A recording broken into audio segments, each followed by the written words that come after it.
Part 1. The incident confrontation at 35,000 feet. Children like you don't get special treatment. Back to your seat. No meal for you.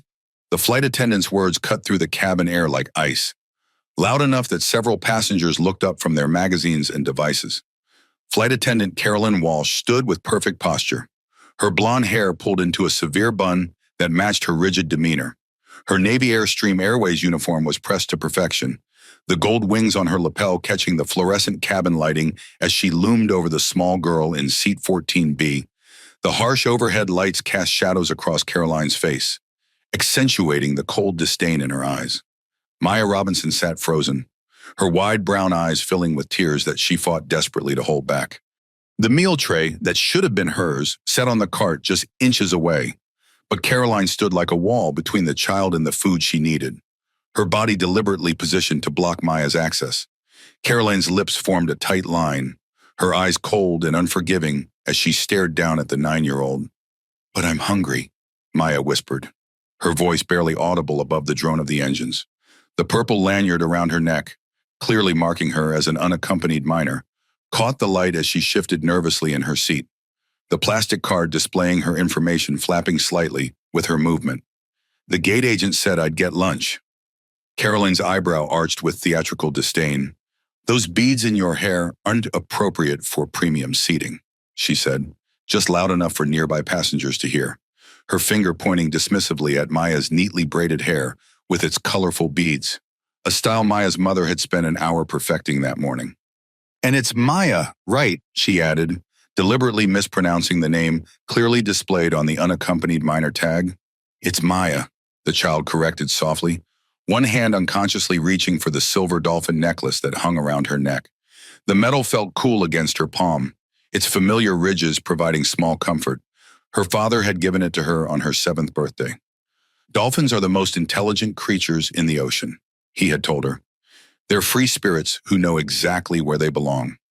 The necklace was her talisman, her comfort when she felt lost or afraid. Caroline's lip curled slightly, creating a small sneer that transformed her professional appearance into something openly hostile. "Well, Maya, premium economy has standards.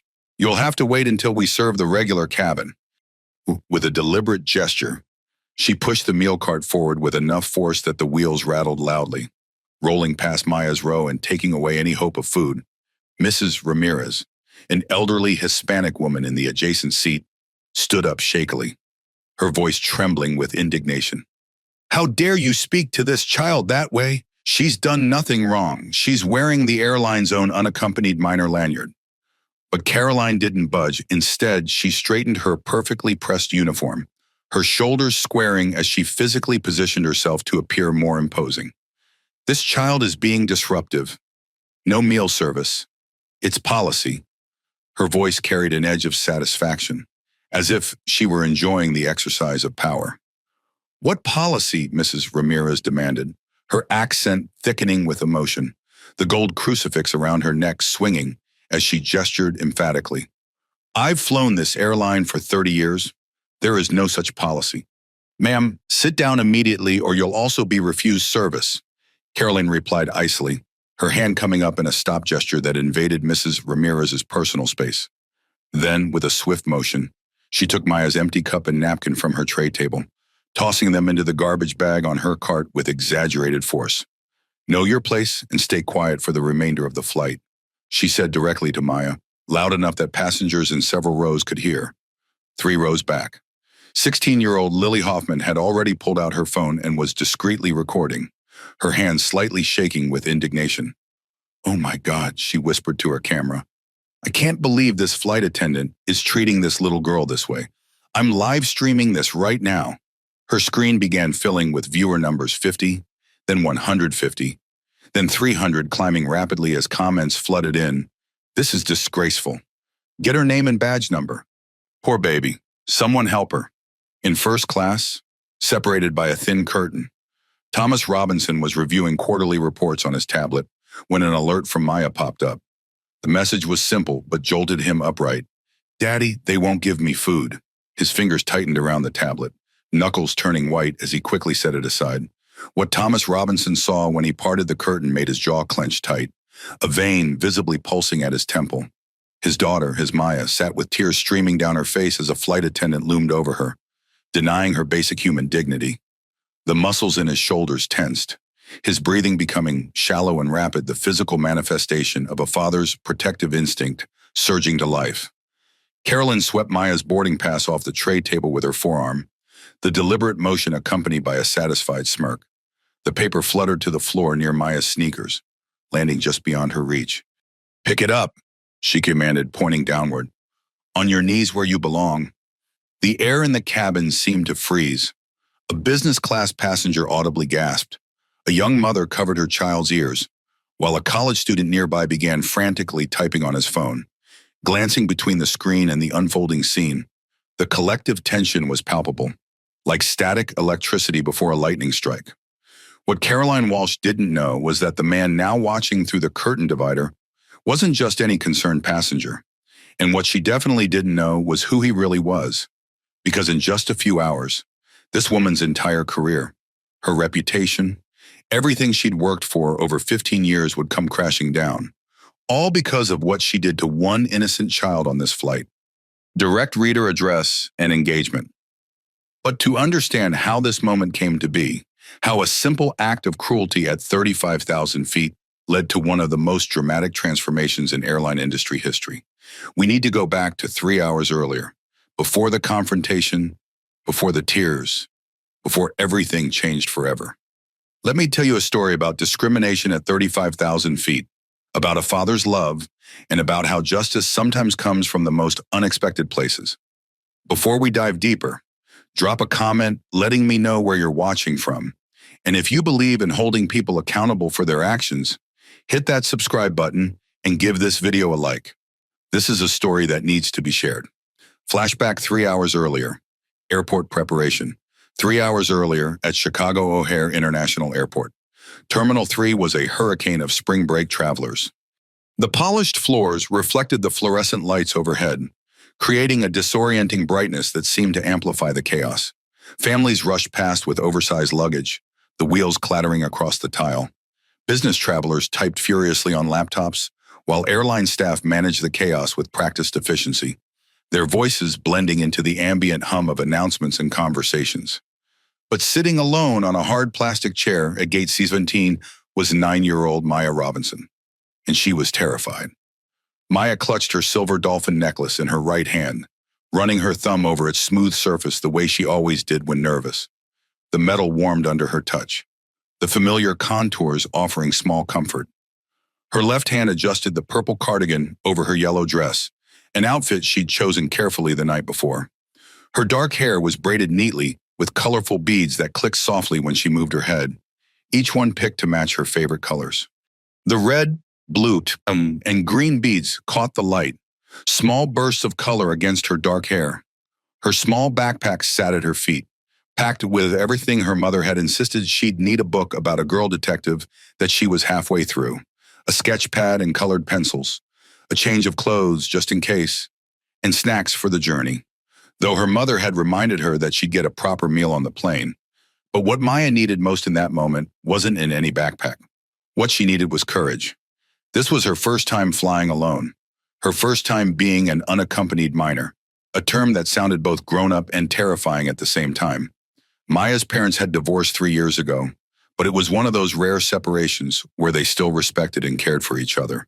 Her mother, Dr. Angela Robinson, was a dedicated emergency physician at Northwestern Memorial Hospital, working long shifts to make ends meet and build a better life for them. Her father, Thomas, had moved to New York to take over as CEO of AirStream Airways, but they'd agreed on shared custody. Maya would spend holidays and school breaks with him. Just that morning, Angela had knelt down, taking Maya's small hands in hers. The scent of antiseptic still clung faintly to her skin, despite her shower, a reminder of her overnight shift. "Baby, I'm so sorry I can't take you to Dad's this time. These hospital shifts are helping us save for that house we talked about, the one with the big backyard for your birthday parties." Remember, Maya had nodded, trying to be brave, even though her stomach felt like a jar of butterflies had been let loose inside. She could feel them now, fluttering more intensely as she watched families moving together through the terminal. "The gate agent is going to take special care of you," Angela continued. You'll get this cool lanyard that tells everyone you're traveling by yourself, and the flight attendants will check on you the whole time. Dad will be waiting for you the moment you land. Okay. Maya had hugged her mother tight, breathing in her familiar scent of lavender and antiseptic.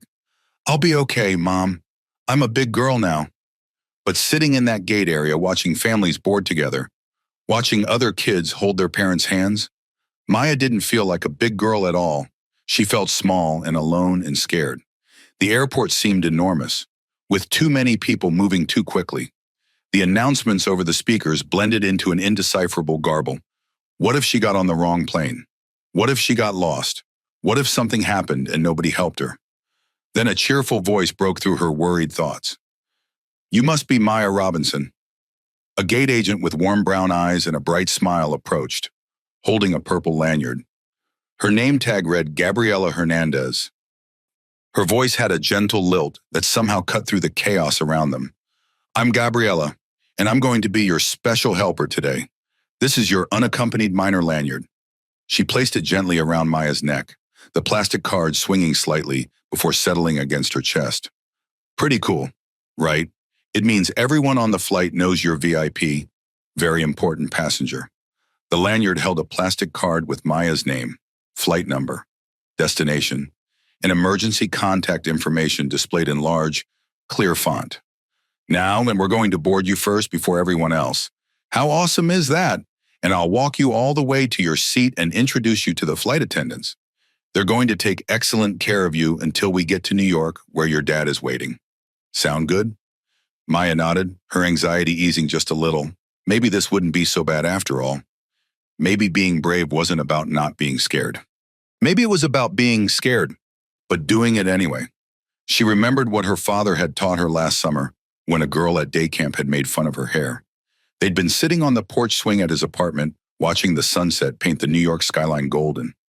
The distant buildings transformed into silhouettes of amber and rose. The gentle swaying of the swing had matched the rhythm of their conversation. Maya Bear, he'd said, using his special nickname for her. I want you to remember something important. You belong everywhere you go. She'd looked up at him confused, her small face scrunched in concentration. What do you mean, Daddy?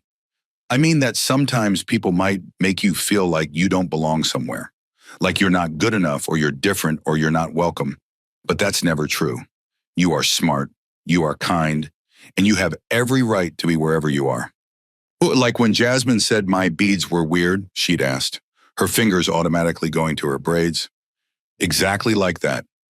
He'd nodded, his large hand gently covering hers. And when that happens, I want you to remember our special mantra. Can you say it with me? Together, they'd recited, I belong everywhere I go. And if anyone ever makes you feel like you don't, he'd prompted, his voice gentle but firm. I stay calm, I speak clearly, and I remember who I am. She'd finished, her voice gaining confidence with each word. Now, clutching her dolphin necklace in the busy airport, she whispered those words to herself. I belong everywhere I go. The words felt different there, surrounded by strangers in this cavernous terminal, but she held onto them like a lifeline. We're ready to start boarding now, Gabriela announced, breaking Maya from her thoughts.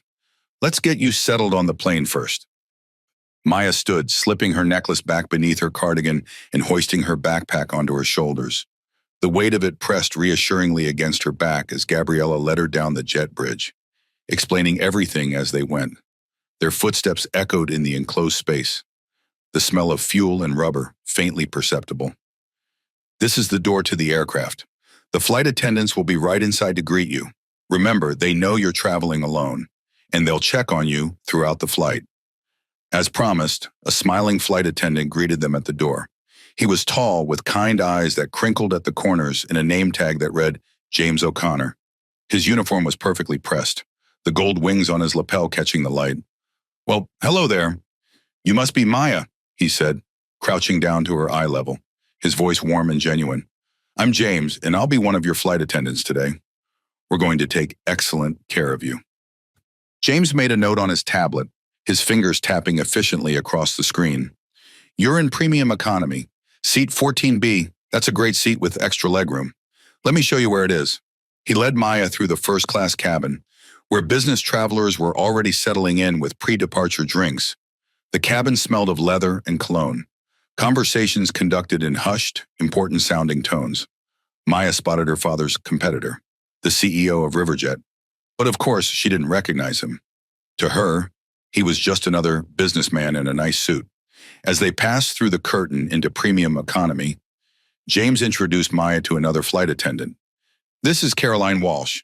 She'll be serving your section today." Caroline barely looked up from her preparation tasks, giving Maya a cursory nod. "We're very busy. I'll check on her later." Her voice was clipped, her eyes barely registering Maya's presence before returning to her task. Something in Caroline's tone made Maya grip her dolphin necklace tighter, the metal edges pressing into her palm. But James didn't seem to notice the dismissive response. "Here we are, 14B, window seat, just as requested," James said cheerfully, gesturing to the empty row. "I've noted in our system that you're traveling alone, so we'll all keep an eye on you. If you need anything, just press this call button above your head." "Okay." Maya nodded and settled into her seat, tucking her backpack beneath the seat in front. The leather seat was cool against her legs, the extra legroom making her feet dangle above the floor. James made sure her seatbelt was fastened properly before heading back to help with boarding. A few minutes later, Mrs. Ramirez took the aisle seat next to Maya. She was in her late 60s with silver-streaked hair and kind eyes that reminded Maya of her grandmother. The scent of subtle floral perfume surrounded her as she settled into the seat. "Hello, little one. Are you traveling by yourself?" she asked kindly, her accent adding warmth to her words. "Yes, ma'am," Maya replied politely, just as her mother had taught her. "I'm going to see my dad in New York." "Well, isn't that wonderful? I'm visiting my granddaughter. Perhaps we can keep each other company during the flight." Mrs. Ramirez's smile created a network of fine lines around her eyes, her gold crucifix necklace catching the light as she turned toward Maya. Maya smiled, grateful for the friendly face. As the plane filled with passengers, the hum of conversations and the sound of overhead bins closing, creating a familiar background noise, she felt her nervousness begin to fade. The plane would take off soon, and in just a few hours, she'd see her dad. What she didn't know was that this flight would change not just her life, but the lives of countless other children for years to come. The build-up to conflict. As the Boeing 737 reached its cruising altitude of 35,000 feet, Maya settled in with her detective novel. The seatbelt sign dinged off, and passengers began to move about the cabin. The subtle vibration of the engines created a gentle hum that permeated the aircraft. The cabin pressurized and comfortable despite being 7 miles above the earth. In first class, Thomas Robinson reviewed quarterly reports on his tablet, occasionally glancing at his watch. The leather seat cushioned him comfortably as he swiped through financial projections, the ambient noise of the cabin fading into the background of his concentration. Just a few more hours until he'd see his daughter. As CEO of Airstream Airways, he could have arranged for Maya to fly on an employee pass, with special attention from the crew. But Angela had insisted on normalcy. "She needs to learn independence," Angela had said during their co-parenting video call last week, her doctor's scrubs visible at the edge of the frame. "And you need to let her experience your airline as a regular passenger. No special treatment," Thomas had agreed, though he'd upgraded her to premium economy for the extra comfort. Now, as he reviewed the latest customer satisfaction metrics, up 3% in first class, down 2% in economy, he had no idea that his own airline was about to fail his daughter in the most fundamental way. In the galley between first class and premium economy, Caroline Walsh was having a hushed conversation with another flight attendant. The narrow space echoed with the clink of glassware and the metallic sounds of meal preparation, creating a cocoon of controlled chaos. "Did you see the unaccompanied minor in 14B?" she asked, her voice low but sharp, her eyes darting to the curtain separating the cabins. "They keep putting those kids in premium seats. It's ridiculous." Her colleague, a younger flight attendant named Kyle Patterson, looked uncomfortable. His uniform was newer than Caroline's, his demeanor less jaded. "She seems well-behaved. What's the problem?" Caroline's expression soured, her lips pressing into a thin line. "It's about standards. Premium cabins should be for premium passengers, not charity cases with beads in their hair." She gestured to her own perfectly styled blonde hair for emphasis. Kyle's eyes widened slightly, his discomfort visibly increasing. She's just a kid, Caroline, and she's flying unaccompanied, which means she's probably on some reduced fare anyway. These people think they deserve special treatment, Caroline muttered, organizing the meal trays with unnecessary force, the plastic covers rattling. Well, not on my flight. Kyle opened his mouth to respond, then closed it, deciding against confrontation with the senior crew member. Instead, he made a mental note to check on the girl himself, his conscience uncomfortable with Caroline's attitude.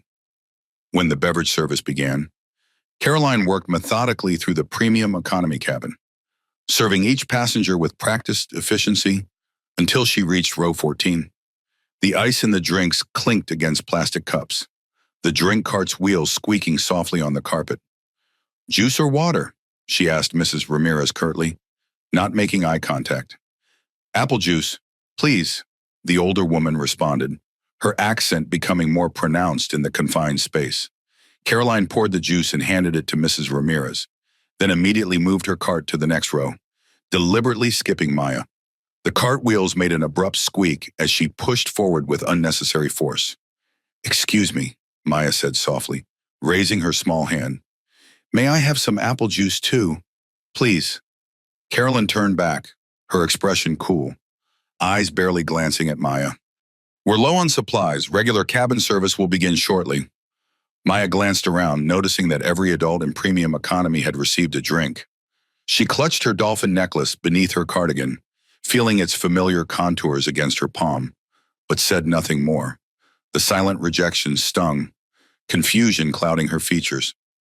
Mrs. Ramirez frowned, the lines in her forehead deepening. "The child asked politely for a drink. Surely you have enough for one more cup of juice?" "As I said, we're conserving supplies," Caroline repeated before continuing down the aisle, her back rigid, shoulders set in a dismissive posture. In row 17, Lily Hoffman had noticed the interaction. The teenager pulled out her phone and began typing a note. "Flight attendant just denied a drink to little girl with unaccompanied minor lanyard." Watching this situation, her thumbs moved quickly across the screen, a witness documenting what felt increasingly like intentional mistreatment. 30 minutes later, the meal service began. The aroma of warm food filled the cabin as Caroline and Kyle distributed trays. The foil covers came off, revealing pasta dishes and salads. Once again, Caroline methodically served everyone in premium economy, except Maya. "Excuse me," Maya said, a bit louder this time, her voice carrying just enough to be heard by nearby passengers.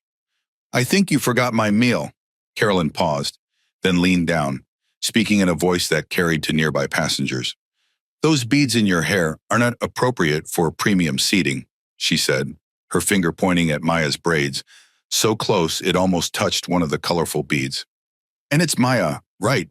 It's Maya," the child corrected softly, shrinking back slightly from Caroline's invasive gesture.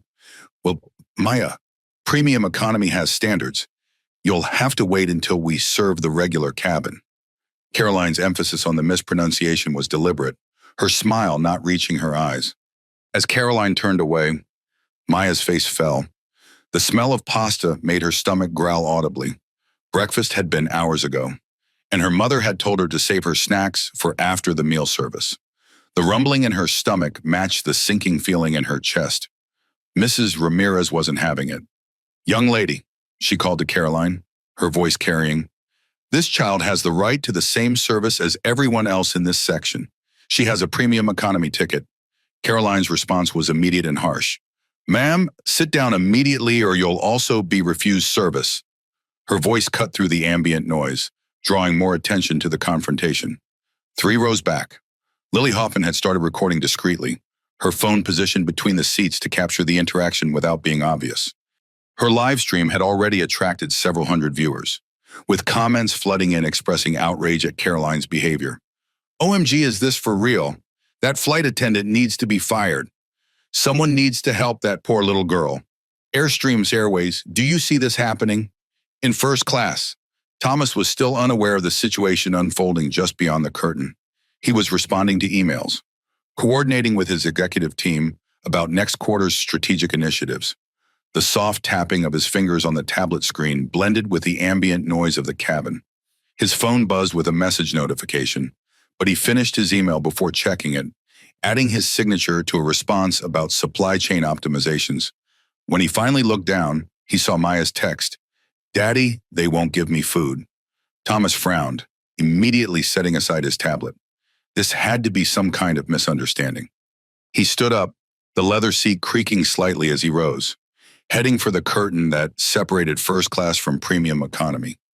The thin fabric barrier rustled as he pushed it aside, stepping into a situation far worse than he had imagined. His daughter, his Maya, sat with tears streaming down her face as a flight attendant loomed over her.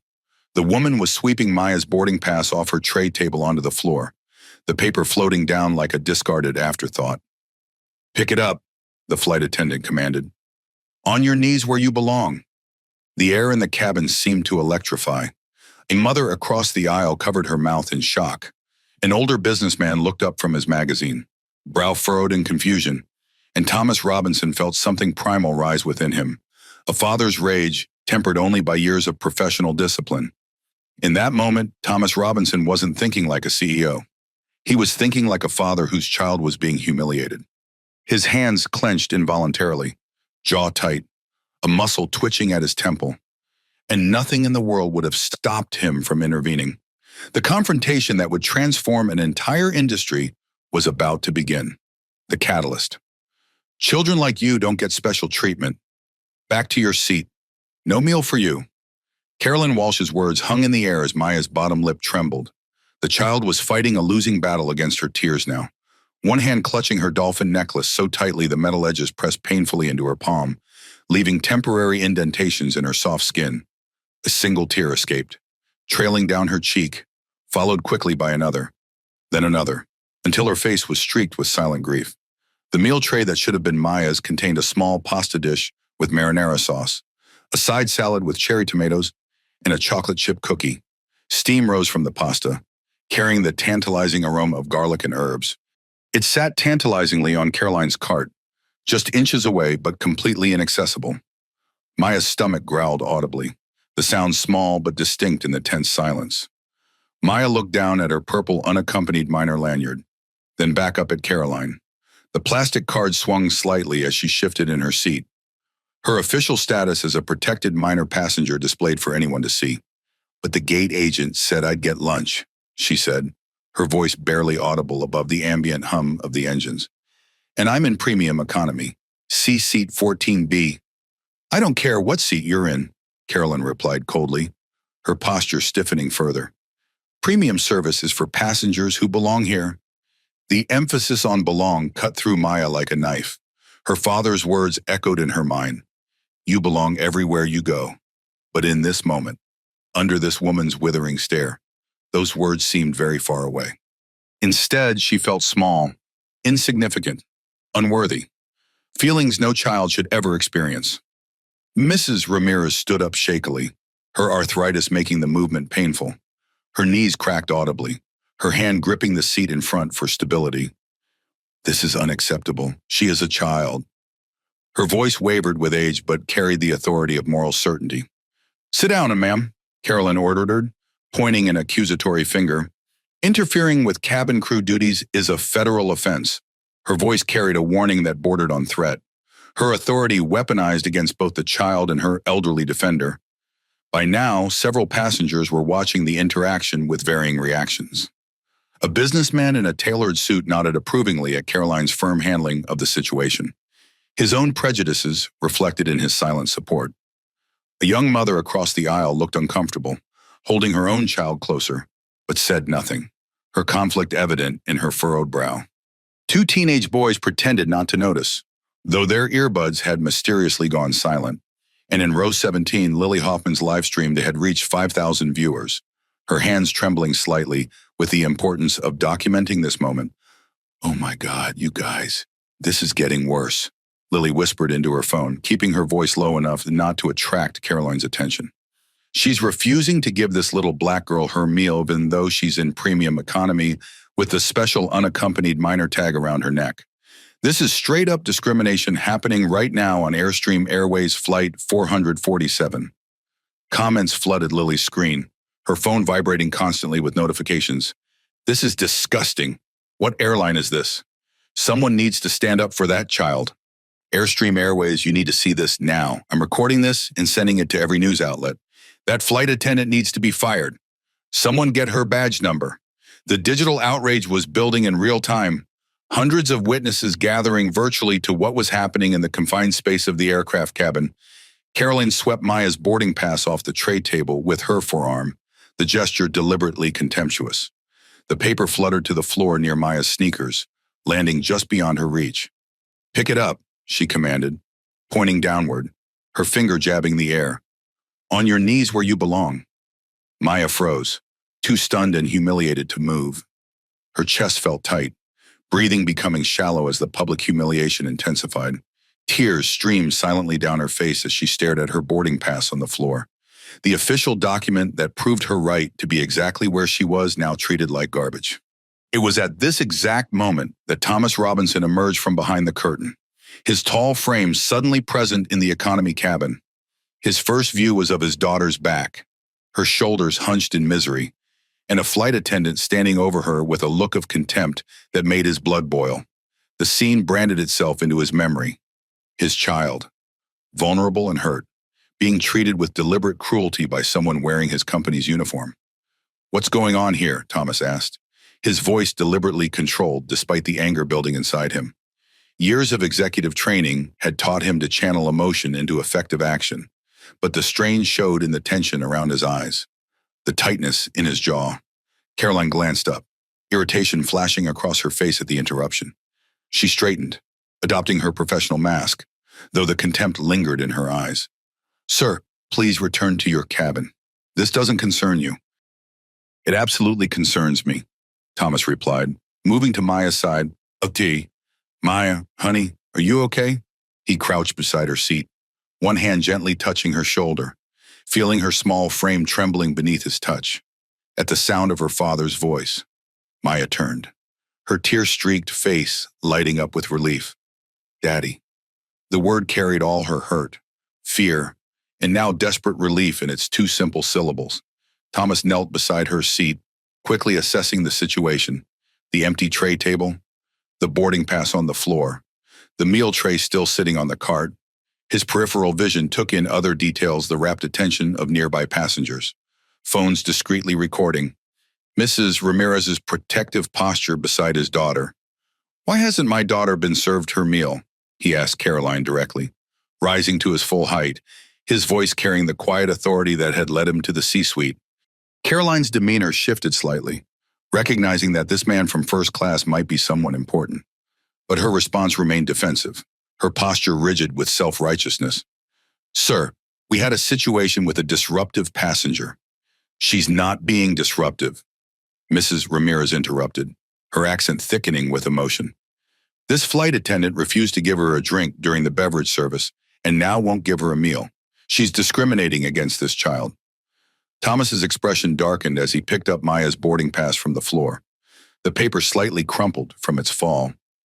Is this true? He asked Caroline, his tone dangerously quiet. Sir, you don't understand the full situation. Caroline started, her tone condescending, her hand gesturing dismissively. This child has been... My daughter, Thomas interrupted, his voice deadly quiet, emphasizing each word. Has been what exactly? Caroline faltered slightly but recovered. Years of practiced authority sustaining her. Premium economy has certain standards.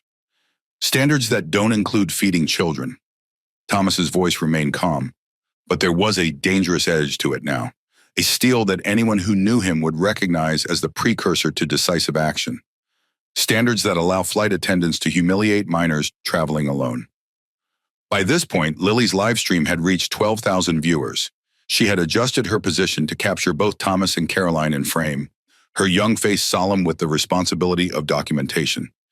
Guys, a man from first class just came back to help the little girl. He looks furious.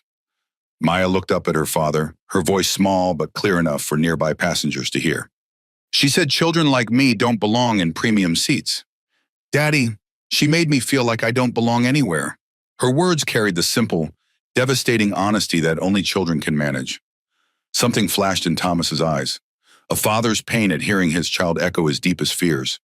The subtle racial coding in children like me wasn't lost on him. He had experienced similar dismissals throughout his life, working twice as hard to be considered half as worthy. But seeing his daughter face the same treatment awakened something primal in him. He stood slowly, turning to face Caroline fully. "My daughter belongs in every seat on this aircraft," he said, each word precise and measured, carrying across the suddenly silent cabin. "She belongs in premium economy because I purchased a premium economy ticket for her. She belongs on this flight because she is a paying passenger, and she deserves the same meal as every other passenger in this cabin." Caroline's professional mask slipped further, uncertainty creeping into her expression as she sensed the unusual authority in this man's bearing. "Sir, crew instructions are final. If you continue to interfere, I'll need to report this to the captain."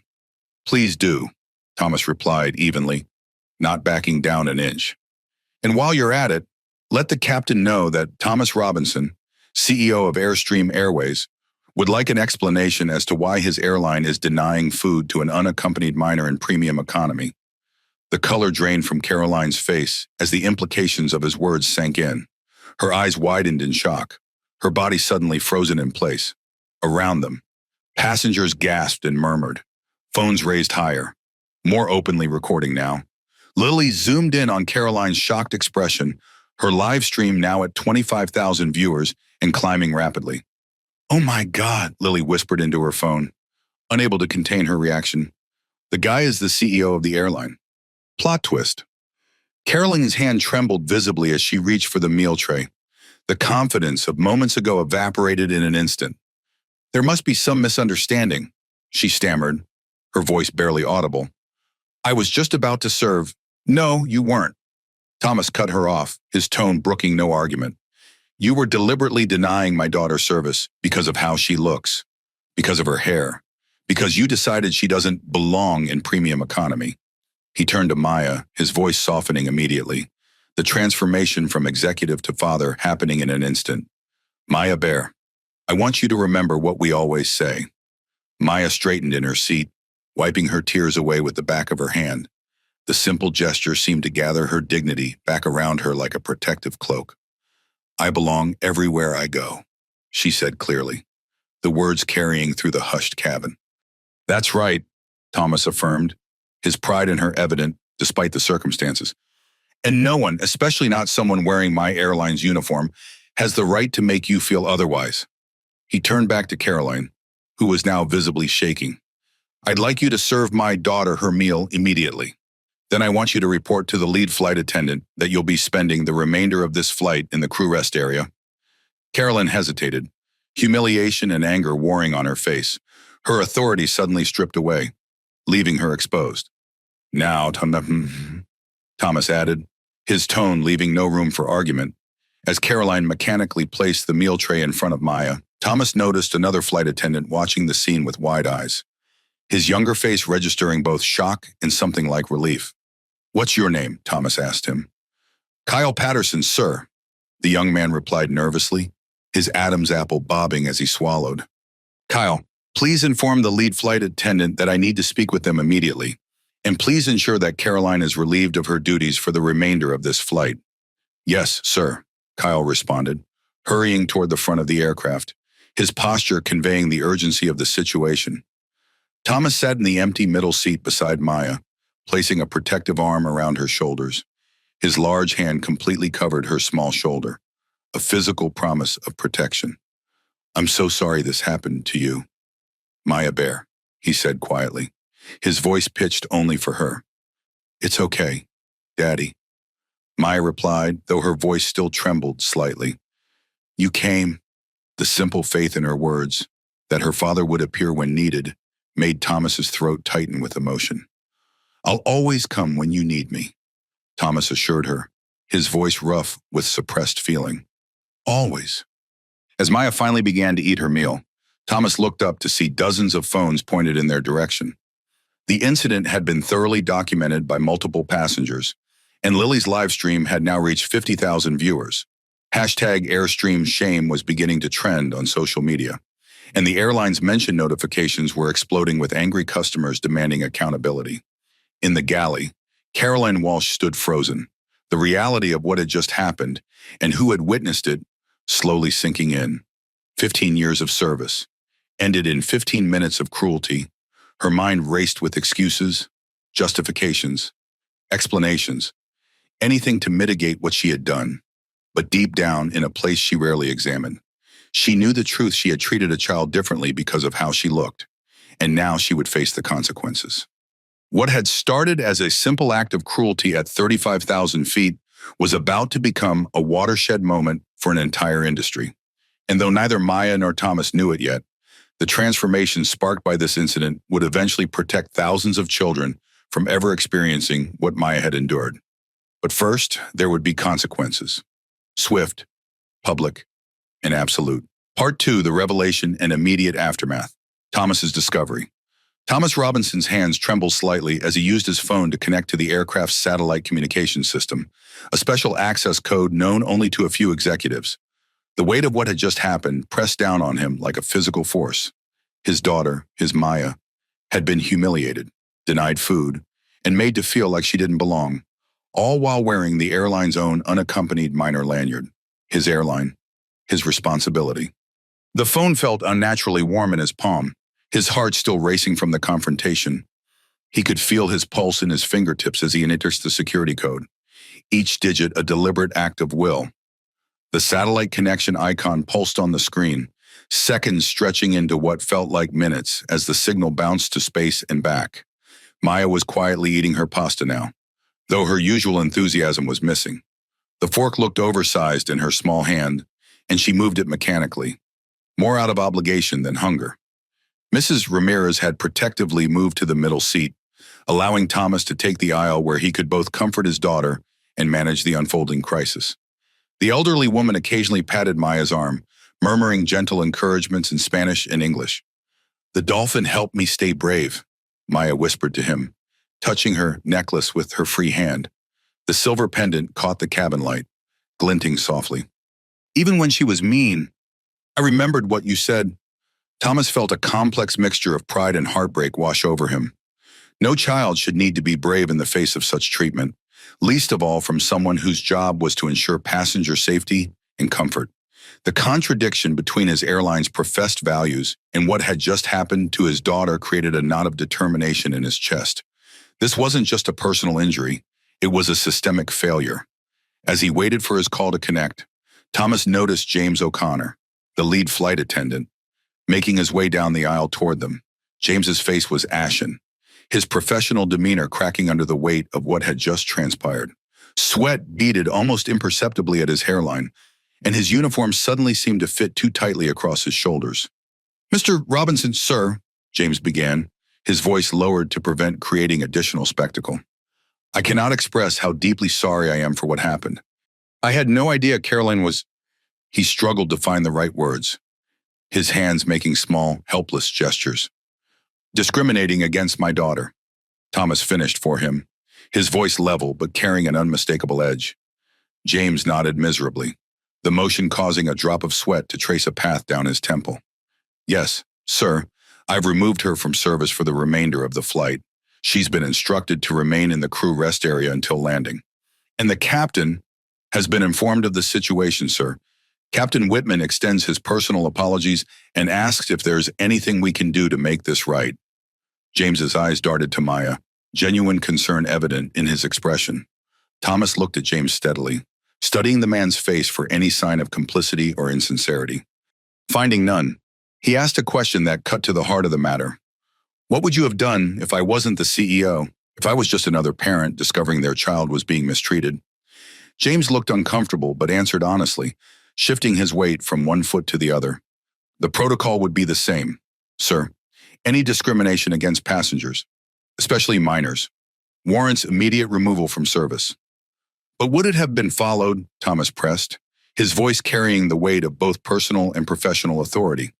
"How many other children has Caroline mistreated when there wasn't a CEO parent to intervene?"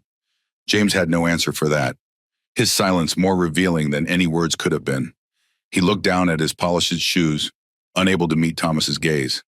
Thomas's phone connected, and Victoria Alvarez, Airstream's chief operating officer, appeared on the screen. Her normally composed expression gave way to concern when she saw Thomas's face. The familiar boardroom confidence replaced by something more urgent. "What's happened?" she asked immediately, cutting through any preamble. The background behind her showed her home office, indicating she had answered the emergency call outside of work hours. "I need you to implement Emergency Response Protocol Alpha," Thomas said without preamble, his executive voice taking over. "Flight attendant Caroline Walsh on Flight 447 Chicago to New York has been removed from service for discriminating against an unaccompanied minor in premium economy." Victoria's eyes widened, her posture straightening visibly even through the small screen. "Understood. I'll activate the team immediately." Her fingers were already moving across another device, typing rapid instructions. "Who is the minor? Do we need to arrange special care upon arrival?" Thomas turned the phone slightly so Victoria could see Maya, who was still eating her meal with mechanical movements, her eyes downcast. "The minor is my daughter." Victoria's professional mask slipped for just a second, shock registering in her features before she regained control. "Maya, oh my God, Thomas!" Her voice softened momentarily, then returned to crisis management mode. "What exactly happened?" In terse, precise sentences, Thomas outlined the incident, the denied beverage, the refused meal, the comments about Maya's hair, and the final humiliation of the boarding pass. Victoria's expression hardened with each detail, her own indignation evident despite her professional demeanor. "I need Marcus Reed and a full response team at the gate when we land," Thomas continued. "I want every passenger video collected, statements taken, and Caroline Walsh escorted directly to administrative offices for immediate investigation." "Already on it," Victoria assured him, her device pinging with incoming responses from the emergency team. "And social media, blowing up as we speak. There's at least one live stream with over 50,000 viewers. Hashtag Airstream shame is trending." Thomas's voice remained calm, but the implications were clear. This was rapidly evolving from an incident into a crisis. Victoria was typing rapidly on another device, her eyes flicking between screens. "I see it. We're monitoring and we'll have a statement ready. ETA at JFK." "Approximately 2 hours," Thomas replied, glancing at his watch. "We'll be ready," Victoria promised. "And Thomas, how's Maya doing?" The question carried genuine concern beyond professional duty. Thomas glanced at his daughter, who was now showing Mrs. Ramirez the detective novel she had been reading. Despite her apparent recovery, he could see the lingering hurt in her eyes, the slight tremble in her hands as she turned the pages. The pasta remained half-eaten, her appetite diminished by the emotional toll of the confrontation. "She's being braver than any child should have to be," he said quietly, the words catching slightly in his throat. After ending the call, Thomas noticed Kyle hovering nearby, clearly wanting to speak with him, but hesitant to intrude. The young flight attendant's uniform looked too new, his face still carrying the earnestness of someone early in their career. "Yes, Kyle," Thomas prompted, his tone softening slightly for the junior staff member who had shown evident discomfort with Caroline's behavior. The young flight attendant stepped closer, lowering his voice to ensure privacy. His hands fidgeted with his cuffs as he spoke, betraying his nervousness. "Sir, I need to tell you this isn't the first time. Caroline has a pattern of, selective service.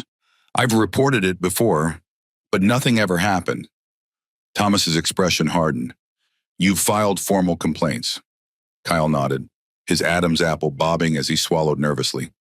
3 times in the past 4 months. Other crew members have too.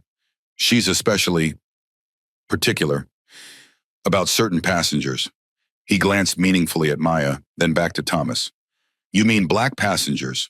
Thomas said bluntly, refusing to dance around the uncomfortable truth. Kyle looked uncomfortable but nodded, his gaze dropping momentarily before meeting Thomas's eyes again with newfound resolve. "And especially children traveling alone. She calls them charity cases even though they're picking customers." He took a deep breath, his shoulders squaring. "I'm so sorry, sir. I should have done more." "You're doing it now," Thomas assured him, recognizing the courage it took for a junior employee to speak up. I'll need your statement when we land. As Kyle moved away to continue his duties, Thomas noticed Lily Hoffman a few rows back, still discreetly recording.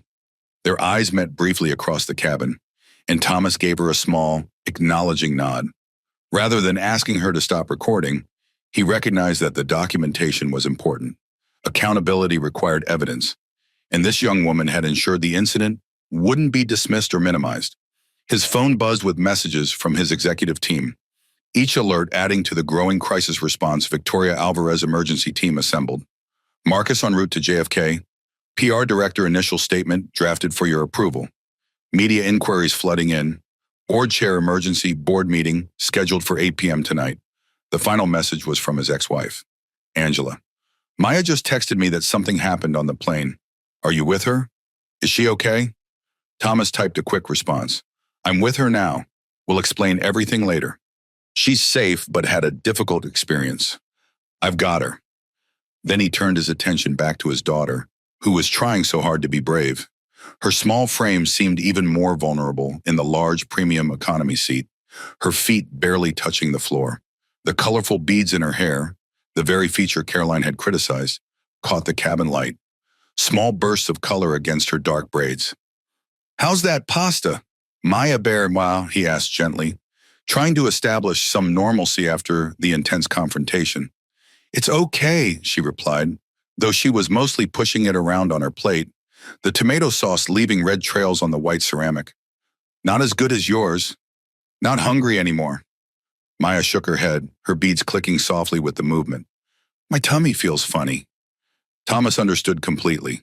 The stress and humiliation would have killed anyone's appetite, let alone a child's. The physiological response to public humiliation, the tightened stomach, the constricted throat, made eating nearly impossible. That's okay. You don't have to finish it. He gently stroked her braided hair, his large hand covering the back of her head protectively. I love your hair. You know that.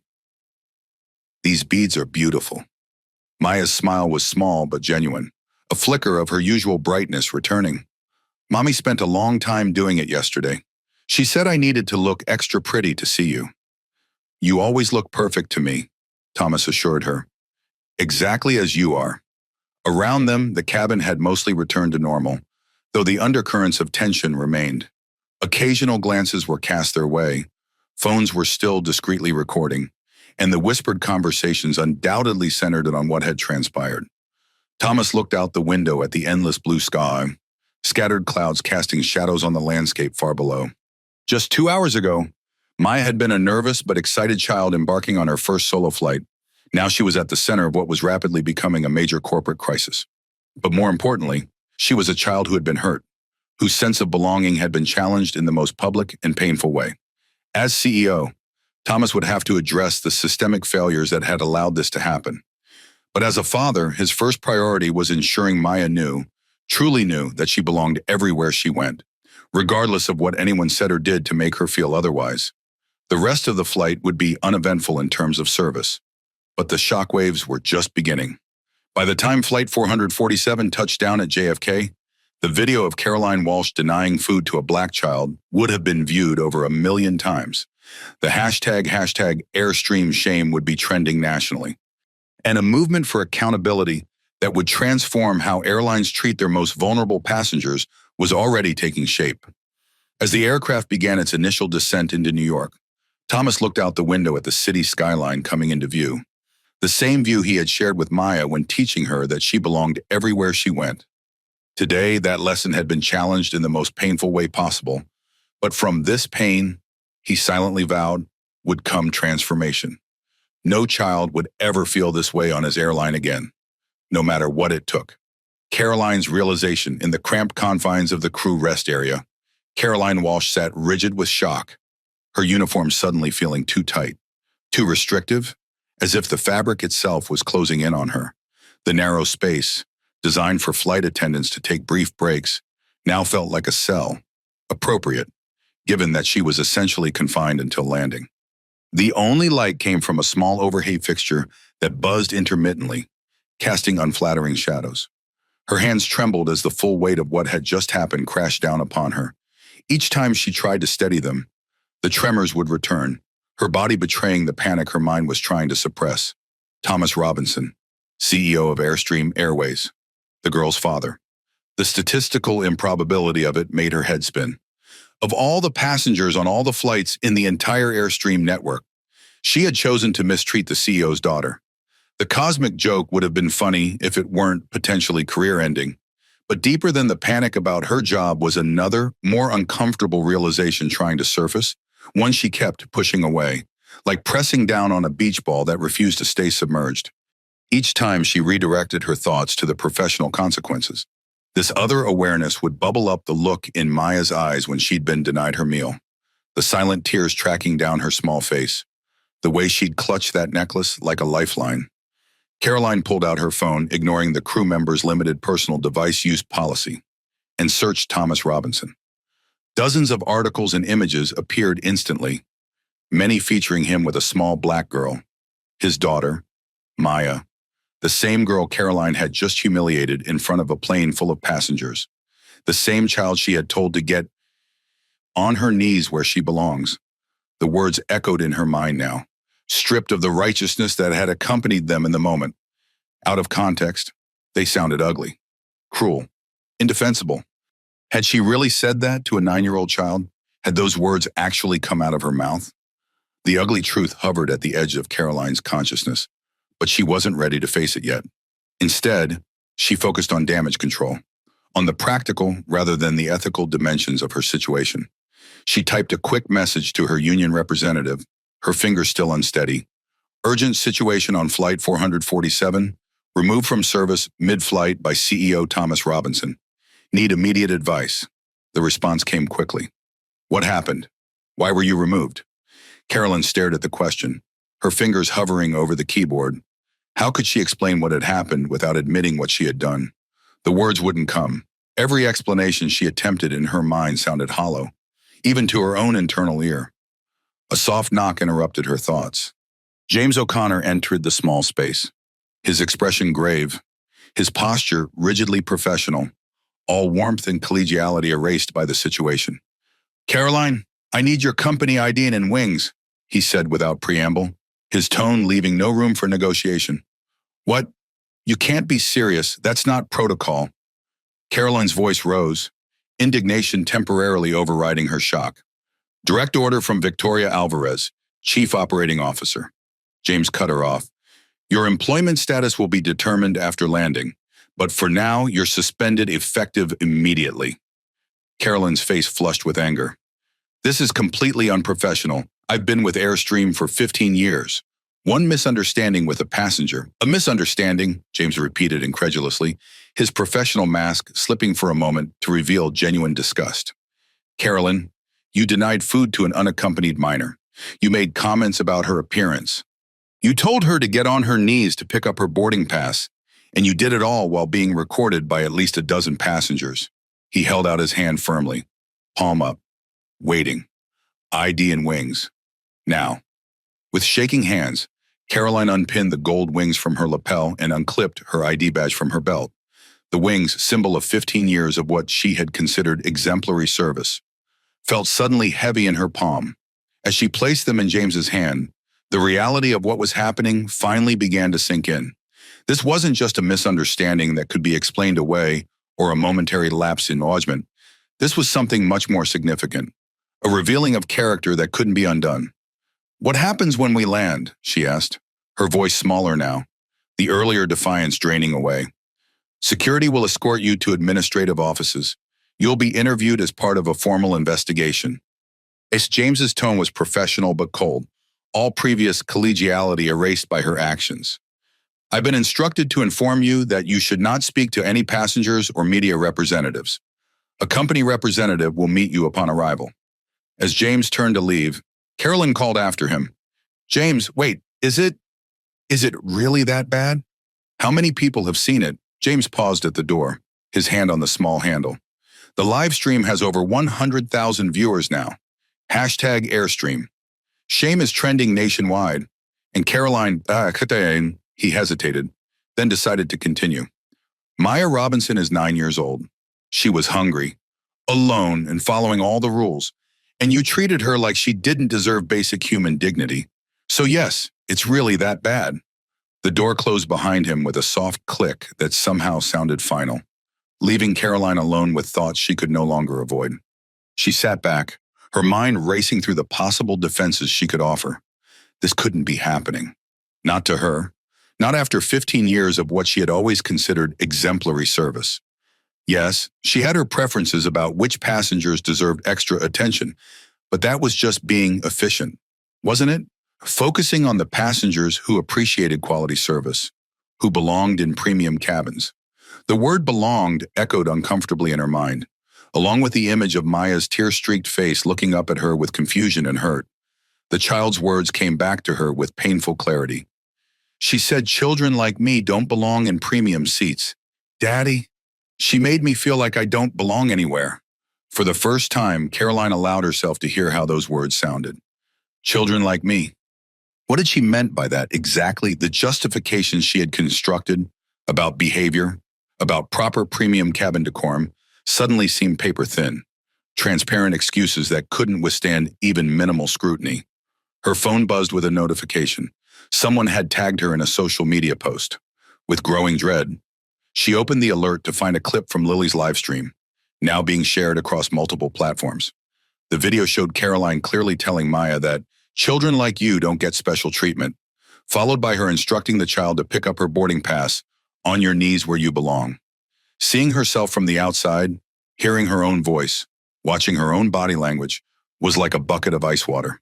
There was no mistaking the contempt in her expression, the deliberate humiliation in her actions. It wasn't professional. It wasn't about standards or protocols or cabin management. It was ugly, pure and simple. The comments section was a tsunami of outrage. Disgusting behavior from this flight attendant. AirStream Airways, is this how you train your staff to treat Black children? Caroline Walsh needs to be fired immediately. My family will never fly AirStream again if this is how they treat kids. What kind of person tells a child to get on their knees? This is straight up racism. Call it what it is. Caroline quickly closed the app, her breathing shallow, chest tight with anxiety.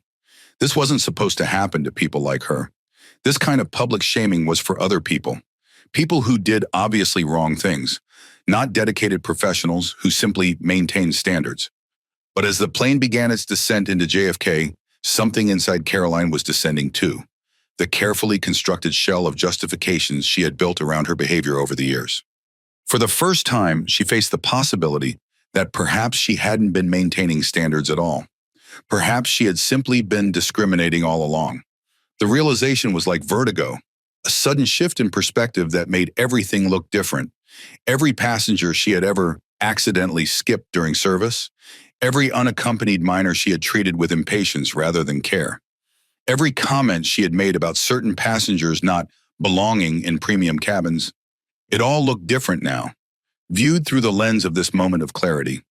As the aircraft's landing gear deployed with a mechanical thud, Caroline realized something else. There would be no easy way out of this. No explanation would suffice. No excuse would justify what the videos clearly showed.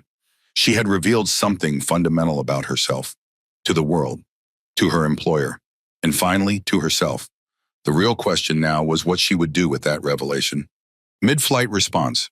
At 35,000 feet, Airstream Flight 447 had become the epicenter of a corporate crisis, though most passengers remained unaware of the full scope of what was unfolding. In the cockpit, Captain Robert Whitman had been briefed on the situation and had notified air traffic control that they would require special handling upon arrival at JFK, a request typically reserved for medical emergencies or security threats. His voice remained steady as he communicated with ground control, though his grip on the controls had tightened perceptibly.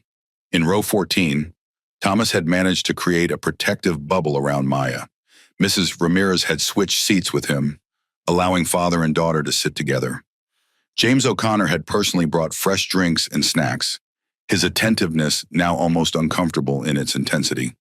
The lead flight attendant's hands betrayed his anxiety, a slight tremor visible as he arranged items on Maya's tray table. "Is the mean lady in trouble?" Maya asked quietly, leaning against her father's shoulder.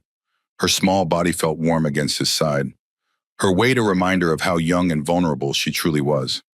Thomas chose his words carefully, aware that his response would shape how Maya processed the incident. Yes, she is. What she did was wrong, and there are consequences for treating people that way. Will she lose her job? Maya's question was direct, her moral compass seeking clarity on how adults handled injustice. I don't know yet, Maya Bear. That will depend on a lot of things.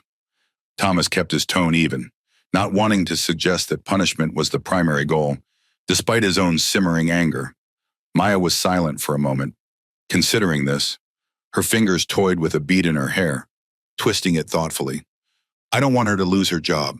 Daddy, I just wanted my lunch. Thomas felt a swell of pride at his daughter's compassion, even after what she had endured. While executives and lawyers would soon be discussing termination procedures and liability concerns, his 9-year-old was thinking about Caroline Walsh as a person whose livelihood mattered. That's because you have a kind heart, but sometimes people need to face consequences so they can learn and do better. As Maya finally began to relax against him, her body losing some of the tension it had held since the confrontation, Thomas's phone continued to buzz with updates. The satellite connection allowed continuous communication despite their altitude, and the crisis team was fully mobilized on the ground. Victoria Alvarez emergency team in place. Marcus has arranged private exit through terminal. Media already gathering at arrivals. CNN, Fox, and local stations requesting statements. PR director statement approved and released. AirStream Airways is aware of an incident on Flight 447 involving the mistreatment of an unaccompanied minor. We take these allegations extremely seriously and have suspended the involved crew member pending investigation. The safety and dignity of all our passengers, especially children, is our highest priority. HR Director Daniela Morales. Initial review of personnel file complete. C. Walsh has 3 formal complaints in system, all related to selective service incidents. Documentation will be ready for your review upon landing. The messages continue to arrive, each one adding to the complex web of corporate response being woven around what had initially been a personal injury. Thomas replied to Victoria with a decision that reflected his dual role as CEO and father. Private exit unnecessary. Maya and I will use regular deplaning. No special treatment. Important to show this is about policy, not privilege. In row 17, and Lily Hoffman's live stream had evolved into an impromptu reporting session. The teenager had found her voice as the incident unfolded, her initial shock transforming into purposeful documentation. The CEO is sitting with his daughter now, she narrated quietly, angling her phone to capture the scene while respecting Maya's privacy. The flight attendant has been removed from service. Other passengers saw her being taken to the crew rest area. Guys, I've never seen anything like this. The airline is actually taking immediate action. Her viewer count had surpassed 250,000, and media outlets were beginning to pick up the story. Comments scrolled too fast to read individually, but the tone had shifted from outrage at the incident to fascination with the corporate response playing out in real time. Hashtags had evolved from hashtag Airstream Shame to include hashtag Maya's Lunch and hashtag Children Belong Everywhere. The latter inspired by the mantra Thomas had been overheard saying to his daughter. Kyle Patterson was now serving the premium economy cabin, making a special effort to check on Maya regularly. His movements had a deliberate gentleness, as if trying to counterbalance the harshness Maya had experienced earlier. Can I get you anything else? He asked during one such visit, crouching beside her seat to meet her eye level. Maya looked up at him with solemn eyes, studying him for a moment before responding. Do you have any cookies? The chocolate chip kind. Her request was tentative, as if testing whether she was truly welcome to ask for things now. I think we can find some, Kyle smiled, genuine relief crossing his features at this sign of Maya's appetite returning. Would you like milk with those cookies? I have regular, or chocolate? Chocolate milk, please, Maya replied, being a small smile forming. Thank you. As he headed to the galley, Kyle passed James O'Connor, who was on the cabin phone with Victoria Alvarez. The lead flight attendant's forehead was creased with concern, his free hand making notes on a small pad. Yes, ma'am, I understand, James was saying, his voice low but clear. Full documentation, witness statements, and video evidence to be collected before any passengers deplane. Security will escort Ms. Walsh through the rear exit to avoid media contact. He listened for a moment. Yes, the captain has been fully briefed. He'll make an announcement before landing to prepare passengers for the procedures at the gate. When Kyle returned with the cookies and chocolate milk, Thomas stopped him. Kyle, I want to thank you for speaking up earlier. That took courage. Thomas's eyes conveyed sincere appreciation, recognizing the risk the young flight attendant had taken. Kyle shifted uncomfortably, adjusting his uniform cuffs, a nervous habit. Not enough courage, sir. I should have done more sooner. I saw how Caroline treated certain passengers, but I told myself it wasn't my place to make waves as a new hire. The admission clearly pained him, regret evident in his expression. You're doing it now, Thomas assured him, and I'll need your help to make sure nothing like this ever happens again on our airline.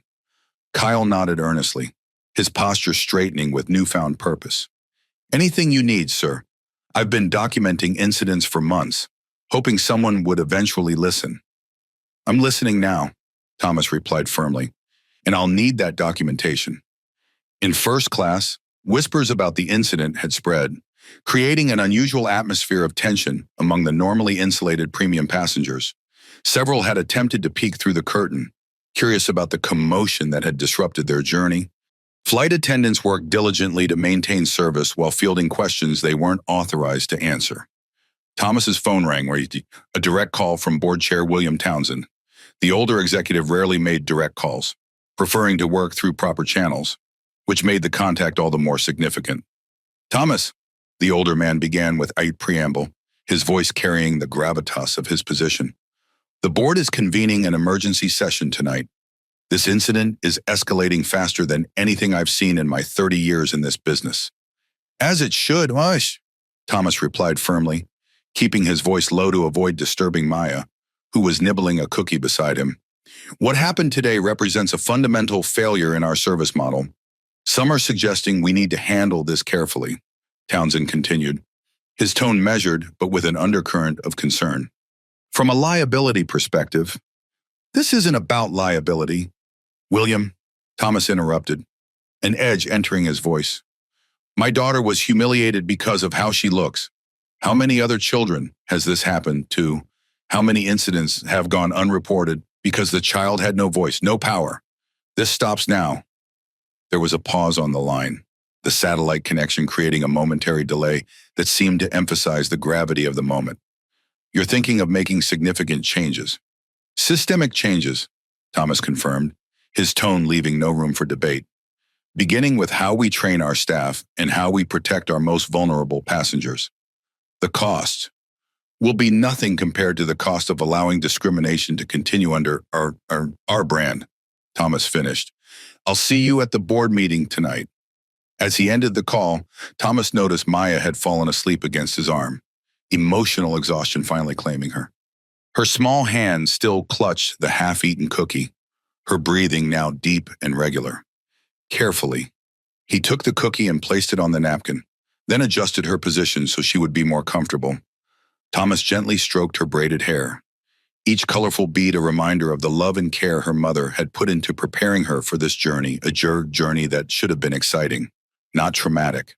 The beads clicked softly under his touch, small bursts of color against his palm. In that moment, he made a silent vow Maya's experience would become a catalyst for change. No child would ever feel unwelcome, unworthy, or unseen on his airline again. What had begun as a personal wound would heal into a transformation that would reach far beyond his daughter. As the aircraft began its final approach into JFK, the cabin crew prepared for landing. The routine announcements and procedures continued as normal, but nothing about this flight would be remembered as routine. Captain Whitman's voice came over the intercom, steady and authoritative. Ladies and gentlemen, we're beginning our descent into John F. Kennedy International Airport. At this time, I need to inform you that there will be special procedures upon arrival. All passengers are asked to remain seated until specific deplaning instructions are provided. We appreciate your cooperation. By the time the wheels touched down on runway 22R, the incident had been viewed by over 500,000 people online. #AirStream Shame was the #1 trending topic nationally, and waiting at the gate was a response team ready to manage a crisis that was quickly becoming a defining moment for the airline industry. The real work was about to begin, landing and immediate actions.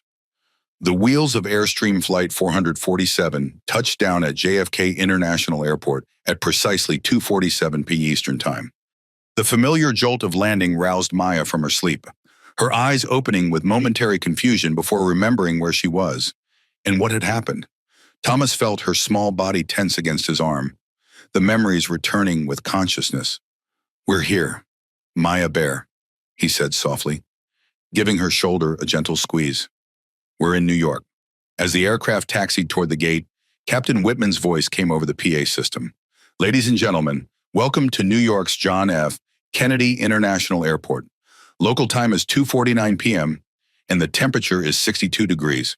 Please remain seated with your seatbelts fastened until the aircraft comes to a complete stop and the seatbelt sign has been turned off." There was a brief pause before he continued, his tone slightly different, more formal and measured. "We've been advised that there will be special deplaning procedures today. All passengers are asked to remain seated until further instructions are provided by our ground staff. Thank you for your patience and cooperation." The unusual announcement sparked murmurs throughout the cabin. Passengers exchanged glances, some understanding the connection to the earlier incident, others confused by the deviation from normal procedures. In premium economy, Thomas helped Maya gather her things, tucking her detective novel back into her backpack and making sure her dolphin necklace was securely fastened. "Is the mean lady gone?" Maya asked quietly, her eyes darting toward the front of the plane. "Yes," Thomas assured her, keeping his voice low. "She's not going to bother you anymore." He deliberately avoided mentioning that Caroline would be escorted from the aircraft through a separate exit, not wanting to burden Maya with the details of the corporate response unfolding around them. As the aircraft approached the gate, passengers could see an unusual assembly of people waiting on the jet bridge, not the typical ground crew, but a group of individuals in business attire, some holding tablets and others speaking urgently into phones. Through the small windows, the distinctive logo of several news vans was visible in the distance, gathered at the terminal entrance. The instant the aircraft doors opened, a tall, distinguished-looking African-American man in his early 50s boarded, followed by a team of 4 others. His tailored suit and confident bearing marked him as an executive, but it was the focused intensity in his eyes that commanded attention. He immediately approached James O'Connor, showing his company ID. "Marcus Reed, Director of Operations." He introduced himself, his voice carrying the crisp efficiency of crisis management. "Where is Mr. Robinson?" James directed him to row 14, where Thomas was helping Maya put on her backpack. Marcus made his way down the aisle, professional but with an unmistakable urgency in his stride. Other passengers watched with curiosity, some still recording with their phones, sensing that the drama was continuing to unfold. "Thomas," Marcus said, dropping formality in the face of the personal nature of the situation. "We're ready when you are." Then kneeling to Maya's eye level. "Hello, Maya. I'm Marcus. I work with your dad. I'm very sorry about what happened today." Maya regarded him solemnly, her large brown eyes studying his face. "It's okay. My daddy fixed it." Marcus smiled gently, though concern remained evident in his expression. "Yes, he did. And now we're going to make sure it doesn't happen to anyone else." Standing again, Marcus briefed Thomas in a low voice. "Caroline Walsh has been escorted from the aircraft through the rear door. She's being taken to administrative offices now. We have a team collecting passenger statements and video evidence. Media is waiting at the terminal, at least 6 major outlets. Victoria is handling the initial press response, but they'll want to speak with you." Thomas nodded, processing the information while keeping a protective hand on Maya's shoulder. "Let's get Maya somewhere comfortable first. Then I'll make a brief statement." Marcus hesitated, glancing down at Maya before continuing. "There's also the matter of your ex-wife. Dr. Robinson has been calling our corporate offices repeatedly since the story broke. She's concerned." Thomas winced slightly. Angela would be furious, not with him, but with the situation.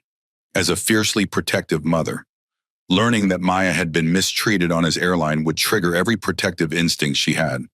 "I'll call her as soon as Maya's settled," Thomas promised. "She deserves to hear what happened directly from me." A gentle, professional-looking Hispanic woman approached them next. "Mr. Robinson, Maya, I'm Sofia Rivera, Customer Service Director. I've prepared a private lounge where Maya can rest while we handle the necessary procedures. Maya looked up at her father. Do I have to talk about what happened? Her voice was small but steady, revealing both apprehension and resolve. Thomas crouched down to her eye level. Only if you want to, Maya Bear. But your story's important. It might help other kids if they know what happened and how we're going to fix it. He was careful to phrase it as an option, not an obligation, respecting her agency despite her young age. Maya considered this, her face serious with thought. Then she nodded solemnly.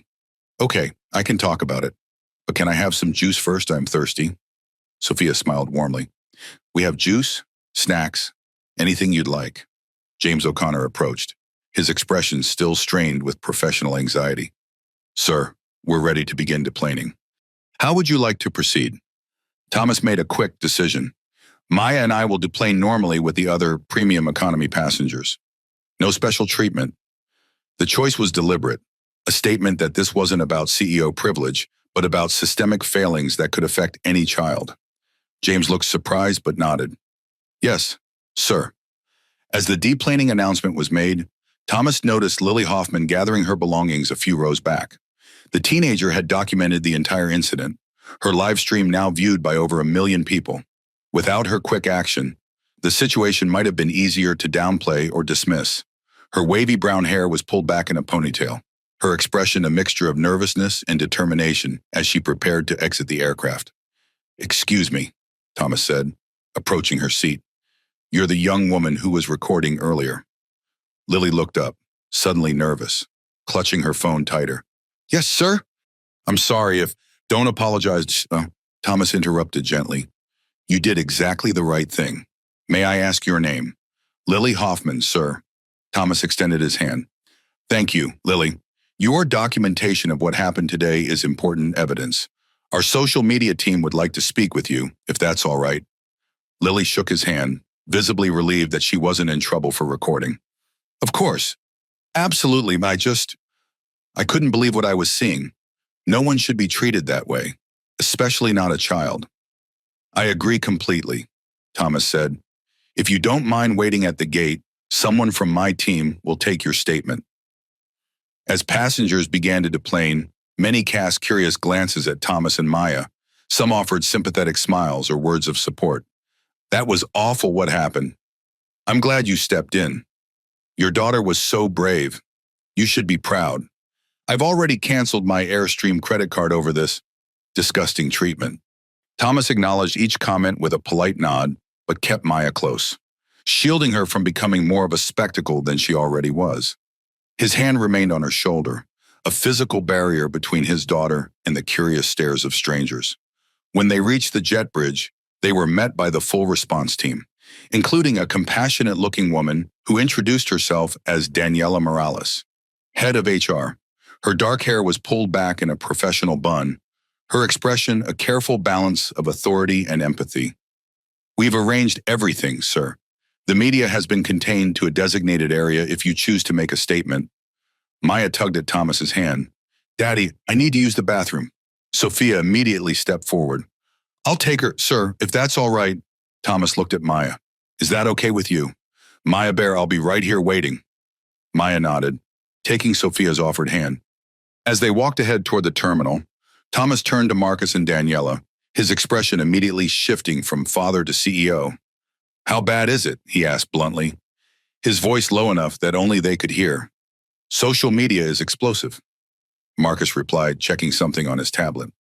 The video has been shared by several celebrities, including a few major civil rights activists. Traditional media is running with CEO's daughter discriminated against on his own airline. Competitor airlines are already releasing statements about their own unaccompanied minor policies. And internally, Thomas pressed, his gaze intensifying. Daniela's expression was grave. We've reviewed Caroline Walsh's personnel file, 3 formal complaints in the past year, all related to selective service issues with minority passengers. All were handled at the local level with additional training recommendations. No disciplinary action was taken. Thomas's jaw tightened, a muscle pulsing at his temple. That stops now. I want a complete audit of all similar complaints across our entire system, every flight attendant, every station, every route. That's thousands of records, Daniela noted, her fingers already making notes on her tablet. Then we better get started, Thomas replied firmly. This isn't just about one flight attendant or one incident. This is systemic, and we're going to address it systemically.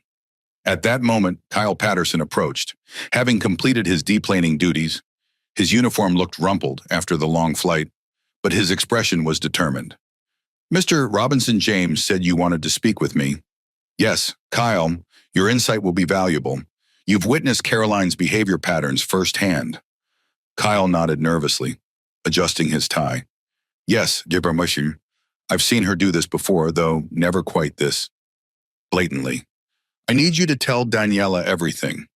Every incident, every pattern, every comment. Don't hold anything back. Yes, sir, Kyle agreed, determination replacing his nervousness. I want to help make this right. As Maya and Sophia returned, Thomas checked his watch. I'll make a brief statement to the media. 3 minutes. No questions. Then we focus on the investigation and the path forward. Marcus handed Thomas a tablet displaying the company's hastily prepared statement.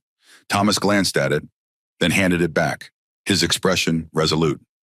I won't be needing that, he said quietly. What happened today wasn't just a service failure. It was a moral failure, and I'm going to address it as such. With Maya's hand firmly in his, Thomas walked toward the terminal where cameras and microphones awaited. The bright lights of the media setup created a stark contrast to the subdued lighting of the jet bridge, the transition symbolic of moving from private injury to public accountability. Behind him, AirStream employees exchanged nervous glances.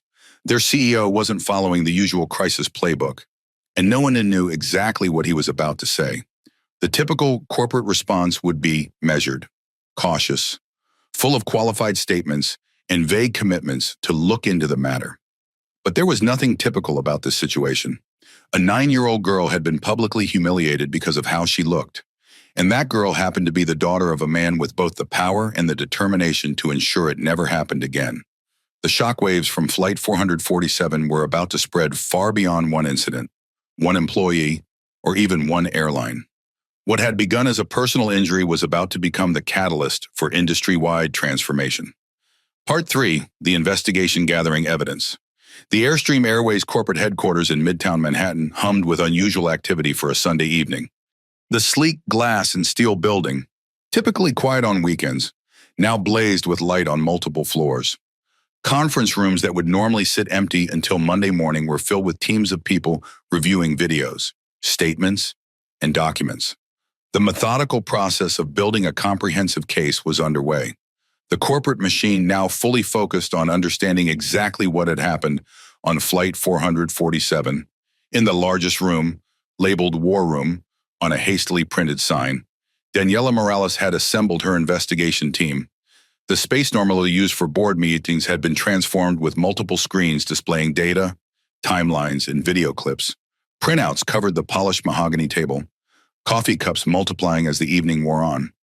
As of 7 p.m., we have collected 47 passenger statements and 23 video recordings of the incident, she announced.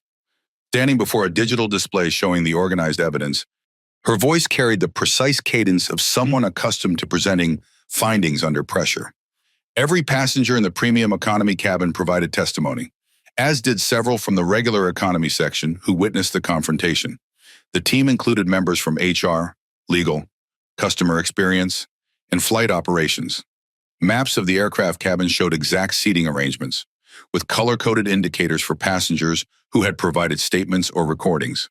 Timeline charts tracked the sequence of events both from boarding to landing, with particular focus on the beverage and meal services when the discriminatory treatment occurred.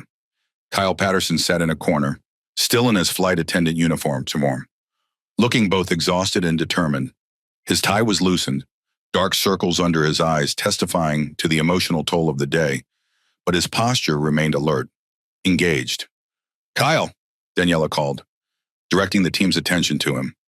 Can you walk us through what you observed prior to the main incident? Kyle straightened in his chair, all eyes turning to him. Despite his junior status, he was now a key witness in what was rapidly becoming the most significant investigation in the company's recent history.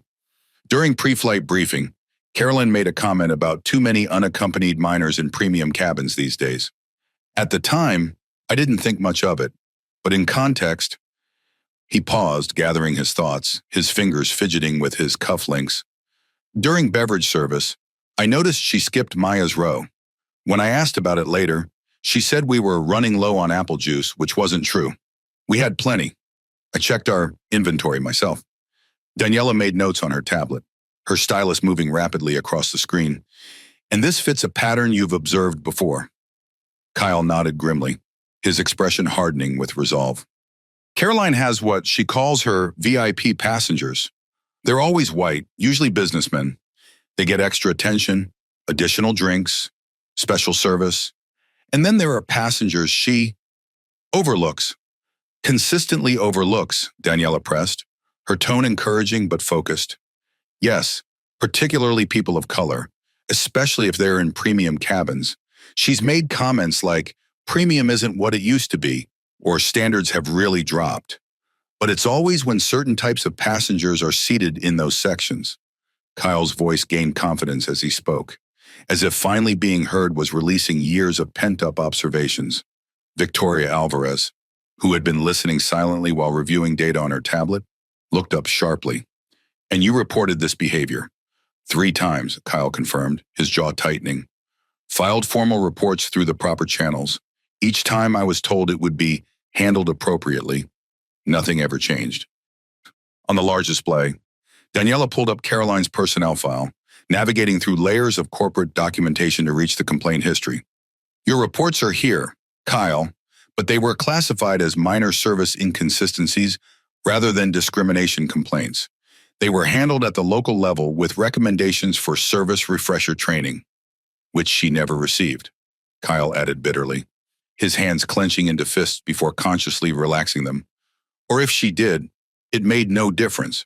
Her behavior never changed. It actually got worse over time, like she knew she could get away with it. A junior HR analyst raised her hand, her expression troubled as she looked up from her laptop. We've been searching the database for similar complaints against other flight attendants using the same keywords. In the past 3 years, we've identified 143 complaints that follow a similar pattern. None were escalated beyond local management. A stunned silence fell over the room. The number was staggering, far beyond an isolated incident or a single problematic employee. The scale suggested something systemic, a pattern of behavior that had been consistently downplayed and misclassified. How is this possible? Victoria demanded, her professional composure cracking slightly. We have anti-discrimination policies. We have reporting protocols. We have training specifically designed to prevent this. Policies without enforcement are just words on paper, Daniela replied grimly, her years of HR experience evident in her weary tone.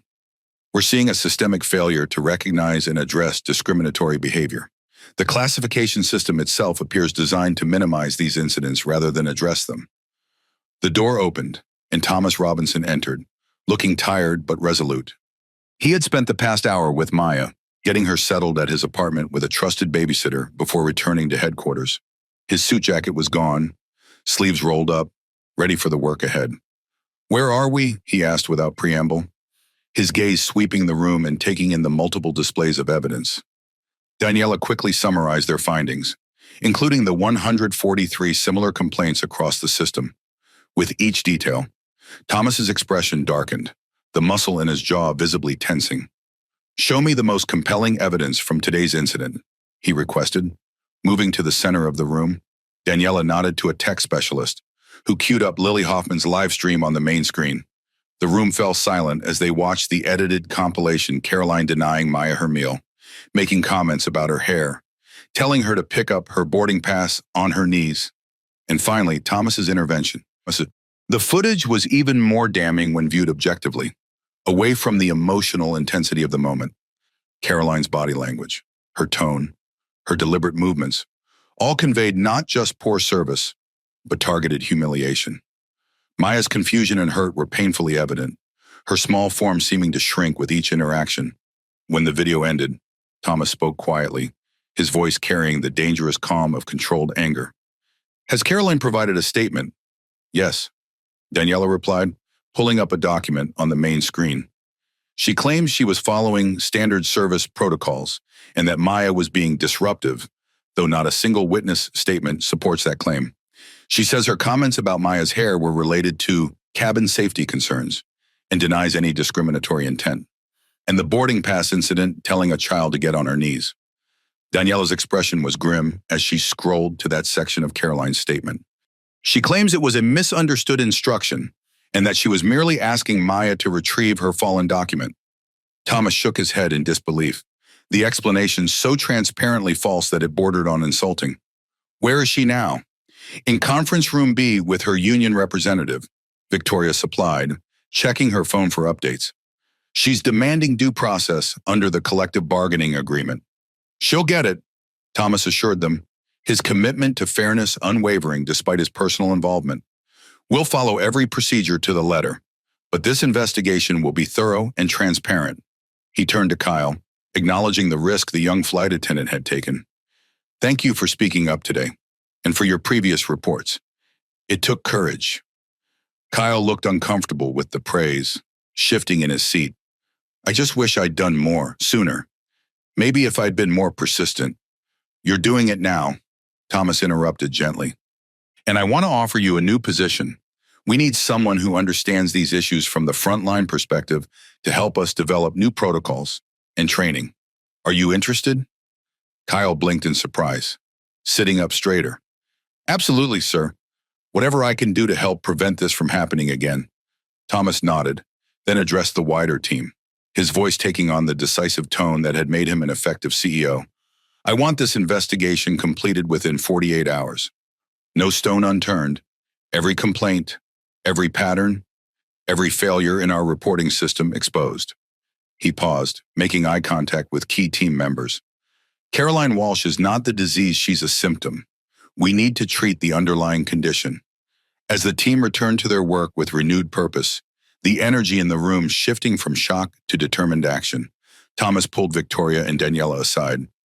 There's something else, he said quietly, his voice pitched for their ears only. Maya told me that during boarding, James O'Connor introduced her to Caroline, clearly identifying her as an unaccompanied minor. Caroline deliberately ignored that information. This wasn't a misunderstanding or oversight, it was willful. Victoria's expression hardened, the implications clear.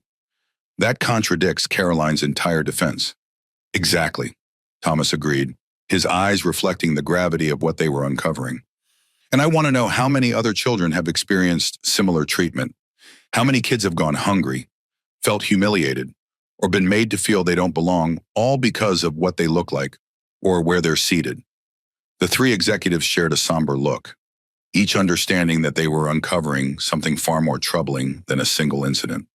The evidence was pointing to a culture that had allowed discrimination to go unchecked, a system that had failed its most vulnerable passengers through a combination of indifference and deliberate misclassification. One more thing, Thomas added, his tone softening slightly. I want to meet with Mrs. Ramirez, the woman who tried to intervene on Maya's behalf. She showed the courage that our own systems should have embodied. As Thomas left to check on Maya again, Daniela turned back to the investigation board. The evidence was mounting by the minute, each new video and statement adding to the incontrovertible conclusion Caroline Walsh had discriminated against a child based on her race, and AirStream Airways systems had allowed it to happen. On a large monitor, Lily's live stream continued to gather views, now approaching 2 million. The public was engaged, watching, waiting to see how AirStream would respond. The hashtag Justice for Maya had begun trending alongside hashtag AirStream Shame. The question now wasn't whether there would be consequences, but how far-reaching those consequences would be. This wasn't just about one flight attendant or one incident. It was about transforming a culture and rebuilding systems to ensure that what happened to Maya would never happen to another child. The investigation continued through the night, with teams working in shifts to process the flood of evidence. By morning, they would have the complete picture, not just of what happened on Flight 447, but of the systemic failures that had made it possible. And then the real work would begin. Caroline's defense crumbling, Caroline Walsh sat rigid in conference room B, her Navy uniform no longer looking quite so crisp after the long day. The fluorescent lights overhead cast harsh shadows across her face, emphasizing the tightness around her eyes and mouth. Across the table sat her union representative, Paul Michaels, a veteran advocate with 20 years of experience defending flight attendants. His expression grew increasingly troubled as he reviewed the mounting evidence against her, his pen tapping an anxious rhythm on the legal pad before him. The room was deliberately austere, no windows, minimal furnishings, and a digital recording device in plain view, its red light a constant reminder that everything said was being documented. The air conditioning hummed too loudly, creating a background noise that somehow amplified the tension rather than masking it. "They can't just suspend me without due process," Caroline insisted, her voice tight with indignation as she adjusted her collar for the third time in 5 minutes. "I have rights under the collective bargaining agreement." Paul looked up from his tablet, his expression grave. Deep lines formed between his eyebrows as he studied her across the table, measuring his words carefully. "Caroline, they're following the process. This is part of the investigation, but I need to be honest with you, this doesn't look good." "It was a routine service issue," Caroline maintained, though her voice lacked conviction, her fingers nervously tracing the edge of the table. "The child was being disruptive." 23 separate videos and 47 passenger statements, Paul replied flatly, setting down his tablet with deliberate care. "Not a single one supports your claim that she was disruptive. In fact, every witness describes her as quiet, polite, and confused by your treatment." Caroline shifted uncomfortably in her chair, the plastic creaking under her movement. Her perfectly styled blonde hair was beginning to lose its shape, strands falling out of place as the day's stress took its toll. "Well, they didn't see everything. There were earlier issues during boarding." The lead flight attendant, James O'Connor, provided a statement that directly contradicts that. Paul's tone sharpened slightly as he referenced the document on his tablet. "He says he personally introduced you to Maya, identifying her as an unaccompanied minor in premium economy, and that she was perfectly well-behaved throughout boarding." Caroline's face paled slightly, a flush of red appearing high on her cheekbones, the physical manifestation of being caught in a lie. "James is just covering himself." "By lying under oath?" Paul asked pointedly, leaning forward. "That would be career suicide, and he knows it."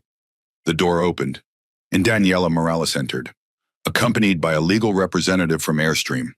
The atmosphere in the room immediately shifted, tension ratcheting higher as Caroline straightened defensively, her shoulders pulling back in an instinctive posture of resistance. "Ms. Walsh," Daniela began formally, placing her materials on the table with methodical precision, "we're continuing our investigation into the events on Flight 447.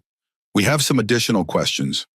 "I've already provided a statement," Caroline replied stiffly, her hands clasping tightly in her lap, knuckles whitening. "Yes, and we've found some inconsistencies that need clarification." Daniela set a tablet on the table, the screen displaying a timeline of the flight with key incidents highlighted. "You stated that you were following standard service protocols when you denied Maya Robinson her meal. Can you please specify which protocol you were following?" Caroline hesitated, her eyes darting briefly to Paul before answering. The priority service protocol for premium cabins." "I have the complete service manual here," Daniela replied, swiping through documents on her tablet with efficient movements. "There is no protocol that allows denial of meal service to any ticketed passenger in any cabin, let alone an unaccompanied minor. In fact, the unaccompanied minor service guidelines specifically state that these passengers receive priority attention." She turned the tablet to show Caroline the relevant section, the text highlighted in yellow. The documentation directly contradicted Caroline's claim, leaving no room for misinterpretation. Caroline's lips pressed into a thin line, a muscle working in her jaw. "She was being disruptive. Again, not a single witness supports that claim," Daniela countered, her tone professional but unyielding. "But let's move on. You also stated that your comments about Maya's hair were related to cabin safety concerns. Can you elaborate on what safety risk was posed by her braided hairstyle with beads?" Caroline shifted uncomfortably, a bead of sweat forming at her temple despite the room's cool temperature. "In an evacuation scenario, loose items could—" "Maya's beads were secured to her braids," Daniela interrupted, displaying a still image from one of the videos that clearly showed the neat, tight braids with beads firmly attached. They posed no more safety risk than earrings, which you made no comments about to other passengers. Furthermore, Airstream's appearance standards specifically mention that cultural and ethnic hairstyles are permitted in all cabins. She swiped to the employee handbook section that explicitly addressed this point, the policy clearly stating that diverse cultural expressions in appearance were to be respected. Caroline had no response to this, her earlier confidence crumbling visibly as each defense was systematically dismantled. A slight tremor had developed in her right hand, which she quickly hid beneath the table. Now, regarding the boarding pass incident, Daniela continued relentlessly, her methodical approach leaving no avenue for evasion. You claimed it was a misunderstood instruction, yet multiple videos clearly show you saying, and I quote, "Pick it up, on your knees where you belong." Can you explain how that instruction could be misunderstood? The legal representative activated a video clip on his tablet, the audio playing clearly in the small room, Caroline's voice, unmistakable, telling a 9-year-old child to get on her knees where she belongs. The visual evidence showed her body language, the contemptuous gesture, the deliberate humiliation. Caroline's composure was visibly cracking, her breathing becoming more rapid. I didn't mean it the way it sounded. How did you mean it, Mrs. Walsh? Daniela's question hung in the air, pointed and unavoidable. For the first time, Caroline seemed at a loss for words, her mouth opening and closing without sound. Paul, her union representative, looked increasingly uncomfortable, the tapping of his pen having ceased entirely. We've also reviewed your personnel file, Daniela continued, maintaining her professional tone despite the growing discomfort in the room. 3 formal complaints in the past year for selective service issues, all involving passengers of color, 2 involving minors. Those were resolved, Caroline protested, her voice rising slightly with desperation. They were buried, Daniela corrected, displaying the documentation on her tablet. Misclassified as service issues rather than discrimination complaints. But the pattern is clear. The complaints describe nearly identical behavior to what we witnessed today. Paul leaned over to whisper in Caroline's ear, but she shook her head defiantly, color rising in her face. I've been with this company for 15 years, she said, her voice rising. One mistake shouldn't end my career. One mistake, Daniela repeated quietly, her eyebrow raising slightly. She tapped her tablet, and an audio recording played. These people think they deserve special treatment. Well, not on my flight. Caroline's own voice, recorded by Kyle Patterson in the galley before the meal service, filled the room.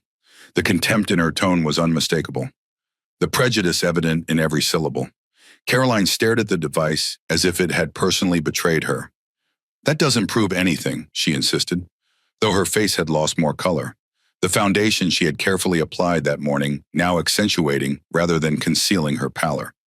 We've also reviewed your social media history, Daniela continued, her tone professional but unyielding.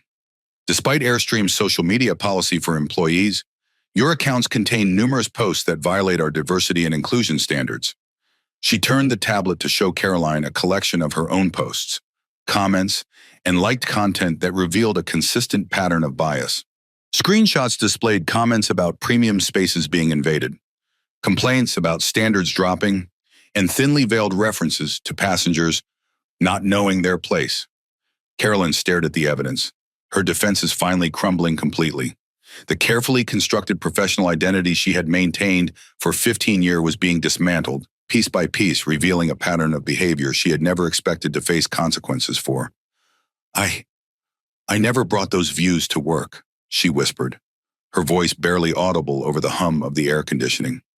Except you did, Daniela replied quietly, her tone not unkind but unflinching in its clarity. You brought them onto flight 447 and directed them at a 9-year-old child whose only offense was being black in a premium seat. The room fell silent, the weight of the evidence creating a palpable heaviness in the air. Even Paul seemed unable to formulate a defense at this point, his legal pad now filled with notes that offered no viable strategy. After a moment, Caroline spoke again, her voice small and uncertain, lacking the authority she had wielded so confidently hours earlier. What happens now? The investigation continues, Daniela replied professionally, gathering her materials with methodical precision. We're reviewing all evidence and will make a determination regarding your employment status within 48 hours. In the meantime, you remain suspended without pay. As Daniela prepared to leave, Caroline made one last attempt. A final effort to continue. As Daniela prepared to leave, Caroline made one last attempt. A final effort to minimize what had occurred. It was just a meal, she said, her voice hollow with desperation. I didn't hurt anyone. Daniela paused at the door, turning back to face Caroline fully. The fluorescent light cast her shadow long across the floor as she considered her response. Ms. Walsh, she said finally, her voice measured but carrying unmistakable gravity. You told a child she didn't belong somewhere because of how she looks. You humiliated her in front of a plane full of passengers. You made her feel less than human. She paused, letting the words sink in. If you truly believe that doesn't constitute harm, that may be the most concerning part of this entire situation. The door closed behind her with a soft click, leaving Caroline alone with her union representative and the weight of what she had done. The silence stretched between them, broken only by the persistent hum of the air conditioning and the faint sound of activity elsewhere in the building. Paul sighed heavily, removing his glasses and pinching the bridge of his nose. The gesture conveyed exhaustion and resignation in equal measure. Caroline, as your union rep, I need to be straight with you. This isn't a procedural dispute we can win on technicalities. The evidence is overwhelming, documented from multiple angles, with dozens of witnesses. He replaced his glasses, meeting her gaze directly. My recommendation is that we focus on negotiating the terms of your separation, rather than fighting the inevitable termination. Caroline's shoulders slumped as the reality of her situation finally sank in. 15 years of what she had perceived as exemplary service, ended by an incident she still wasn't ready to fully acknowledge. Her career, her identity, her financial security, all destroyed in the span of a few hours. They're making an example of me, she whispered, more to herself than to Paul, a last attempt to externalize responsibility. No, Caroline, Paul replied gently but firmly. You made an example of yourself, on camera, in front of hundreds of witnesses, and now you're facing the consequences. Outside in the hallway, Daniela met with Thomas and Victoria, their voices low as they conferred about next steps. The ambient lighting was softer here, the executive floor designed to project calm authority even in crisis. Her defense is collapsing completely, Daniela reported, gesturing with her tablet. Each new piece of evidence contradicts her claims. The social media review was particularly damning clear patterns of bias going back years. Thomas nodded solemnly, his tie loosened after the long day, but his focus still razor-sharp. Recommendations. Termination for cause. Daniela replied without hesitation. The evidence supports it. The union won't have grounds to contest it, and it sends a clear message about our zero-tolerance stance going forward. I agree, Victoria added, scrolling through data on her phone. Anything less would undermine the seriousness of what happened and suggest we consider this behavior acceptable under certain circumstances. Thomas was quiet for a moment, thinking. The executive corridor was silent except for the faint sounds of the investigation continuing in other rooms.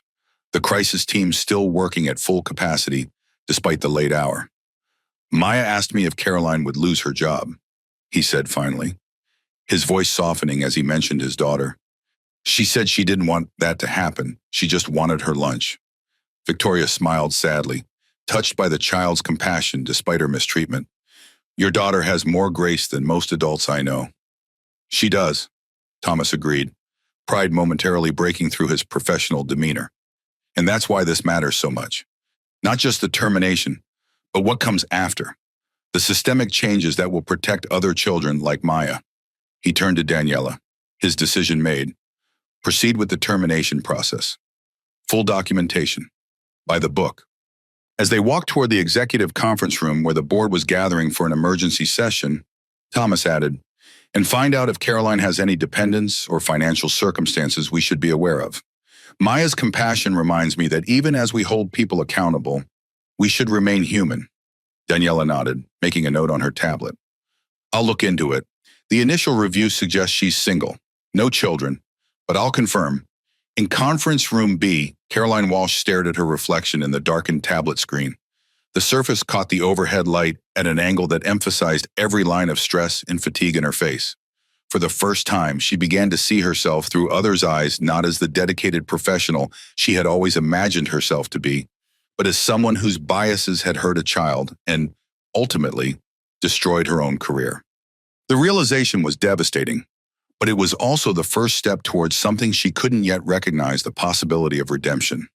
Not through excuses or minimization, but through honest reckoning with the harm she had caused and the prejudices she had harbored.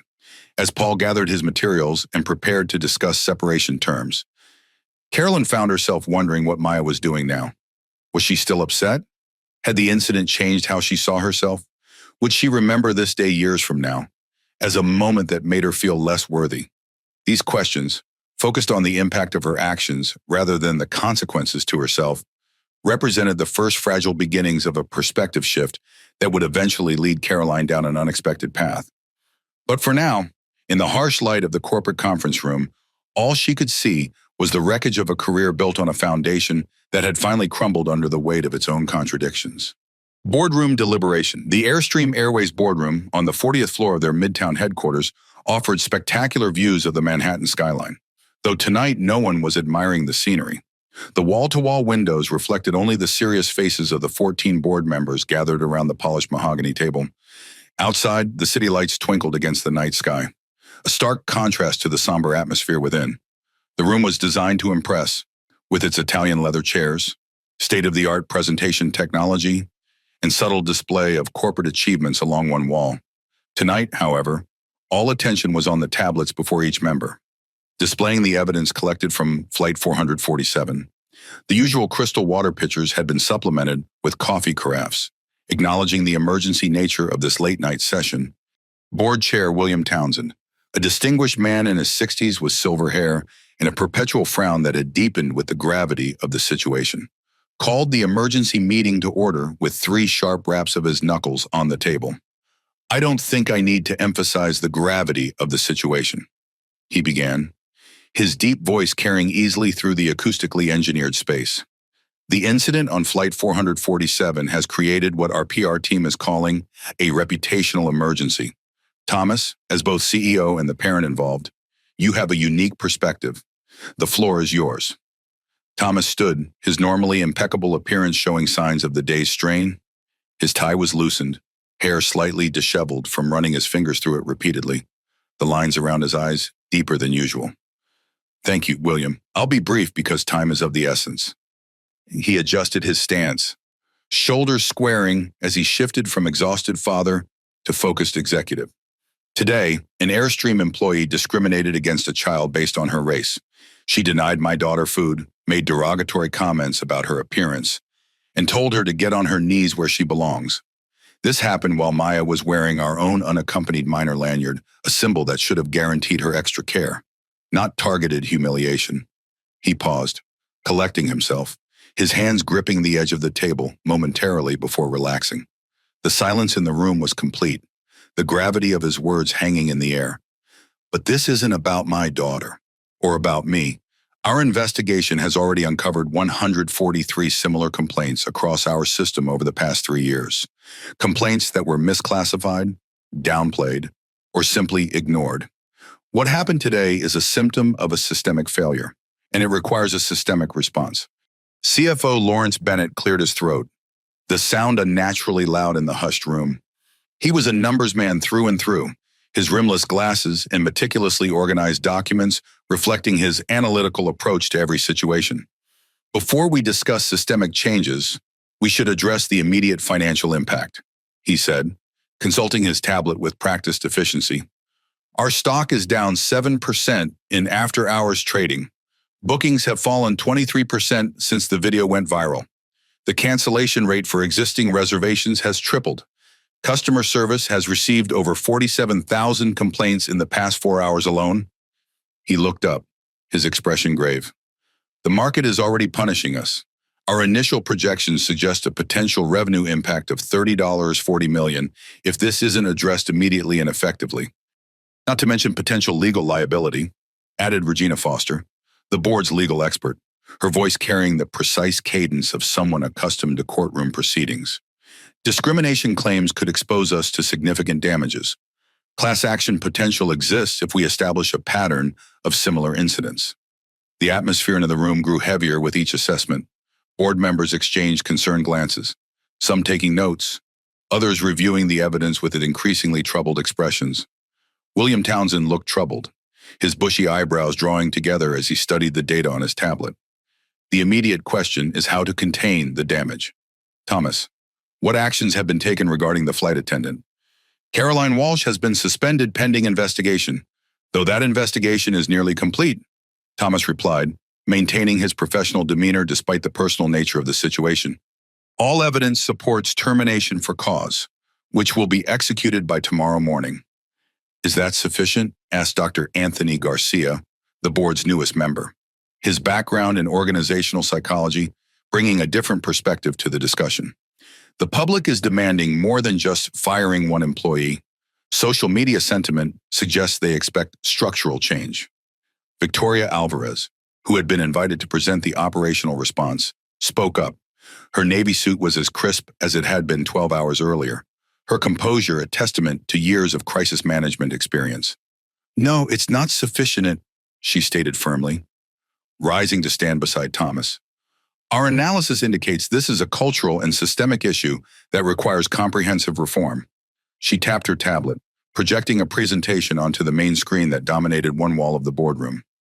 We're proposing a complete overhaul of how we handle unaccompanied minors and anti-discrimination training throughout our organization. The screen displayed a multi-tiered approach with detailed counts, implementation timelines, and expected outcomes. The comprehensive nature of the proposal was evident in its scope, touching every aspect of operations from training to accountability systems. Lawrence Bennett frowned at the preliminary budget figures, the financial implications causing him visible concern. This would cost millions to implement. His finger traced a particular line item, highlighting it for emphasis.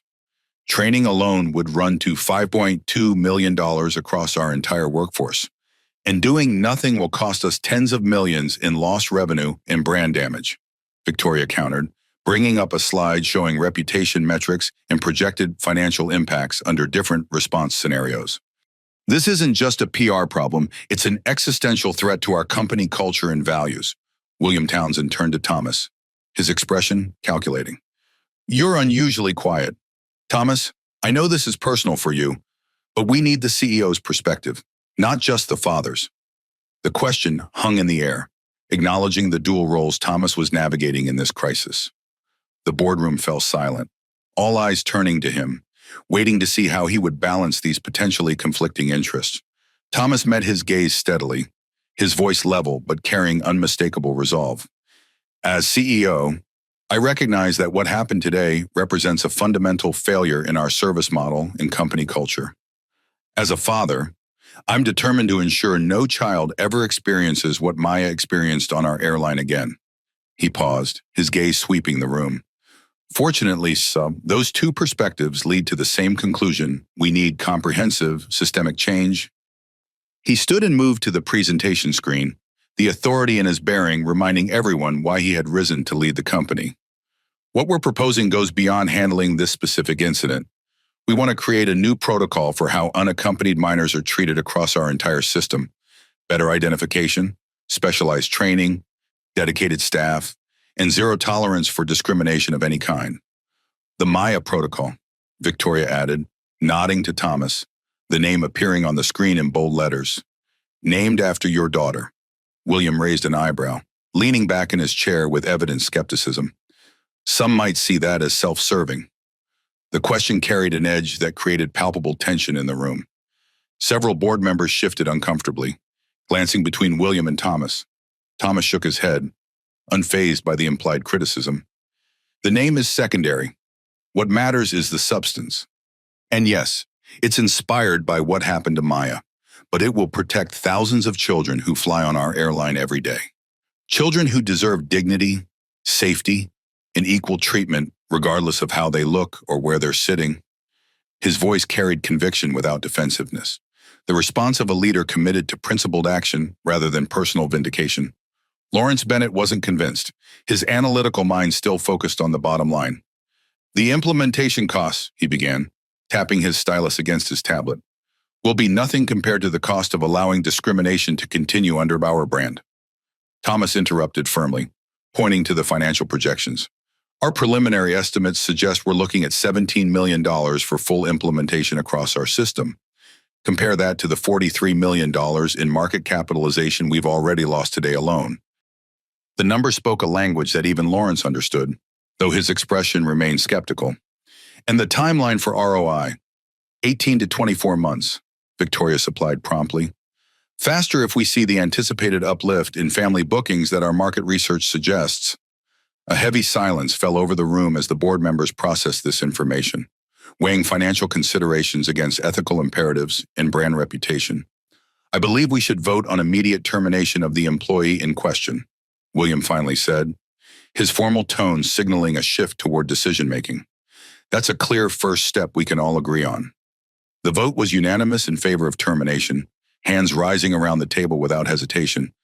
This aspect, at least, presented no controversy.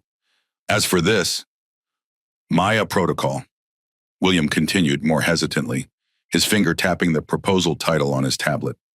We'll need more details, cost projections, and implementation timelines before making a decision. This is a significant investment we're discussing. Thomas exchanged a glance with Victoria. They had anticipated this response, knowing that full board approval would require more than an emotional appeal.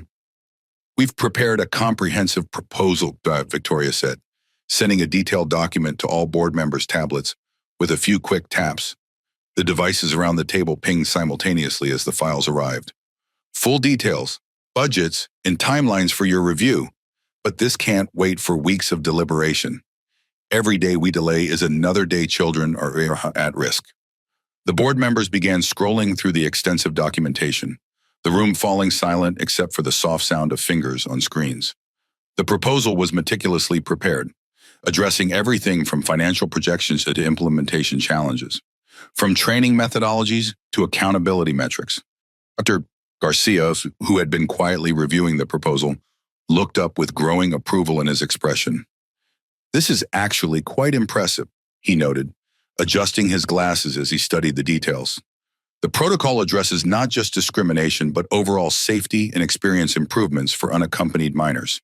I particularly like the dedicated Maya Guardian position on flights carrying children traveling alone. He turned to Thomas with professional respect. You've clearly put substantial thought into this, not just as a response to today's incident, but as a comprehensive service enhancement. Several other board members nodded in agreement as they continued reviewing the details, the initial skepticism giving way to cautious support as the thoroughness of the proposal became evident. William remained skeptical, his expression guarded as he studied Thomas over the rim of his reading glasses.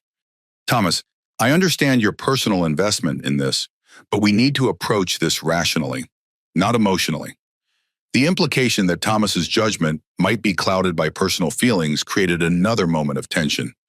Rather than taking offense, Thomas met the challenge directly. With respect, William, what happened today wasn't just a service failure, it was a moral failure, and the response needs to reflect that. His voice carried quiet authority, the conviction of someone speaking from both professional judgment and personal values. This isn't about emotion versus reason, it's about values. Either we believe that every passenger deserves dignity and respect, or we don't. The directness of the statement left little room for equivocation, forcing board members to consider the fundamental principles at stake rather than just the financial calculations. Regina Foster, who had been silent for most of the meeting, carefully reviewing the legal implications, finally spoke. Her measured tone carried the weight of her extensive experience in corporate governance. From a legal and ethical standpoint, I support this proposal. Proactive measures now will prevent future incidents and demonstrate our commitment to addressing the issue seriously. This positions us ahead of potential regulatory scrutiny rather than responding reactively. William looked around the table, assessing the shifting mood of the board. He had been Thomas's mentor once, and despite their occasional differences, he respected the younger executive's leadership. His fingers drummed once on the table before he spoke again. I propose a compromise, he said finally. We approve the immediate development phase of the Maya protocol, with a budget cap of $5 million. The full implementation will be subject to board review in 30 days based on initial results. Thomas opened his mouth to protest the reduced scope, but Victoria subtly touched his arm. This was a start. They could work with this, getting the most critical elements in place while building support for the full implementation. I accept that compromise, Thomas said carefully, recognizing the strategic value of securing initial approval, with the understanding that we'll move forward with all possible speed. The vote was taken 11 in favor, 3 abstentions. The Maya Protocol had its initial approval, the first step towards systemic change that would eventually transform not just AirStream Airways, but potentially the entire industry's approach to protecting vulnerable passengers. As the meeting adjourned, board members gathering their materials and heading out into the night, William approached Thomas privately. The older executive's expression was inscrutable, years of corporate negotiations having perfected his poker face. "You're taking a big risk, making this so personal," he said quietly, the 2 men standing by the floor-to-ceiling windows overlooking the city. "It is personal," Thomas replied simply, not avoiding the truth. "But it's also right." William studied him for a moment, then nodded slowly, a hint of grudging admiration in his eyes. "For what it's worth, I think you're handling this well, both as a son and as a father." "Thank you," Thomas said, somewhat surprised by the unexpected support. "Don't thank me yet," William warned, gathering his briefcase. "The hard part is just beginning. Changing systems is difficult. Changing people's hearts and minds is even harder." Thomas watched the older man leave, reflecting on the truth of those words. The board meeting had been just one hurdle. The real work lay ahead, transforming an entire corporate culture, rebuilding systems that had failed, and ensuring that what happened to Maya would never happen to another child. His phone buzzed with a text from Angela. "Just saw your press statement. Maya is watching the coverage at my house. She's proud of you. So am I." That simple message, more than any board approval, strengthened Thomas's resolve. This wasn't just about corporate policy or public relations. It was about creating a world where Maya and every child like her would truly belong everywhere they went. The transformation had begun. Public and private fallout. The press conference held in Airstream's corporate lobby was brief but impactful. The company's sleek, modern entrance hall, usually a showcase for corporate awards in aviation history, had been transformed into a media center within hours. Camera crews from major networks jostled for position. The logos of CNN, Fox, MSNBC, and local affiliates visible on microphone flags and equipment cases. Thomas Robinson stood at the podium, bathed in the harsh glare of television lights. His posture was straight, his expression serious yet composed. Camera flashes punctuated his carefully chosen words as he addressed the assembled media, his voice steady despite the emotional and professional pressure of the past 24 hours. "Effective immediately, Airstream Airways has terminated the employment of flight attendant Caroline Walsh for discriminatory conduct that violated our company policies and our core values," he announced, making direct eye contact with the reporters in the front row. "What occurred on Flight 447 was unacceptable, inexcusable, and does not represent who we are or who we aspire to be as a company." The words echoed slightly in the marble-floored lobby, cameras clicking rapidly to capture his expression as he delivered the statement. Behind him, a carefully selected group of executives stood in silent support, their presence emphasizing the company's unified response. He paused, making eye contact with several reporters before continuing, his voice gaining strength. "But terminating one employee does not address the systemic issues that allowed this incident to occur. Today, I am announcing the development of the Maya Protocol, a comprehensive program designed to ensure all children traveling alone on our airline receive the care, respect, and dignity they deserve, regardless of what they look like or where they're seated."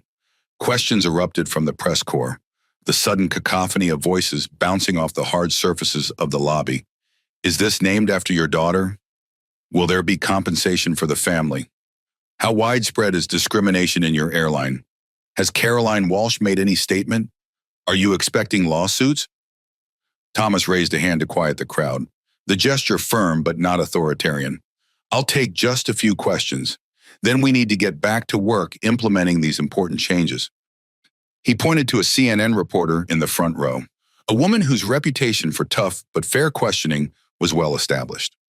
"Mr. Robinson, How do you respond to critics who say you're only taking action because this happened to your own daughter?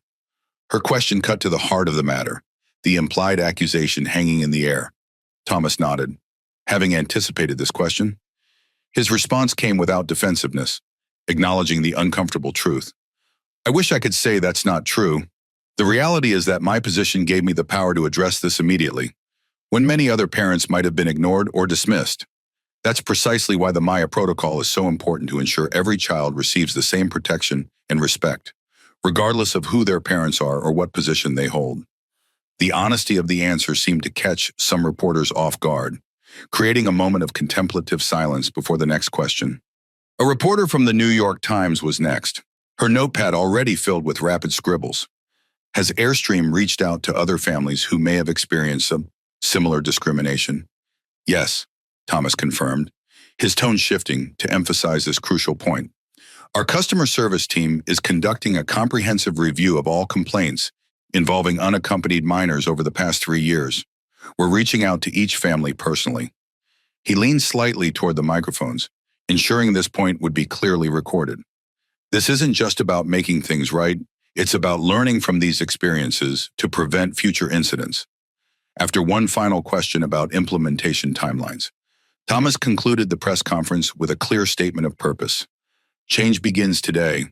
We're committed to creating an airline where everyone, especially our youngest passengers, feels welcome, respected, and valued. Thank you. As Thomas stepped away from the podium, ignoring shouted follow-up questions, social media was already reacting. The hashtag Airstream Shame was gradually being replaced by hashtag Maya Protocol, as users shared the news of Caroline's termination and the announcement of systemic changes. Comments reflected the mixed public response. Finally, a CEO taking real responsibility. Too little, too late. They're only doing this because it happened to the boss's kid. What about all the other kids who were discriminated against before this? This Maya Protocol actually sounds promising if they follow through. Fired after 15 years for one mistake seems excessive. It's not one mistake if there were 143 similar complaints. It's a pattern. Away from the cameras, in a quiet corner of Central Park, Maya sat on a bench beside her mother. Angela Robinson had flown to New York immediately after learning of the incident, rearranging hospital shifts to be with her daughter. They were sharing an ice cream cone, watching ducks paddle across the pond, the ordinary pleasure a deliberate attempt to create normalcy after the chaos of the past day.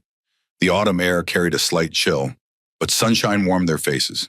Maya's legs swung beneath the bench, not quite reaching the ground, while Angela kept a protective arm around her shoulders. How are you feeling about everything, sweetie? Angela asked gently, her medical training evident in her observant gaze as she studied her daughter for signs of lingering distress. Maya considered the question with the thoughtfulness that often surprised people who underestimated 9-year-olds. Her small face scrunched in concentration, a dab of chocolate ice cream at the corner of her mouth. I still feel a little sad when I think about it, she admitted, her voice small but steady. But also kind of important, like what happened to me is going to help other kids. Angela smiled, though her eyes held lingering concern. She gently wiped the chocolate from Maya's face with her thumb, a mother's instinctive gesture. Your dad is making sure of that. He's very proud of how brave you were. I wasn't brave during it, Maya said, looking down at her ice cream, her shoulders hunching slightly.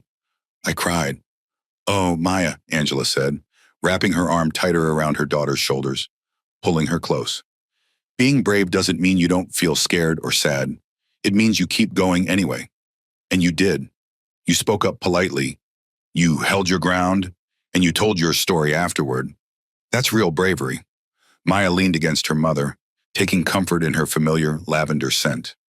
After a moment, she asked the question that had been on her mind since watching her father's press conference on Angela's phone. The lady who was mean to me, Daddy said she lost her job. Angela nodded, choosing her words carefully. Yes, she did.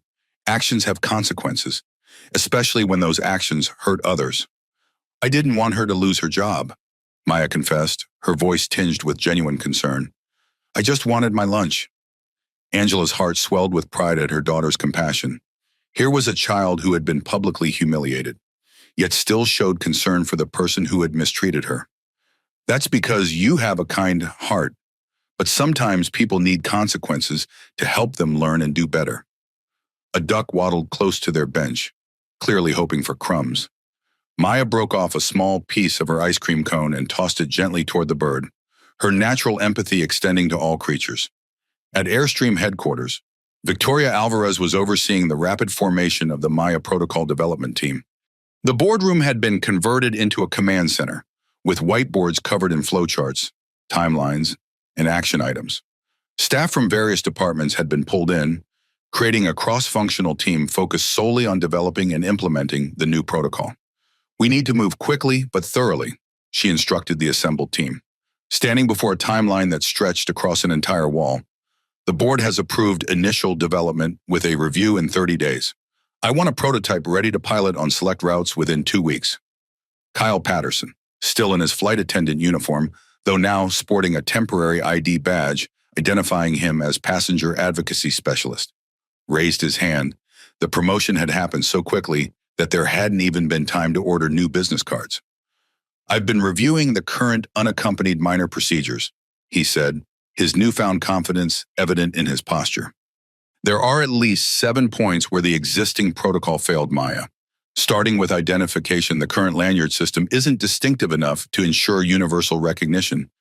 "Excellent analysis. Kyle," Victoria acknowledged with a nod, "work with Sophia to develop enhanced identification systems and service checkpoints that can't be overlooked or ignored." Sophia Rivera nodded, already making notes on her tablet. Her expertise in customer experience design would be crucial in developing systems that were both effective and practical in the high-pressure environment of commercial flights. "I'm thinking a distinctive symbol, something visible and unmistakable that all crew members would recognize instantly," she suggested, sketching a quick design on her tablet. "Something that represents protection and care." In another part of the city, Caroline Walsh sat alone in her apartment, staring at the formal termination notice that had been delivered by courier. The document was clinical in its language, but devastating in its impact. 15 years of employment ended, benefits terminated, security access revoked. Her apartment, usually meticulously organized, showed signs of her emotional state: dishes in the sink, clothes draped over chairs, yesterday's coffee cup still on the side table.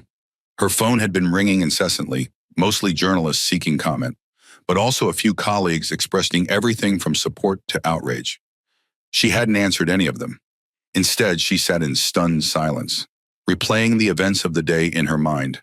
Only now, with her career in shambles, was she beginning to truly see her actions from others' perspective. The realization was painful, not just that she had lost her job, but that she had been so blind to her own behavior. The termination notice lay beside a stack of bills on her kitchen counter. Mortgage, utilities, car payment, all reminders of the practical consequences that would follow the professional ones. 15 years of job security gone in 15 minutes of cruelty. Her phone buzzed with a new message. This one wasn't from a journalist or colleague, but from her sister in Chicago. "Saw the video. Been trying to talk to you about this stuff for years. Call me when you're ready to really listen." Caroline stared at the message, the words penetrating her defensive wall for the first time. Had her sister seen this side of her before? Had others?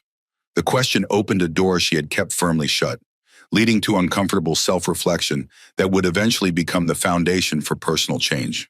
Across the country and around the world, the incident continued to spark conversations. In break rooms and living rooms, on social media and news programs, people debated the response and shared their own experiences. About time companies took discrimination seriously. One incident and they create a whole new protocol. Seems excessive. "This happened to my son last year on a different airline. No one listened. CEO's kid gets special treatment even in the response." If they actually implement this Maya protocol properly, it could be revolutionary. Wonder how many kids suffered in silence before this happened to someone with power. Competing airlines watched Airstream's response carefully, their own executives holding emergency meetings to review their unaccompanied minor policies. None wanted to be the next viral incident, and all recognized the potential competitive disadvantage if Airstream succeeded in positioning itself as the child-friendly carrier.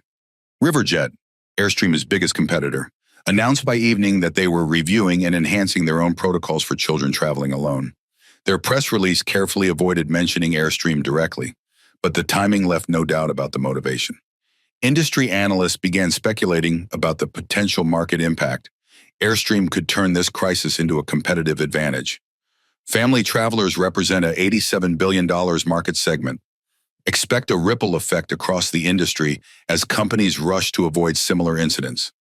In his Manhattan apartment that evening, Thomas sat with Maya watching her favorite animated movie. The penthouse was quiet, a sanctuary from the media storm still swirling around them. Maya had finally fallen asleep against his shoulder, emotionally exhausted from the day's events. He carefully adjusted her position so she would be comfortable, then gently touched one of the colorful beads in her braids. These small decorations, so meaningful to her and her mother, had become the focus of Caroline's discrimination. The thought made his jaw tighten again, but he forced himself to release the tension, focusing instead on the peaceful expression on his daughter's face. His phone vibrated with a message from Daniela Morales. Termination processed. Full investigation report ready for your review in the morning. 143 similar complaints now identified across system. Thomas looked down at his sleeping daughter, her face peaceful in repose, showing no signs of the hurt she had experienced hours earlier. He typed a one-word response. Continue. Tomorrow would bring more challenges board members to convince, budgets to secure, processes to redesign. But tonight, watching his daughter sleep, Thomas was more certain than ever that the path forward was clear. The Maya protocol would become a reality, not just for his child, but for every child who entrusted their safety and dignity to his airline. What had begun as a painful personal experience would become a transformative moment for an entire industry. The true test would be whether this moment of crisis could be converted into lasting, meaningful change. Thomas was determined that it would. Part 4, Developing the Maya Protocol Research and Development Phase. The conference room that had been hastily converted into the Maya Protocol Development Headquarters buzzed with focused energy. 3 days after the incident on Flight 447, what had begun as an emergency response was rapidly evolving into a comprehensive initiative. The wall-to-wall windows offered panoramic views of Manhattan, but few of the assembled team members had time to appreciate the vista. The walls were covered with flowcharts, passenger journey maps, and hundreds of colorful sticky notes capturing ideas from the diverse team assembled by Thomas Robinson. Laptops, tablets, and coffee cups covered every available surface. The air smelled faintly of marker pens, coffee, and the pizza that had been delivered for those working through lunch. Sofia Rivera stood before the main whiteboard, her sleek black hair pulled back in a professional bun, her expression focused as she facilitated a brainstorming session. Around the table sat a team that included flight attendants, child psychologists, service design experts, and even several parents of children who had previously traveled as unaccompanied minors. The diversity of the group was deliberate, ensuring that all perspectives would inform the developing protocol. Let's review what we've established as our core principles, Sophia said, pointing to a list prominently displayed on the wall, her voice carrying easily through the large space. Safety first. Physical and emotional well-being of children is paramount dignity. Always. Every child deserves respect regardless of appearance, background, or seat assignment, visibility and recognition, clear identification and acknowledgement of unaccompanied minors, consistent care, standardized protocols across all flights, routes, and staff accountability, clear responsibilities and consequences for failure to follow protocol, child-centered design services designed from the child's perspective and needs, zero tolerance for discrimination, immediate consequences for any biased treatment. Kyle Patterson, now officially appointed as passenger advocacy specialist, raised his hand. His flight attendant uniform had been replaced by business casual attire, though he still wore his AirStream wings pin on his lapel as a reminder of his frontline experience. I've been reviewing the interviews we conducted with unaccompanied minors from the past month, he said, referring to notes on his tablet. There's a consistent theme of invisible anxiety children who appear fine, but are actually experiencing significant stress. His observation drew nods from several team members, particularly the child development specialists who recognized this pattern. Dr. Elena Fuentes, the child development specialist brought in as a consultant, nodded in agreement. Her salt and pepper hair framed a face lined with experience, her decades of work with children evident in both her insights and her gentle manner. Children often internalize stress, especially in unfamiliar environments, she explained, her hands gesturing expressively. They may not verbalize their anxiety, but instead show it through physical symptoms or behavioral changes. A child who seems quiet and compliant and might actually be terrified but trying to be good by not causing trouble. She glanced at her notes.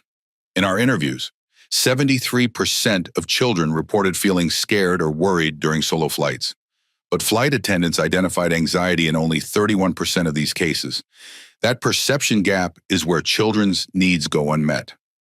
That's consistent with what Maya described, Thomas noted from the back of the room, where he had been quietly observing. Unlike other executives who might delegate such work entirely, he had made a point of participating in key sessions while allowing the team to function independently. She told me her tummy felt funny but didn't say she was scared. Sophia made a note on the whiteboard, underlining it twice for emphasis. So we need to train staff to recognize nonverbal signs of distress, not just respond to explicit requests for help. The door opened, and Daniela Morales entered, carrying a stack of reports bound in blue folders. Her brisk stride and efficient movements contrasted with the more contemplative atmosphere of the brainstorming session. The interview team has finished speaking with the families from our priority list, those with complaints most similar to Maya's incident, she announced, distributing the summary document to the team. We've identified several patterns. The team members leaned forward, immediately recognizing the significance of this data. These were the voices that had previously gone unheard, the experiences that had been downplayed or dismissed until Maya's incident forced accountability. First, discriminatory incidents weren't random, Daniela explained, pointing to a heat map displayed on her tablet. They clustered around specific routes, specific crew members, and specific passenger demographics. Second, reporting mechanisms failed consistently. Parents either couldn't find how to report problems, or when they did, the complaints were downgraded in severity or lost in the system. The visual data was striking clusters of incidents around certain hubs, specific flight routes showing higher concentrations of complaints, particular crew combinations associated with more frequent issues. Thomas frowned as he reviewed the data, the implications deeply troubling. This is worse than I thought. These aren't isolated incidents, there are clear systemic patterns. Kyle nodded grimly, his experience suddenly contextualized by the broader data. From what I've observed in my 3 years flying, certain crew members have what they call discretion in service, but it's really just a cover for selective treatment based on their biases. His voice carried the frustration of someone who had tried to address these issues before without success. There are unofficial terms they use: premium passengers versus seat fillers. The categories are never explicitly defined, but the patterns are clear in who gets attentive service and who gets the minimum. Victoria Alvarez, who had been coordinating with operations teams, joined the discussion. Her tablet displayed crew scheduling data overlaid with complaint frequencies. We've been analyzing staffing patterns.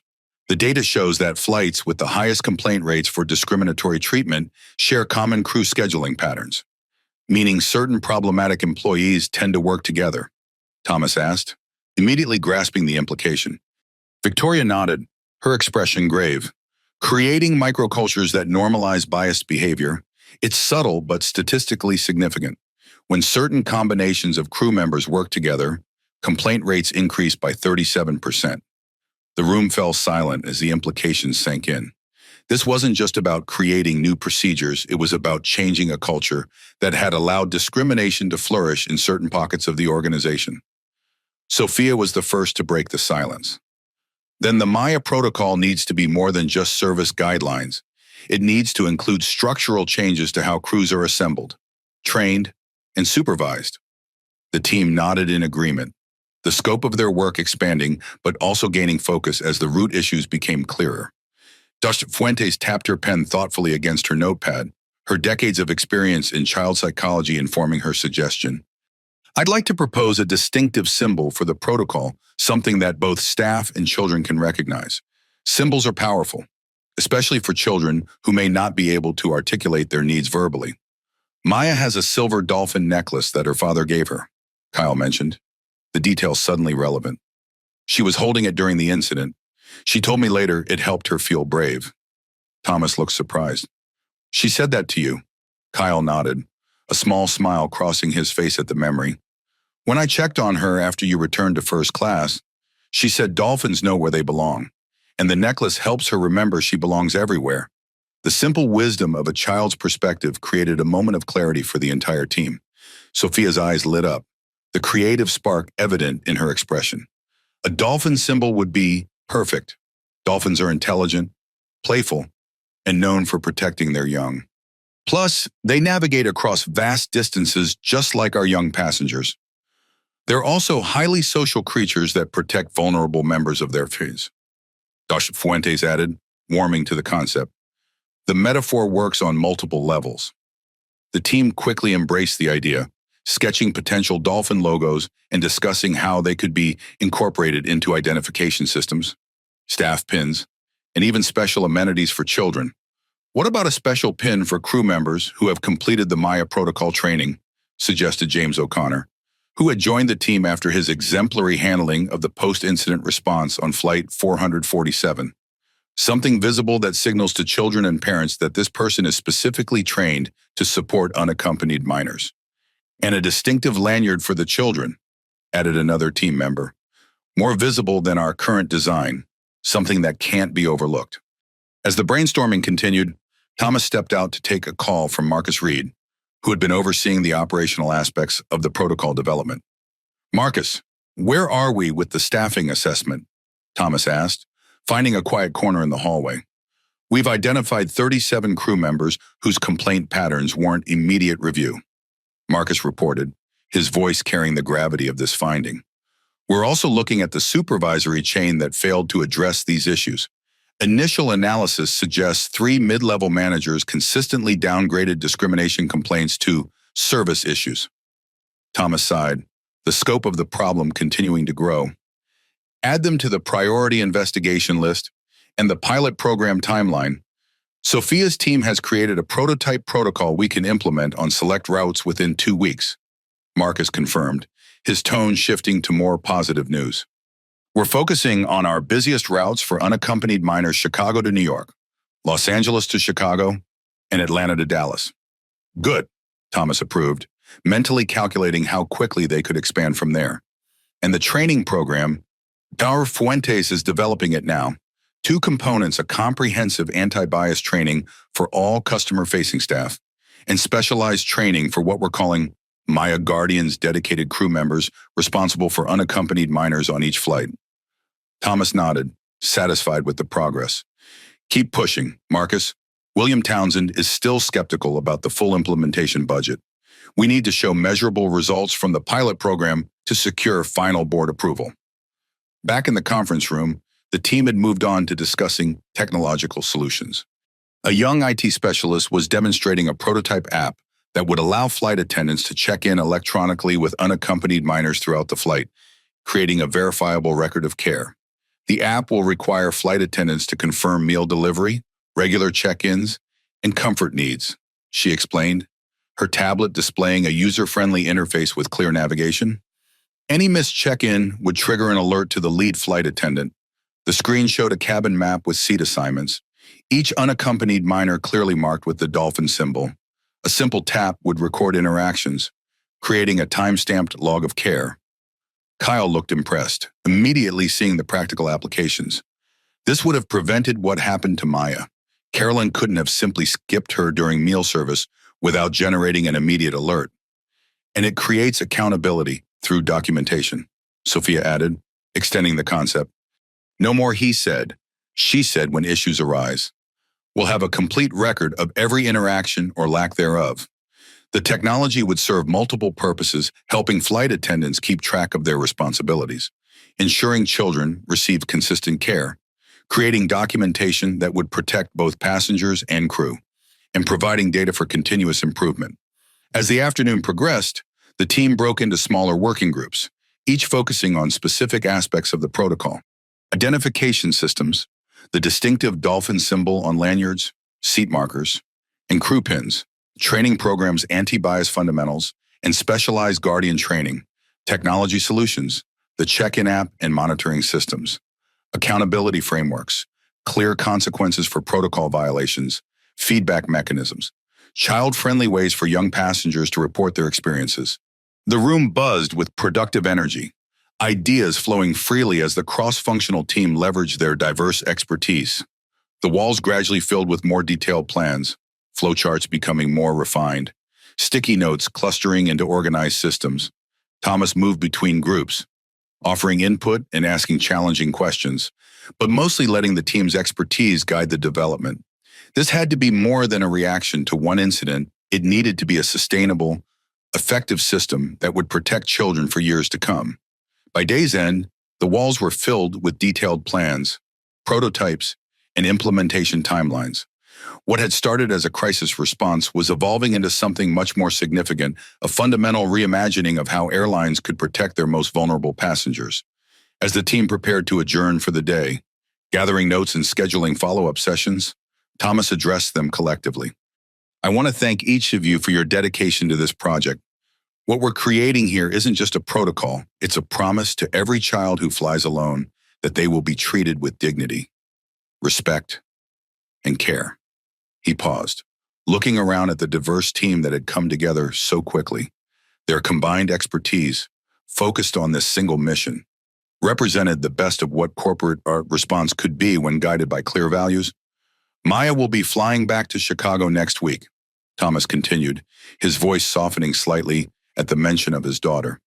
With her permission, we're going to use that flight as our first real-world test of the protocol elements that are ready. I can't think of a more appropriate way to begin this transformation. The team dispersed, energized by the progress and the clear purpose driving their work. Thomas remained behind, studying the dolphin symbol that had been sketched on the whiteboard. The creature that had given his daughter courage would now become a symbol of protection for thousands of children. Sometimes, he reflected, the most meaningful changes grew from the most painful experiences. The Maya protocol was becoming far more than a corporate response to a PR crisis. It was evolving into a model that could transform how the entire industry treated its youngest passengers. And it had all begun because one 9-year-old girl had simply wanted her lunch. Resistance and challenges. The boardroom on the 40th floor had a different energy than the collaborative workspace where the Maya protocol was being developed. Here, the atmosphere was tense, with sharply dressed executives examining spreadsheets and market projections with furrowed brows. The polished mahogany table reflected the overhead lights, creating pools of brightness on the financial documents scattered across its surface. 1 week into development, the initial enthusiasm was meeting its first serious resistance. The financial reality of implementing comprehensive change was colliding with corporate caution, creating the first major obstacle for the Maya protocol. $17 million, CFO Lawrence Bennett repeated, emphasizing each syllable as if the number physically pained him. His rimless glasses caught the light as he leaned forward, tapping his finger on the bottom line figure. That's the projected cost for full implementation across our entire system. $17 million for what is essentially a specialized service for less than 3% of our passenger base. Lawrence's Navy suit was impeccable. His presentation materials meticulously organized the physical embodiment of fiscal discipline. The spreadsheets before him broke down costs by category: training, $2 million, technology, $4.8 million, staffing adjustments, $5 million, identification systems, $3 million, and other implementation costs, $2 million. Thomas sat at the head of the table, listening calmly to the financial objections. His suit jacket was draped over the chair beside him. Sleeves rolled up, a subtle visual contrast to Lawrence's buttoned-up appearance that reflected their different approaches to the situation. Lawrence, how much have we lost in market capitalization since the incident? Thomas asked, his tone conversational rather than confrontational. Bennett shifted uncomfortably, adjusting his glasses with a practiced gesture. Approximately 43 million at the lowest point, though we've recovered some ground since announcing the protocol development. In our current bookings compared to this time last year, down 18%, but that could be attributed to multiple factors. Lawrence began, reaching for another spreadsheet, including the viral video of one of our flight attendants denying food to a black child. Thomas finished for him, his voice remaining level but with an underlying firmness that silenced further equivocation. This isn't just about the 3% who are unaccompanied minors. It's about what that incident revealed about our company culture and how all passengers perceive us now. Thomas stood and walked to the window, the Manhattan skyline providing a momentary backdrop before he turned to face the assembled executives. The physical movement recaptured attention, a subtle leadership technique he had perfected over years in the boardroom. Parents choose airlines based on how they treat children, he continued, returning to his seat. That applies whether their children are traveling alone or with them. The Maya Protocol signals our values to all family travelers, a market segment that represents 24% of our revenue, not just 3%. Board member William Townsend leaned forward, his expression skeptical, silver eyebrows drawing together.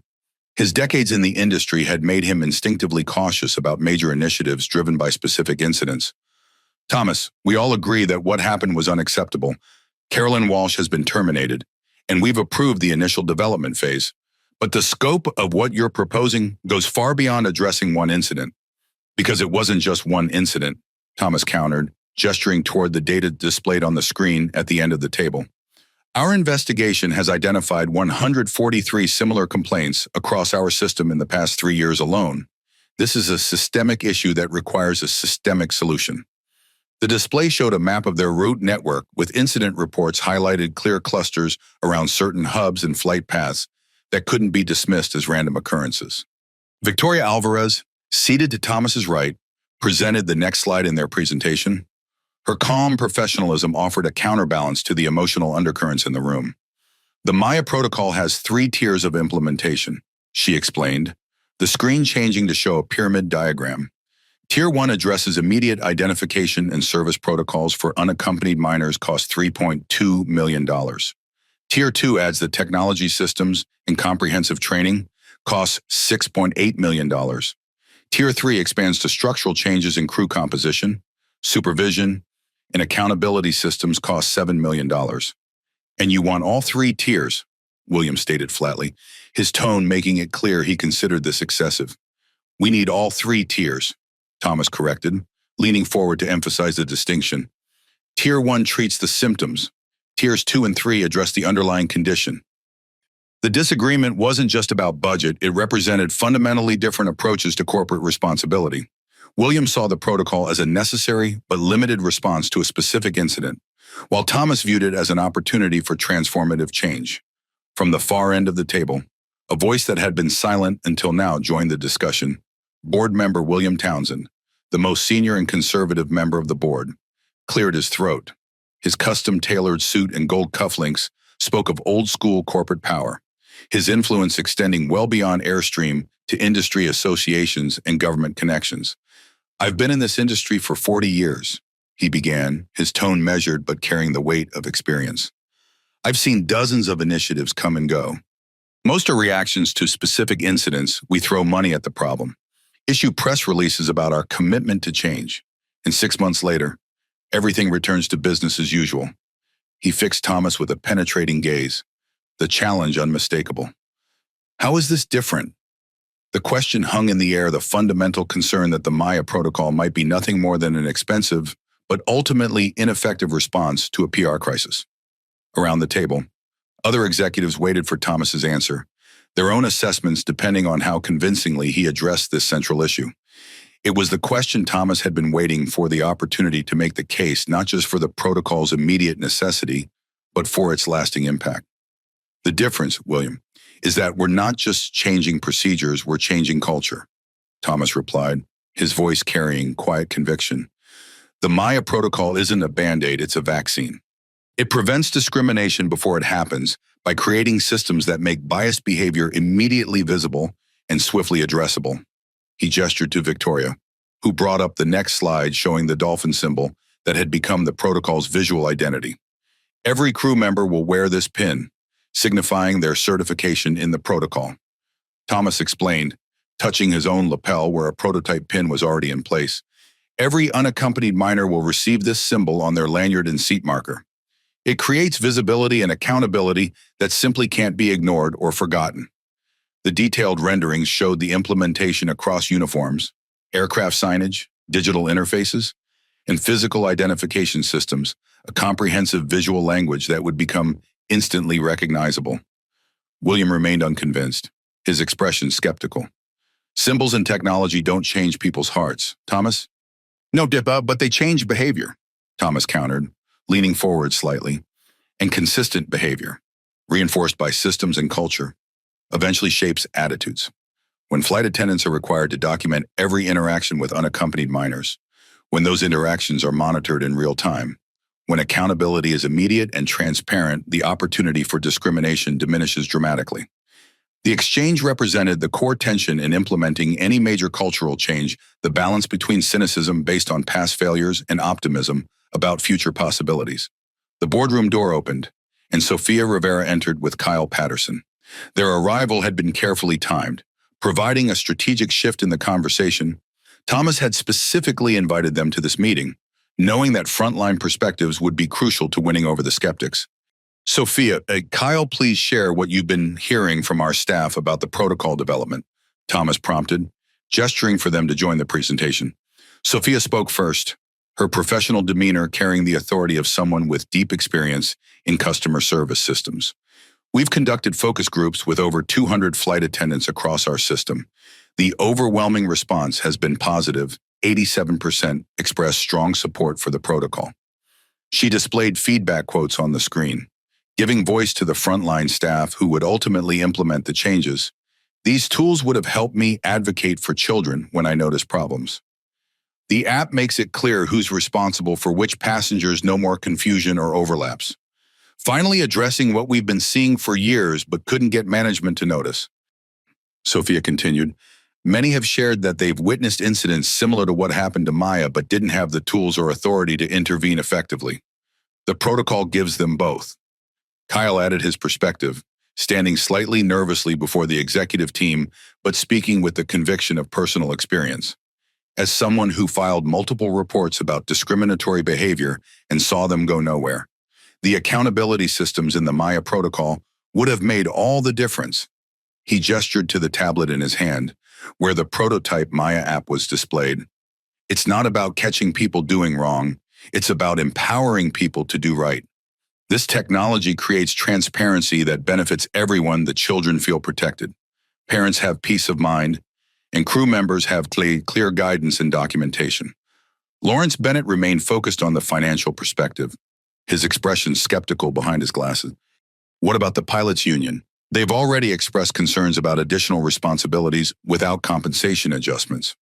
We're meeting with union representatives tomorrow, Victoria replied, acknowledging the legitimate concern. Preliminary discussions suggest they're open to the protocol with minor modifications to cabin notification procedures. We've also identified operational efficiencies that will offset some of the additional workload. William Townsend studied the financial projections again, his expression still troubled. $17 million is still a substantial investment during a challenging fiscal quarter. It's an investment in our future, Thomas emphasized, his tone conveying conviction without becoming defensive. Not just our public image, but in the kind of company we want to be. The kind of company where Maya and every child like her can fly without fear of being humiliated or mistreated because of how they look. The tension in the room was palpable as board members considered the proposal from various angles. The financial risk was real, but so was the potential reward both in terms of market position and organizational integrity. The room fell silent as board members considered the proposal from various angles. Thomas knew he was asking for a significant commitment, both financially and philosophically. This wasn't just a service enhancement, it was a statement about the company's values and its willingness to address uncomfortable truths about its culture. After several moments, Dr. Anthony Garcia, the board's newest member and an expert in organizational psychology, spoke up. His academic background brought a different perspective to the predominantly financial discussion. I've been reviewing the customer feedback data, he noted, referencing his tablet. Beyond the immediate PR crisis, there's a consistent theme in our negative reviews about inconsistent service delivery. The Maya protocol addresses this broader issue by standardizing critical service interactions. He looked up, making eye contact with several other board members. From an organizational behavior perspective, this is exactly the kind of comprehensive approach needed for genuine culture change. Half measures typically fail because they don't address the underlying systems that enable problematic behavior. Lawrence Bennett remained unconvinced. That may be true, But the timing is problematic. Our Q3 projections already showed headwinds before this incident. Adding a $17 million expense now could impact our ability to meet earnings expectations. Thomas had anticipated this concern and was prepared with his response, signaling to Victoria to display the financial analysis they had developed. We've identified 3 areas where implementation costs can be offset, he explained, pointing to the detailed breakdown on screen. First, reduced customer service complaints will lower our call center expenses by an estimated $1.2 million annually. Second, improved retention of unaccompanied minor bookings, which are typically premium fare purchases, will generate an additional $3.7 million in annual revenue based on conservative estimates. Third, we can phase the technology implementation to spread costs across 2 fiscal quarters, reducing the immediate budget impact. Victoria added support to his argument with additional data. Our analysis suggests the protocol will actually pay for itself within 18 months through increased bookings, especially from family travelers who are currently our fastest-growing demographic. The market research indicates a potential 12% increase in this segment if we successfully position ourselves as the child-friendly carrier. William Townsend leaned back, his expression still skeptical, but softening slightly as the financial case became more compelling. However, his next challenge addressed a different concern entirely. I appreciate the thorough financial analysis, but my concern goes beyond the numbers, he said, fixing Thomas with a direct gaze. This protocol is named after your daughter, Thomas. Some will see this as a CEO using company resources to address a personal grievance rather than a genuine corporate initiative. The direct challenge created a moment of tension in the room. Several executives shifted uncomfortably, the personal nature of the criticism hanging heavily in the air. Thomas took a measured breath before responding, recognizing the importance of addressing this perception directly. Maya's experience was the catalyst, yes, but this protocol isn't about my daughter, it's about every child who flies alone on our airline. He paused, considering his next words carefully. If you prefer, we can change the name. What we cannot change is our responsibility to fix a systemic problem that hurt not just Maya, but potentially hundreds of other children who lacked a CEO parent to advocate for them.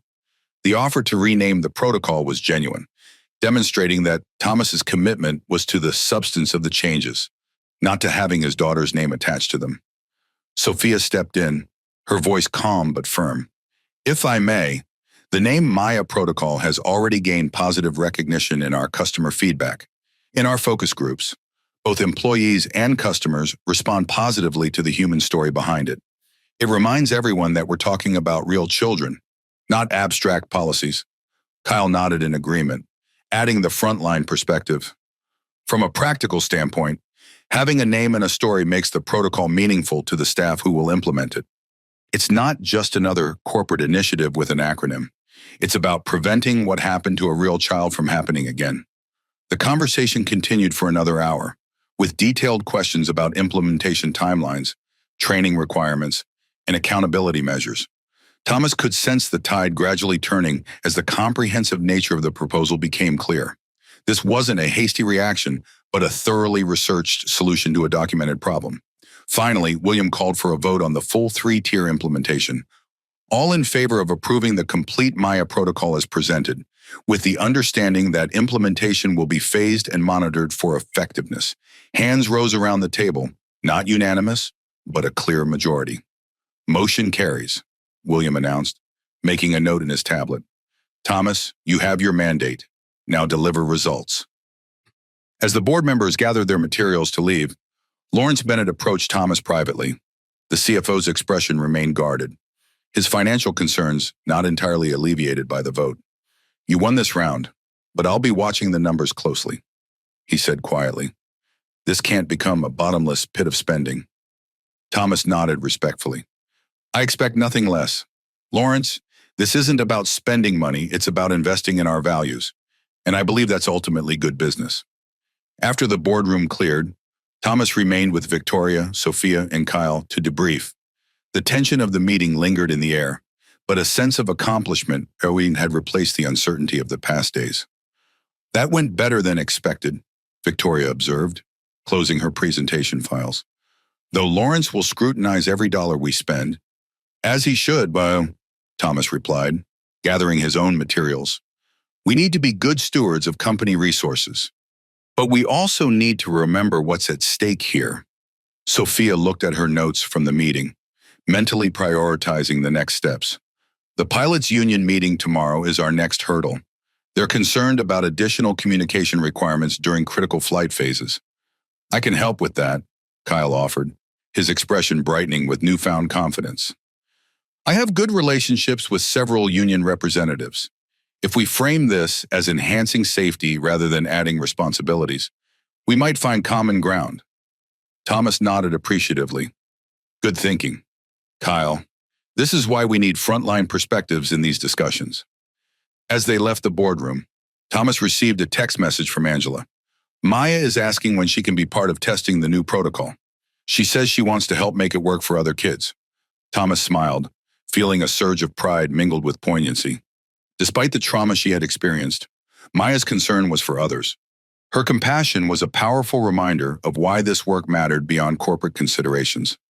He replied to Angela, "Tell her she'll be our first official tester next week.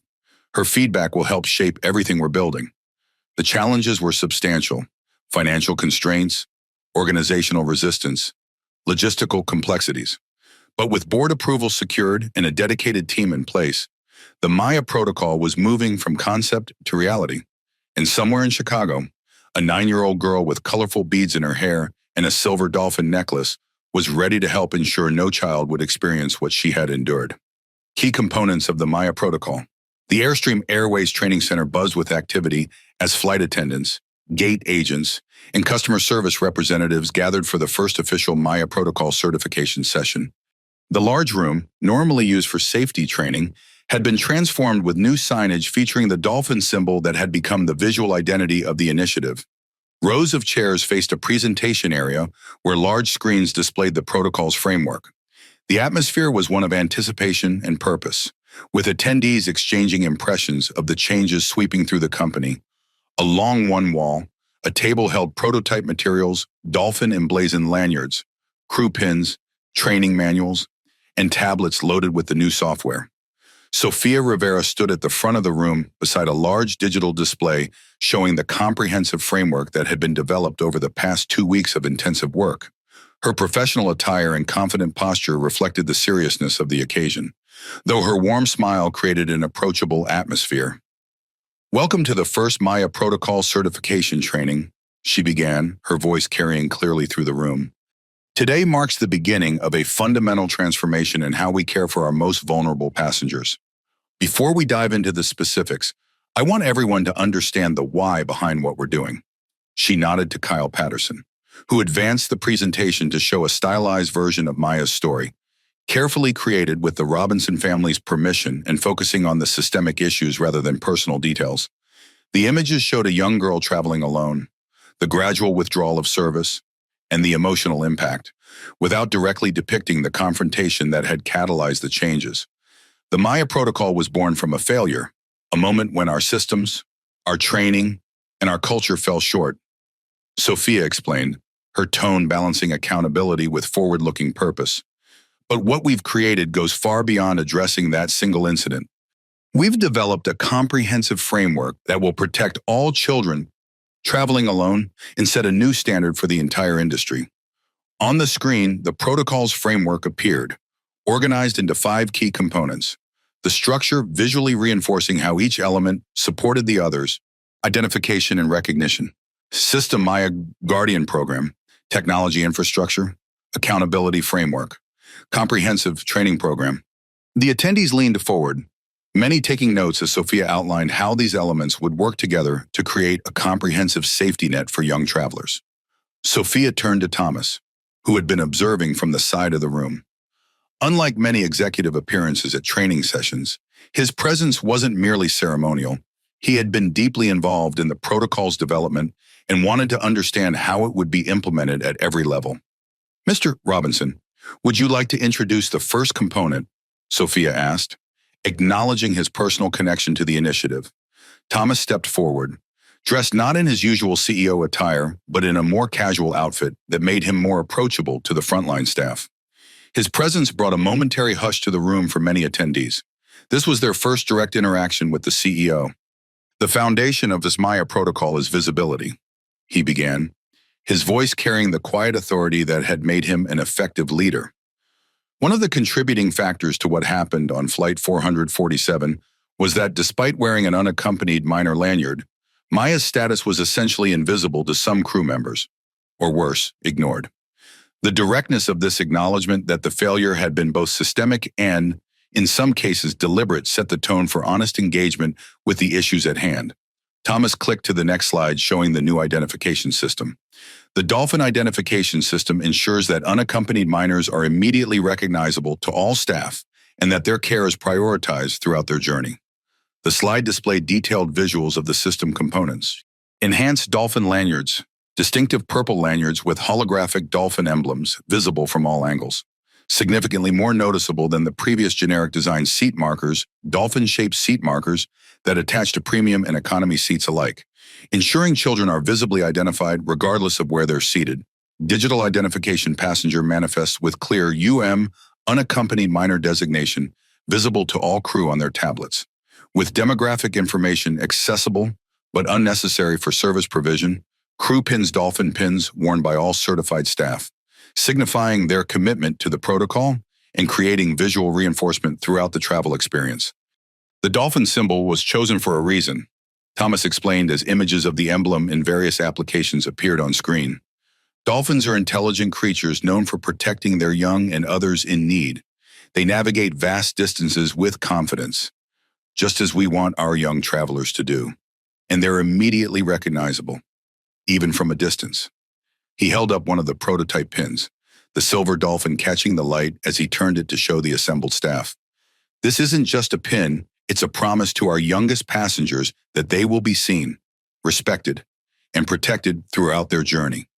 The imagery resonated with the audience, particularly the flight attendants who would be most directly involved in implementing the new system.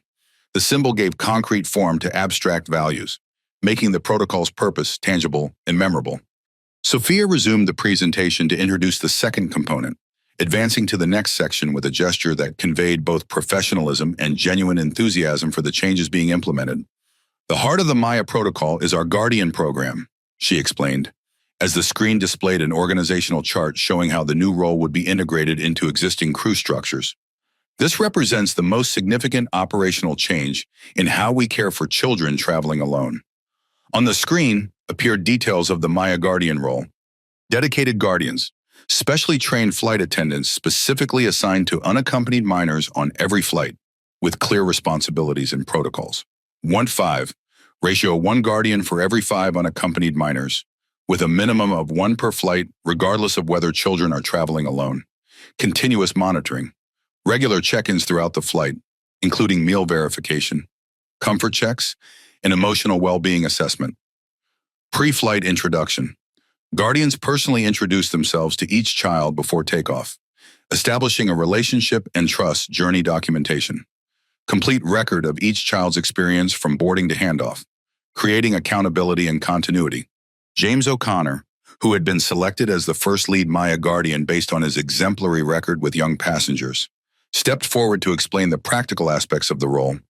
His uniform now included not only the dolphin pin, but also a special badge identifying him as a guardian.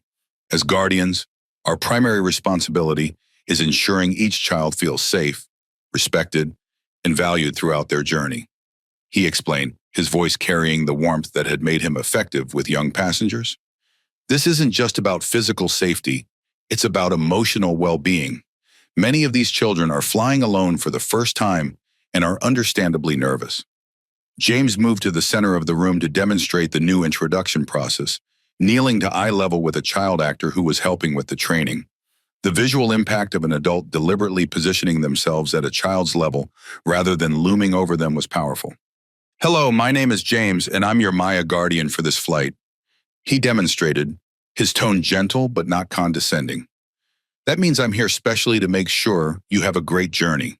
If you need anything at all, you can press this call button, and I'll come right away. I'll also be checking on you regularly throughout the flight." The authenticity and warmth in his demonstration made the role clear. This wasn't just another service procedure, but a meaningful connection with young passengers. an approach that recognized their unique needs while respecting their dignity. James continued, explaining how the guardian role adapted to different age groups. For younger children like Maya, more frequent check-ins and explicit communication is important. For teenagers, we might be more discreet while remaining available. The protocol is designed to be flexible while maintaining consistent standards. Victoria Alvarez took over to present the technology component, which had been rapidly developed by AirStream's digital team.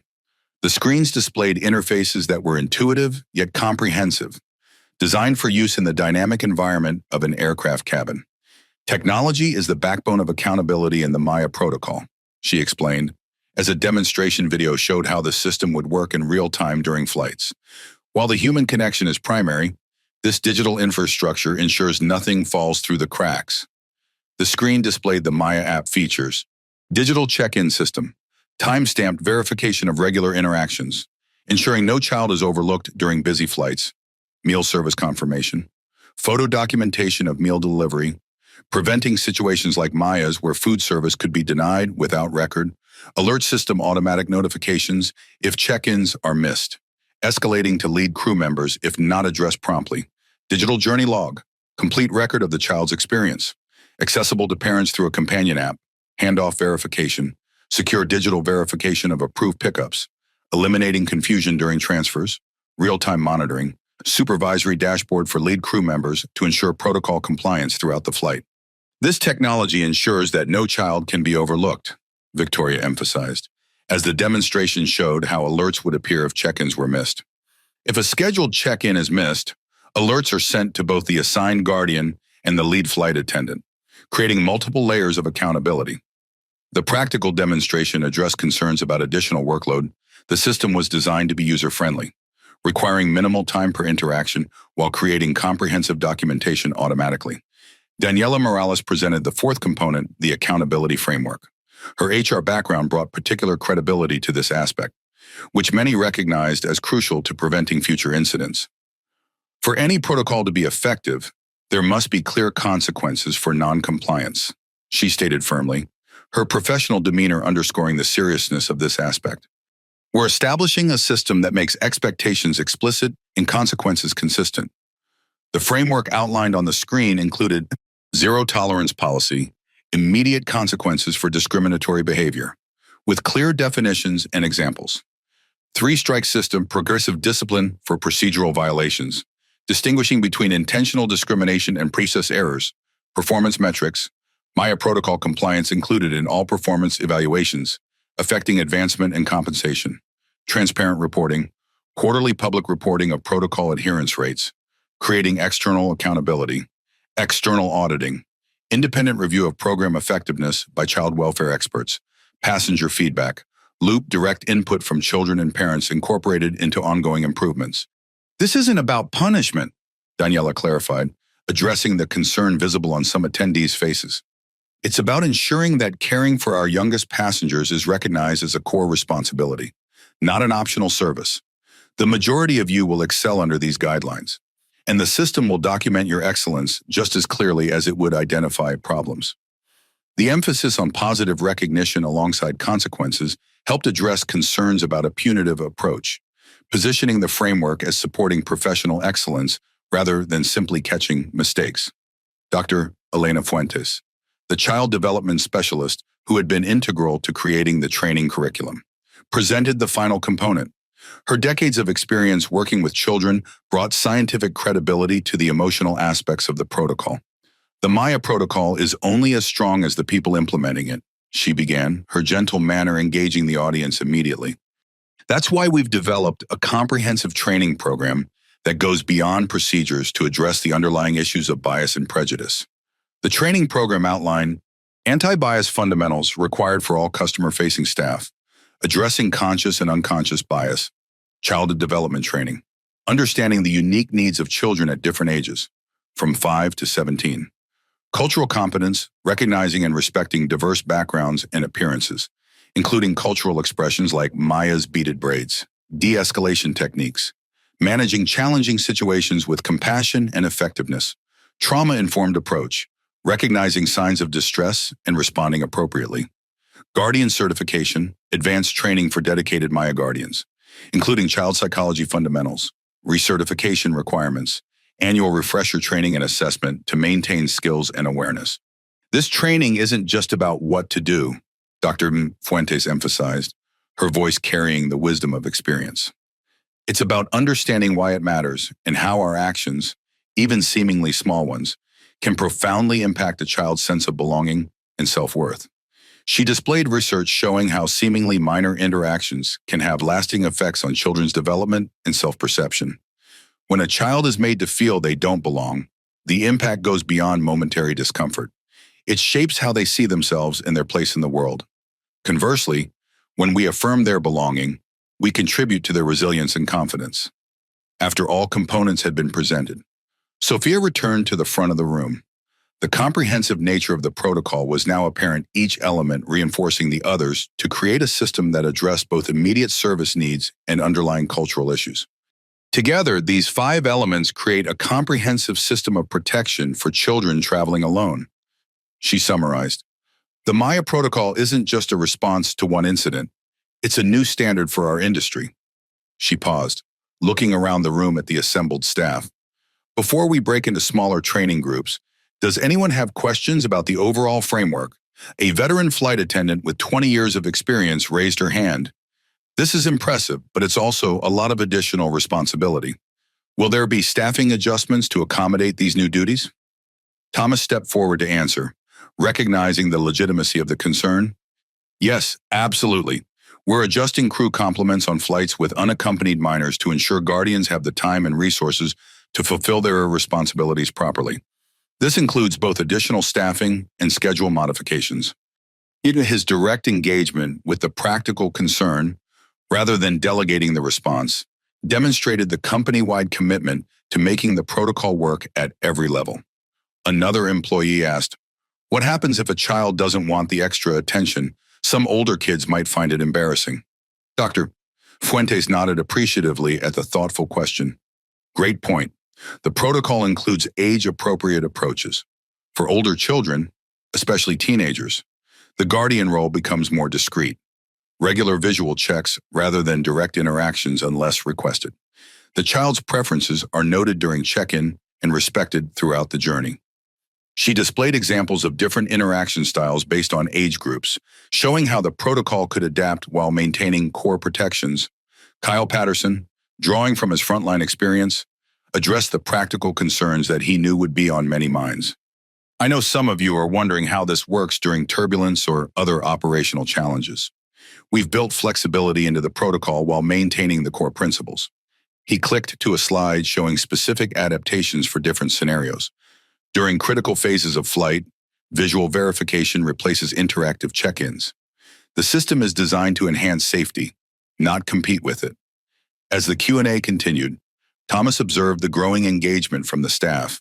Initial skepticism was giving way to thoughtful consideration and even enthusiasm. These weren't just passive recipients of a new policy. They were becoming active participants in a meaningful transformation. When the session broke for lunch, Thomas overheard conversations that confirmed the protocol was gaining traction. "I wish we'd had this years ago. I've seen so many scared kids who needed more support. The technology actually makes our job easier. No more trying to remember which seats have unaccompanied minors. I like that there's clear accountability. No more wondering if issues are being addressed." Sophia approached Thomas with an update as attendees filed out for their break. "The morning session went well. Afternoon will be hands-on training with the technology and role-playing scenarios." Thomas nodded appreciatively. "How's the pilot program preparation coming along for Maya's flight next week?" "On track," Sophia confirmed, checking her tablet. "James O'Connor will be her guardian, and we'll have the full protocol implemented for that flight. Maya's feedback will help us refine the final details before system-wide rollout." As they spoke, Victoria joined them with breaking news. Riverjet just announced their own Young Explorer program for unaccompanied minors. "They're clearly responding to our initiative." Thomas smiled, not at all bothered by the competitive response. "Good. This was never about competitive advantage. It's about industry transformation. If other airlines adopt similar protocols, all children benefit." His reaction reinforced the authentic purpose behind the protocol: not just corporate positioning, but genuine commitment to improving travel experiences for all children, regardless of which airline they flew. The afternoon session delved into practical applications. Staff practiced using the Maya app, role-played challenging scenarios, and learned specific techniques for making children feel welcome and secure. The training was hands-on and interactive, reinforcing abstract concepts with concrete actions. By day's end, the first cohort of 75 employees had completed their initial certification. They left wearing the dolphin pins that signified their commitment to the protocol and the values it represented. The atmosphere was one of purpose and pride, a stark contrast to the crisis mode of just 2 weeks earlier. As Thomas watched them depart, many already discussing how they would implement their training on upcoming flights, he felt a sense of cautious optimism. The Maya protocol was moving from concept to reality, from presentation slides to lived experience. In 1 week, Maya herself would board a flight from New York to Chicago, becoming the first child to officially travel under the protection of the protocol that bore her name. Her journey would be the ultimate test of whether their creation could deliver on its promise. The framework was in place. The tools were developed. The staff was being trained. Now it was time to see if the Maya protocol could truly transform a painful incident into lasting, positive change. Board approval and implementation. The AirStream Airways executive boardroom was filled to capacity for the final presentation on the Maya protocol. 30 days had passed since the initial development phase was approved, and now Thomas Robinson stood before the board to request full implementation funding. The tension in the room was palpable. This vote would determine whether the protocol would become a fundamental part of Airstream's operations or remain a limited response to a single incident. Morning light streamed through the floor-to-ceiling windows, illuminating the polished mahogany table where board members sat reviewing the final proposal. Coffee cups and water glasses reflected the sunlight, creating small pools of brightness against the dark wood. The room was deliberately designed to convey permanence and gravitas fitting for decisions that would affect the company's future for years to come. "Ladies and gentlemen," Thomas began, his voice steady and confident, "over the past month, we've developed, tested, and refined the Maya protocol through a methodical, data-driven process. Today I'm here to present the results of our pilot program and request approval for complete system-wide implementation." He looked around the table, making brief eye contact with each board member. William Townsend, still skeptical but less openly hostile than before. Lawrence Bennett, the numbers man, calculator open beside his tablet. Dr. Garcia, supportive but wanting evidence of effectiveness. The other board members represented a spectrum from enthusiastic support to cautious evaluation. We began with a focused pilot on 3 high-traffic routes for unaccompanied minors, Thomas explained, showing a map highlighting the Chicago-New York, Los Angeles-Chicago, and Atlanta-Dallas corridors. Red lines traced these routes across the digital display, with data points marking key metrics at each airport. Over the past 2 weeks, 237 unaccompanied minors have traveled under the protocol's protection, he continued, the number appearing prominently on screen. That's 237 real children whose experiences have helped us validate and refine our approach. Victoria Alvarez advanced the presentation to show the initial results, the metrics displayed in clear graphics that told a compelling story of improvement. Customer satisfaction: 94% of parents rated their child's experience as excellent, compared to 67% at pre-protocol incident reporting, 0 discriminatory incidents reported, down from an average of 2-3 per week. Staff engagement: 89% of certified staff reported higher job satisfaction when serving as guardians. Operational metrics: on-time performance maintained with no disruption to flight operations. Social media sentiment: positive mentions of Airstream increased 47% compared to pre-incident levels. The numbers were compelling, but Thomas knew that statistics alone wouldn't convey the human impact of the changes they had implemented. Most importantly, he continued, his voice softening slightly, we conducted age-appropriate interviews with the children themselves. The screen displayed quotes from young passengers, accompanied by simple drawings they had created to illustrate their experiences. "I wasn't scared because my guardian checked on me all the time. Emma, age 8. It was cool how they made sure I got my special meal. Jordan, age 11. I felt like a VIP with my dolphin lanyard. Mateo, age 7. The children's unfiltered feedback brought a different dimension to the presentation, a reminder that behind the metrics and procedures were real young people whose travel experiences had been transformed. Thomas then moved to the financial update that he knew would be crucial for final approval. The screen shifted to display comprehensive financial data with projections based on the pilot program results. The pilot program has already shown measurable financial impact, he reported, pointing to a graph showing booking trends. Bookings for unaccompanied minors are up 28% compared to this time last year. Overall family bookings have increased 12% across all routes where the protocol has been implemented. The trend lines showed clear correlation between protocol implementation and booking increases, with projected revenue growth that would offset implementation costs faster than initially estimated. Lawrence Bennett leaned forward, clearly interested in these figures. His earlier skepticism remained, but the financial data was speaking a language he understood and respected. And the implementation costs, are they tracking with projections, he asked, adjusting his glasses as he studied the numbers on his tablet. They are, Thomas confirmed, nodding to Victoria to display the detailed cost breakdown.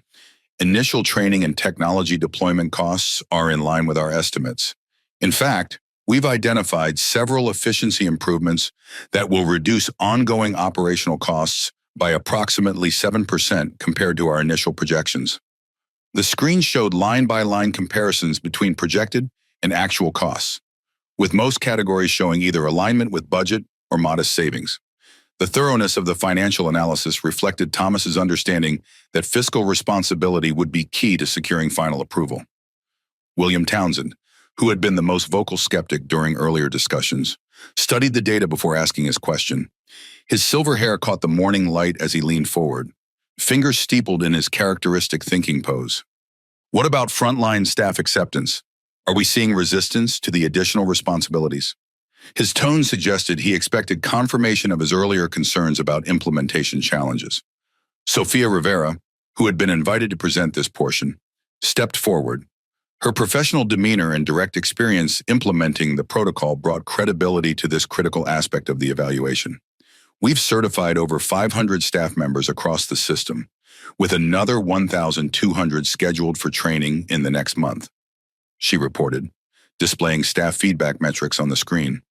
The response has been overwhelmingly positive, with 93% of trainees rating the program as valuable or highly valuable.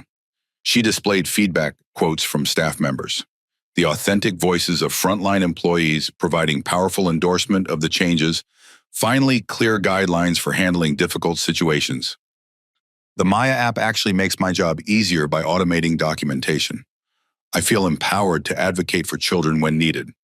The quotes were accompanied by before and after comparisons showing how specific processes had improved, addressing Williams' concern about added complexity with evidence of streamlined operations. Dr. Anthony Garcia, who had supported the initial development phase, asked about passenger feedback beyond the pilot routes. Are we seeing any ripple effects in markets where the protocol hasn't yet been implemented? Victoria nodded, pleased to address this strategic question. Yes, we're seeing what we call the halo effect, even on routes without the full protocol. Customer service metrics have improved. Staff who've completed the anti-bias training are applying those principles across all passenger interactions. She displayed a graph showing improvement curves across various routes, steepest in the pilot markets, but visible throughout the network, suggesting cultural change was spreading beyond the specific protocol implementations. Thomas moved to what he knew would be the most powerful part of the presentation, Maya's own journey as the first official passenger under the protocol call that bore her name. The screen transitioned to images from this milestone flight, carefully selected to show the protocol in action without exploiting Maya's personal experience. 1 week ago, Maya Robinson traveled from New York to Chicago under the full Maya protocol. Thomas explained, his voice taking on a more personal tone while maintaining professional focus. With her permission, I'd like to share her experience. The screen displayed photos of Maya's journey receiving her Dolphin lanyard at check-in, meeting her guardian James O'Connor, the Dolphin seat marker at her premium economy seat, and her smiling face as she enjoyed her meal service. The contrast with her previous experience was striking anxiety replaced by confidence, confusion by clarity, isolation by connection. Maya provided detailed feedback on every aspect of the protocol. Thomas continued, displaying a simplified version of her assessment that balanced privacy with transparency. Her insights led to several important refinements, including simplified language for younger children and additional check-ins during longer flights. William Townsend studied the images thoughtfully, his expression softening slightly as he saw the concrete results of what had previously been abstract concepts and projections. "She seems comfortable being the face of this initiative," he observed, his tone neutral but less skeptical than before. "Maya understands that her experience is helping other children," Thomas confirmed with evident pride. "She's proud of that, but she's also still a 9-year-old girl who just wants to visit her parents without fear or humiliation. The protocol ensures that for her and for every child who flies with us." The human element of the presentation, the real impact on a real child, created a moment of reflection among the board members. Statistics and financial projections were essential, but this tangible example of improved experience brought the purpose of the protocol into sharp focus. As the presentation concluded, Thomas made his formal request, his tone confident but respectful of the board's authority. "Based on the successful pilot program, I'm requesting board approval for full system-wide implementation of the Maya protocol, with the complete $17 million budget as outlined in your materials." William called for discussion before the vote, creating space for board members to express any remaining concerns.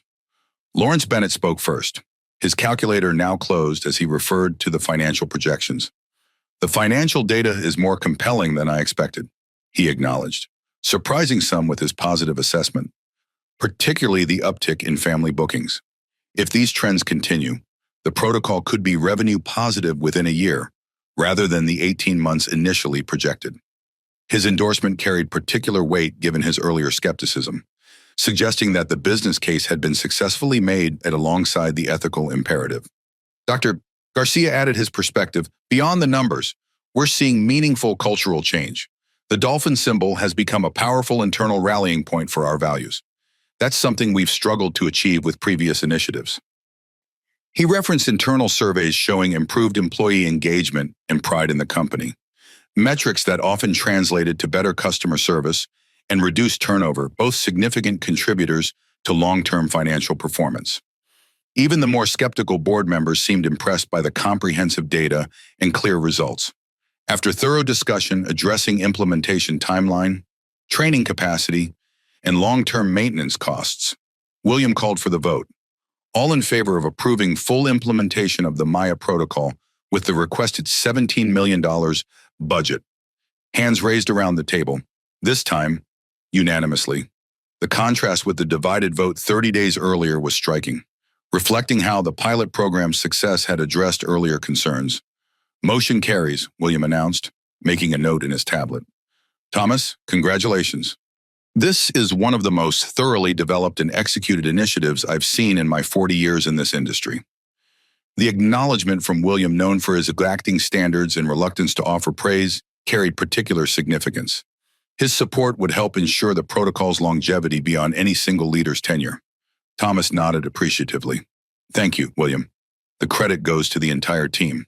They've worked tirelessly to create something truly meaningful."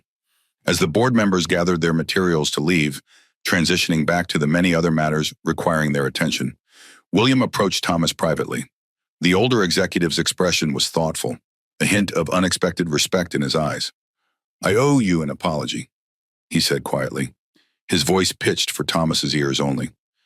"I thought this was an emotional reaction to what happened to your daughter. I was wrong. What you've created has the potential to transform not just our airline, but the entire industry." Thomas accepted the apology with grace, recognizing its significance coming from William. "Thank you, William. Your skepticism made us build something better. We needed to be challenged to make sure this would truly work." After the board dispersed, Thomas remained with his core team, Victoria, Sophia, Daniela, Kyle, and James, to discuss next steps. The morning sun now filled the boardroom, symbolic of the new phase they were entering from development and testing to full implementation. "Full implementation begins immediately," Thomas announced, his tone energized by the unanimous approval. "All routes, all aircraft, all size stations. I want every unaccompanied minor flying Airstream to be under the Maya protocol's protection within 90 days. The ambitious timeline reflected his determination to translate approval into action as quickly as possible, ensuring the momentum from the pilot program continued. Sophia reviewed her implementation timeline, her tablet displaying a complexity but carefully structured rollout plan. We've already prepared the training schedule. Regional training centers will begin certification sessions next week. Production of dolphin lanyards, pins, and seat markers is underway. Her detailed planning demonstrated the operational readiness that had impressed the board. This wasn't just a concept, but a fully developed implementation strategy ready for immediate execution. Kyle, whose role had evolved significantly during the development process, added his update with newfound confidence. The second version of the Maya app launches tomorrow with the refinements based on pilot feedback. We've also created a parent companion app that allows them to receive updates during their child's journey. His growth from hesitant whistleblower to confident protocol developer embodied the cultural transformation taking place throughout the organization, empowering employees to advocate for passengers and take ownership of service quality. James O'Connor, now officially the lead Maya Guardian, shared operational updates with the quiet competence that had made him effective in the role. Guardian certification is proceeding ahead of schedule. We've already identified exceptional candidates at each hub who will serve as regional trainers. The cascade training model would allow for rapid scaling while maintaining quality and consistency, another aspect of the implementation that had impressed the board. Victoria turned to Thomas with a question that had been on everyone's mind. Have you spoken with Caroline Walsh since her termination? The mention of the flight attendant, whose actions had catalyzed the entire initiative, created a momentary shift in the room's energy. Her name had become less prominent as the protocol evolved beyond the initial incident, but her role in the story remained significant. Thomas nodded soberly. Yes, briefly. She reached out through HR last week. She's been working with Dr. Fuentes on understanding the impact of her actions. I believe she's genuinely trying to learn from this experience. His willingness to acknowledge her efforts at growth, despite the harm she had caused, reflected the protocol's underlying values: accountability, coupled with opportunity for redemption and change. Do you think she could ever work for AirStream again? Sophia asked, voicing the question that many had wondered, but few had asked directly. Not in her previous role, Thomas replied honestly, but if she continues her personal growth, there might be a way for her to contribute to the solution rather than remain part of the problem. We'll see. His response balanced accountability with possibility, neither dismissing the seriousness of her actions nor permanently defining her by her worst moment. The meeting concluded with a sense of accomplishment and purpose. What had begun as a response to a painful incident had evolved into a comprehensive program that would protect thousands of children and potentially change industry standards. As Thomas packed on his materials, his phone buzzed with a message from Angela. Maya just saw the news about the board approval. She says to tell you she's proud of her daddy for helping other kids. Thomas smiled, feeling a wave of emotion. Through all the corporate meetings, technical developments, and policy discussions, this simple message captured what truly mattered. Maya was proud not because the protocol bore her name, but because it would help other children feel safe, valued, and respected. The Maya protocol was officially becoming reality, transforming one child's painful experience into protection for countless others. The journey from crisis to transformation was nearly complete, with implementation now ready to begin in earnest. As Thomas left the boardroom, the dolphin pin on his lapel caught the morning light, a small symbol that had come to represent something much larger, the commitment that every child, regardless of appearance or background, deserved to belong everywhere they went. Part 5, Transformation and Impact. Caroline's redemption journey. Caroline Walsh sat alone in her small apartment, staring at the termination notice that had arrived 3 weeks earlier.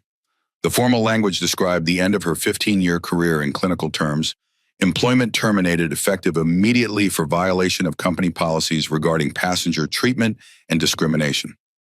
The document lay on her kitchen table among unpaid bills, a coffee mug with a lipstick stain from yesterday, and a half-empty wine glass from last night. The neat, organized life she had prided herself on had unraveled along with her career. Blinds drawn against the afternoon sun created a perpetual twilight in the apartment, matching her emotional state. The television murmured in the background, Another news report about Airstream's revolutionary Maya protocol. Caroline increased the volume slightly as Thomas Robinson appeared on screen, standing beside a young girl, Maya, both wearing dolphin pins as they demonstrated the new identification system for unaccompanied minors. The girl looked different than Caroline remembered, more confident, her smile genuine as she explained to the reporter how the protocol worked. Her braided hair with colorful beads, the very feature Caroline had criticized, was now prominently displayed, no longer a target for criticism, but a celebration of her identity. The Maya protocol ensures that every child traveling alone receives consistent, respectful care throughout their journey. Thomas was explaining to the reporter, his voice carrying the authority of both CEO and father. No child should ever feel unwelcome or unworthy on our airline, or any airline. Caroline flinched slightly at words that felt directed at her, though she knew they weren't. She had been avoiding the news coverage, finding it too painful to confront the consequences of her actions. But today, something compelled her to watch, perhaps the first tentative step toward facing what she had done. The reporter asked Maya a question. How does it feel to know that what happened to you is helping other kids? The 9-year-old considered her answer carefully before responding, displaying a maturity beyond her years. At first, I was just sad about what happened, but now I feel like it was important because it's making things better for lots of other kids. That makes me feel good. Caroline switched off the television, unable to watch more. The remote slipped from her hand, clattering onto the coffee table. The child's maturity and compassion only highlighted the pettiness of her own behavior. She had been called many things in the past weeks: racist, bully, villain, but somehow, Maya's simple dignity was more condemning than any accusation. Her phone rang, displaying her sister's name. Caroline had been avoiding these calls too, but today she answered, her finger pressing the green button before she could reconsider. Finally, her sister Jennifer said, "I've been worried about you." "I'm fine," Caroline replied automatically, though her flat tone betrayed the lie. The words sounded hollow even to her own ears. "No, you're not," Jennifer countered, her voice carrying both concern and exasperation. "And that's okay. What happened was awful. What you did and what's happened since. But isolation isn't helping." Caroline sighed, glancing around her disheveled apartment. Dishes piled in the sink, clothes draped over furniture, mail unopened on the counter, physical manifestations of her mental state. "I don't exactly have a lot of social options right now. My face has been on every news channel. Former colleagues crossed the street to avoid me." "That's why I'm calling," Jennifer said, her tone shifting to something more purposeful. "I have someone I think you should meet. Dr. Elena Fuentes. She's a diversity consultant who works with Airstream on their new protocol." Caroline stiffened, her grip on the phone tightening. "Why would she want to meet with me? I'm the villain in this story." "Because she believes people can change," Jennifer replied simply. "And so do I. She's helped other people understand their biases and grow from their mistakes."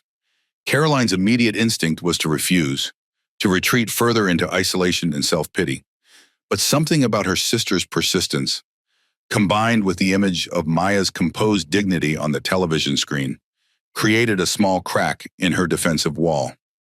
After a long pause, Caroline agreed to the meeting, more out of desperation than hope. The following day, she sat nervously in a quiet coffee shop, awaiting Dr. Fuentes' arrival. She had made an effort with her appearance for the first time in weeks. Hairstyled, minimal makeup, a casual but neat outfit. The small act of self-care felt both strange and necessary. Elena Fuentes was not what Caroline expected.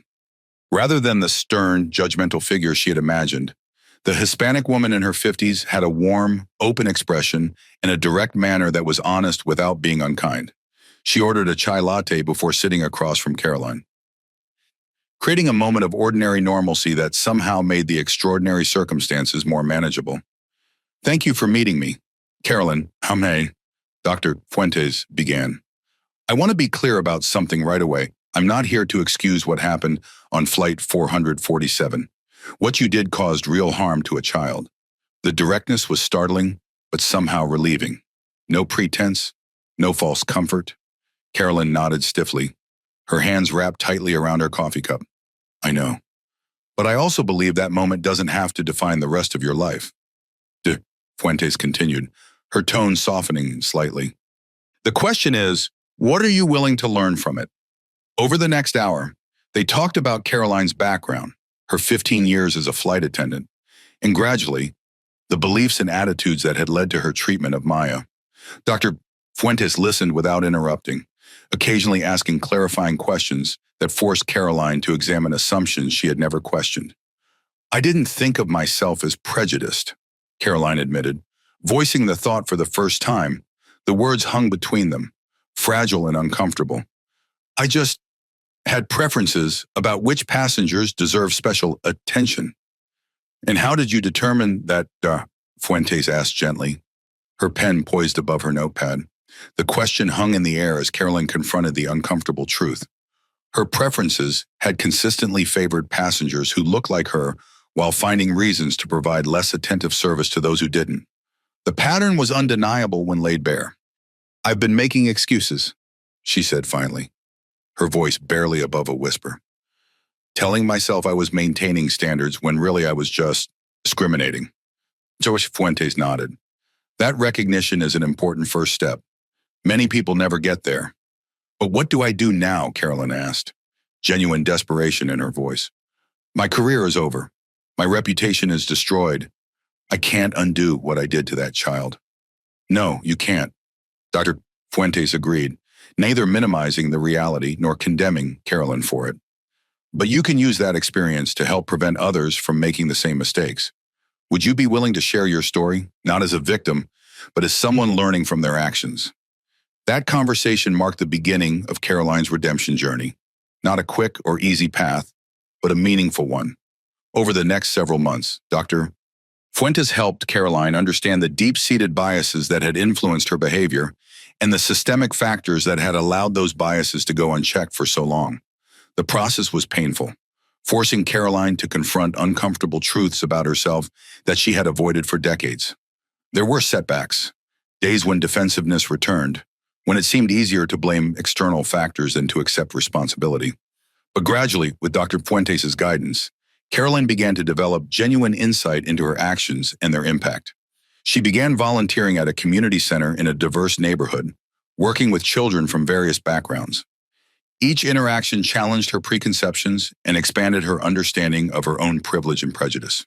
The children's unfiltered responses to her, initially cautious but increasingly warm as they got to know her, became powerful teachers in her journey toward greater empathy and awareness. Each Saturday morning, Caroline would arrive at the Westside Community Center to help with the children's reading program. Initially, the staff had been hesitant to accept her volunteer application, recognizing her from the news coverage. But Dr. Fuentes' recommendation and Caroline's evident commitment had earned her a probationary opportunity. The work was both humbling and healing. Sitting cross-legged on colorful mats while children from diverse backgrounds chose books and climbed into her lap for story time created a different kind of education than any formal diversity training could provide. When 8-year-old Zara, whose parents had emigrated from Pakistan, asked Caroline to help braid her hair with pretty beads like Maya's, the moment brought tears that Caroline quickly blinked away. "You okay, Miss Caroline?" Zara had asked, peering up with innocent concern. "Yes, sweetheart," Caroline had managed to reply. "I just remembered something important." 4 months after her termination, Caroline sat in Dr. Fuentes' office, reviewing a letter she had written to Maya and Thomas Robinson. The morning light filtered through Venetian blinds, creating alternating patterns of light and shadow that seemed fitting for this moment of reckoning. "Are you sure I should send this?" she asked nervously, her finger tracing the edge of the envelope. "They might not want to hear from me." "The letter isn't just for them," Fuentes explained. "Though they deserve your apology, it's also part of your own healing process, acknowledging the harm you caused and taking responsibility without excuses." The letter was simple but sincere. "Dear Maya and Mr. Robinson, I am writing to apologize for my treatment of Maya on Flight 447. My behavior was inexcusable, discriminatory, and hurtful. There is no justification for how I made Maya feel that day. I want you to know that I am working to understand the biases that led to my actions and to become a better person. While I know this doesn't undo the harm I caused, I am committed to ensuring I never treat another person that way again. Maya, you deserve to be treated with dignity and respect.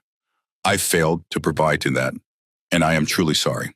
The courage and grace you've shown in the aftermath of this incident is remarkable. Mr. Robinson, thank you for creating something positive from this painful experience. The Maya Protocol will protect countless children from experiencing what your daughter endured. With sincere regrets. Caroline Walsh. Caroline sealed the envelope.